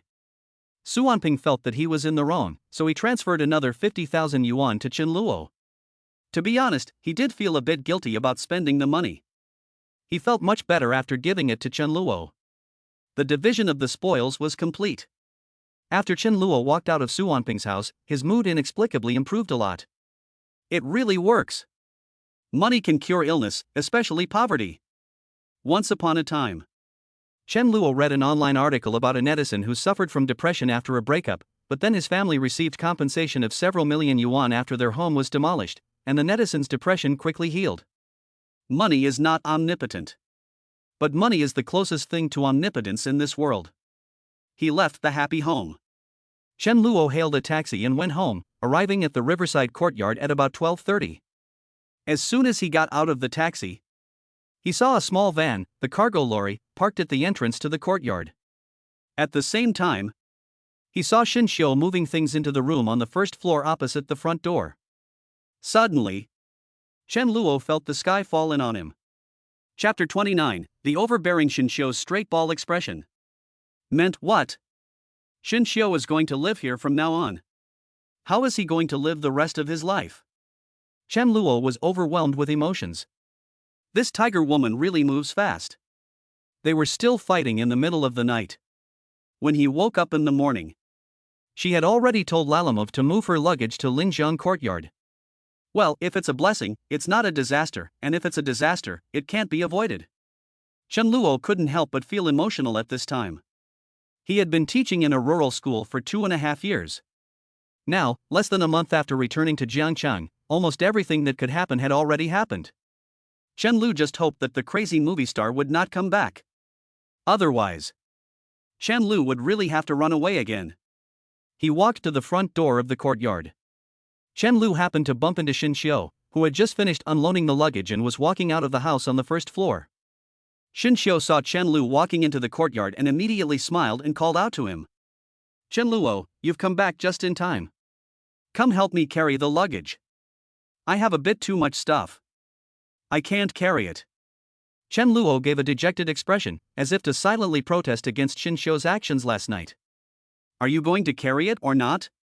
Xinxiu's face turned cold upon hearing this, and she leaned closer to Chen Luo and whispered. I recorded the whole process last night, and this time it was even more exciting than last time. The foul language in Chen Luo's heart was on the tip of his tongue, but he gulped it down hard and then changed his words to a heavy word. Move. That's right. Xinxiu smiled and replied. And then when they arrived at the trunk of the cargo lala, he turned to Chen Luo and said, Come help me move this boxing column. Coming. Chen Luo replied. Then slowly came to the cargo lala trunk, and Xinxiu each lift one end, lift the heavy boxing column toward Xinxiu's home. When they lifted it up, Chen Luo suddenly felt that his hands were very difficult. What is this boxing column made of? The weight was so heavy that Chen Luo's expression distorted. But at the moment, Chen Luo could not show too much difficulty in front of Xinxiu, otherwise this woman would probably become even more rampant. He had to prove that he was a man. Or else it would be too embarrassing. Fortunately, Xin Xiu's house was on the first floor, so Chen Lu didn't have to climb the stairs. Otherwise, Chen Lu would really have fallen apart today. Gritting his teeth, he carried the boxes from the courtyard entrance into the house. Inside the house, the room decoration was similar to their style, but Xin Xiu's first floor house was much larger than their second floor house. It was probably as large as Chen Lu and Gu Qing's house combined. The area was about 200 square meters. There were 3 rooms. The largest room has been converted into a martial arts room by Xin Xiu, with an area of about 50 square meters.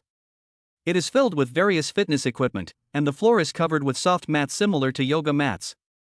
Move to that room. Xin Xiu turned his head and pointed to the room in the corner, and then the two walked in one after the other, moving a few steps to the largest martial arts room. Then, Chen Luo put down Xin Xiu's boxing post, and his expression relaxed a lot. At the same time, he couldn't help but secretly curse Xin Xiu in his heart. This boxing post definitely weighs more than 200 pounds. This Xin Xiu practices boxing with this thing every day. She is worthy to be the woman who will inherit the Xin family in the future. He finished moving it by now. His back feels sore. Xin Xiu seemed to have seen Chen Luo's bravado and smiled, whispering to him, "Are you tired?" "It's okay, mainly because someone last night didn't make a sound and took advantage of me while I was asleep," Chen Luo said, criticizing Xin Xiu without actually naming her. "Is that so?" Xin Xiu heard this and laughed carelessly, and then continued to Chen Luo. "Then continue to move." Immediately, Chen Luo came out again to help Xin Xiu move luggage. It should be said that Xin Xiu really has a lot of things. In addition to a bunch of various fitness equipment, there are also 2 or 3 boxes of clothes, as well as a bunch of military martial arts books, and a box of dead heavy rectangular toolboxes. Although Xin Xiu didn't say what it was, but Chen Luo could guess. This doesn't look like a big box, but it weighs more than 200 pounds, so there's no doubt that it contains the Tai Mai summoner. Meanwhile, second floor balcony. Gu Qing, who was originally practicing yoga on the balcony, was now completely distracted from her practice. Watching Chen Luo help the new girl, she started to feel inexplicably jealous. As for why? Of course it was Xin Xiu's looks and figure, which already made Gu Qing feel a great threat. Xin Xiu was wearing loose camouflage cargo pants today, which showed off a little of her perfect buttocks. She was wearing a tight black tank top, which showed off her clearly defined waistline and her impressive bust. Her long black hair was tied into a high ponytail, and her delicate features gave off an unconquerable, icy, and domineering vibe. She's done for. Chen Lu was definitely going to fall for her. Gu Qing was secretly worried. Her long road of chasing her husband was getting further and further away. It was really one wave after another. Teacher Meng Yue had just recently been about to go on a business trip. She had thought that the hard times were over and the next thing would be her and Chen Lu, the two of them living together in the small courtyard, living happily ever after. But then a female neighbor came along. Time passed quickly. It was almost 1 o'clock. Chen Lu finally finished helping Xin Xiu move her luggage, then returned to his own home, opened the refrigerator and took out the eggs and tomatoes to prepare a simple bowl of tomato and egg noodles to tide them over. But then he heard a knock on the door, and then Xin Xiu's voice from outside. "Chen Luo, open the door." "What?" Chen Luo went to the door and opened it a crack to reply. "I'm here for lunch," Xin Xiu said, pushed open the door, and forced his way into the house, before sitting on the sofa. Chen Lu was silent. Turning back to Xin Xiu, he said, "I didn't buy any food today. The only thing I have is tomato and egg noodles. Why don't you go across the street and eat there? There's a stir-fry restaurant there that's not bad." "No." Xin Xiu shook her head and firmly replied, "I'm not used to eating outside food. In comparison, your cooking is still a little better." Chen Lu was completely speechless. He could only turn his head and go back to the kitchen to cook. Although he had not spent much time with Xin Xiu, Chen Luo knew that she could not cook, and was even worse than Gu Qing. She had never been in the kitchen since she was a child, so he could only cook an extra bowl for Xin Xiu. At this moment, Gu Qing was about to explode on the balcony. Seeing the newcomer Xin Xiu walk so directly into Chen Luo's house, her little mouth was about to puff up like a puffer fish, and her white face turned pink. How can this bad Chen Lu be so close to her? Could it be that he now likes the older sister type? But older sister types aren't my forte. The more Gu Qing thought about it, the more confused she became. In the end, she decided that she would have to interrogate Chen Lu properly after he left for work in the afternoon. Chapter 30, Breaking and Entering. Chen Luo's home. He quickly made 2 bowls of noodles, and then fried some eggs with tomatoes in a pan, spreading them over the surface of the noodles. He then chopped 2 green onions and sprinkled them on top, and the tomato and egg noodles were done. Inside the living room, Xin Xiu had been lured by the smell into the kitchen. In order to hurry, she had moved overnight to the Linjiang courtyard, and since last night, Xin Xiu had only drunk 1 bottle of water. So at the moment, when she smelled the aroma of the tomato and egg noodles, she couldn't help but swallow in her mouth. Chen Luo, it smells so good. Xin Xiu walked into the kitchen and came to Chen Luo's side. While taking the chopsticks from the chopsticks holder, she said to Chen Luo in a very appreciative voice. Then she took one of the bowls and went out. She sat down at the dining table in the living room. She buried her head and began slurping the noodles. Chen Luo slowly walked out of the kitchen with the other bowl, sat down opposite Xin Xiu, and looked at her for a few moments. Then he ate in silence. In a short while, Xin Xiu quickly finished the entire bowl of noodles, not even leaving a bit of tomato and egg behind. She picked up the bowl again and took a few mouthfuls of soup, before saying with a satisfied look, "I'm full, I should go back to bed." "You can leave now," Chen Luo replied. His tone was a little cold. Xin Xiu's face revealed a little displeasure when she heard this, and she got up and went to Chen Luo's side, wanting to argue with Chen Luo a little, but in the end she didn't say anything because she was really very sleepy. Just suddenly, she put her hands around Chen Luo's head and forcefully kissed him very hard on the cheek, and her lips made a popping sound when they left his cheek. Then, Xin Xiu's face then revealed a happy smile, and she turned and left Chen Luo's house, closing the door behind her. Xin Xiu walked for more than 10 seconds. Chen Luo then let out a long breath, and a look of helplessness appeared on his face. He had met the female hooligan Xin Xiu, and he had to admit defeat. After lunch, Chen Luo went into the kitchen and washed the dishes, then returned to the bedroom and took a nap. After waking up, he read the novel that Lao Su had updated today. His mood improved a little. At 3:30 p.m., Chen Luo went out to work as usual. When he arrived at the gym, parents began to bring their children in one after the other. At exactly 4 p.m., Chen Luo officially began training. Gu Qing was there today as well. He sat on the side and stared at her straight on, his gaze like that of a wife staring at her cheating husband. It carried 3 parts resentment, 4 parts injustice, 1 part anger, and 2 parts coldness. Chen Luo sighed silently. There was no need to think about why Gu Qing was like that. It must have something to do with the new neighbor, Xin Xiu, who had arrived today. When the little jealous man was moving the luggage, he noticed that Gu Qing was sulking upstairs alone. Time passed quickly. 40 minutes later, it was time for a break. Chen Luo took the initiative to walk over to Gu Qing, sat down in the chair next to her and said, "Gu Qing, the new girl is called Xin Xiu. She is a senior from our university, so I helped her carry the luggage today." On hearing this, Gu Qing turned her head coldly and said with a dismissive expression, "Why are you telling me this? I don't care who she is." Chen Luo gave a shallow smile and then changed the subject. "Why haven't Meng and Duo come for 2 days?" "You don't know?" Gu Qing said with some surprise. "Haven't you seen the circle of friends posted by teacher Meng? She has a task to travel for a week recently, and Duo has gone back to his mother's place." "Really?" Chen Luo replied. He then quickly took out his phone and looked at the green bubbles, seeing the circle of friends post from Meng Yue from the night before. Teacher Meng has to go on a business trip for a week. It's finally a bit quieter. Chen Luo let out a sigh of relief. Then he played basketball for a while on the other side, and then the break was over and Chen Luo continued with his basketball training. He finished work in the evening. Chen Luo and Gu Qing went to the supermarket to buy groceries together. The supermarket was having a sale on beef, so Chen Luo bought more than a caddy of it in one go, as well as some spices and potatoes. He thought about making beef and potato stew for dinner to nourish his body. They crossed the road.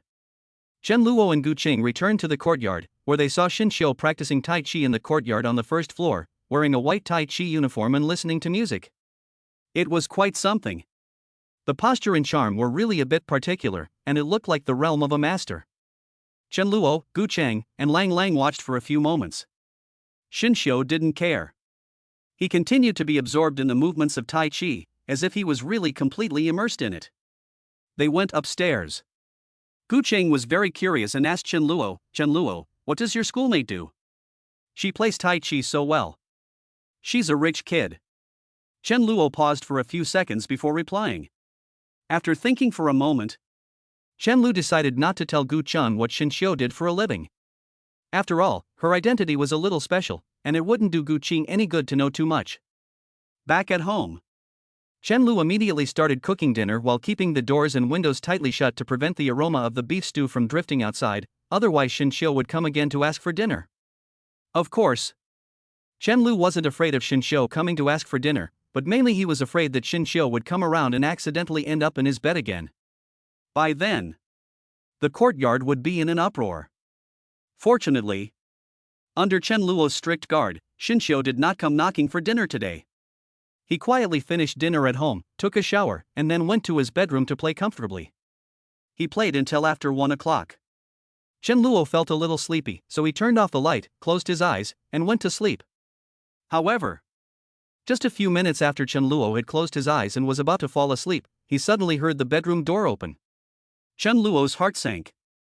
Then, he saw Xin Xiu turn on the light on his mobile phone and appear in the doorway of his bedroom. Holy shit!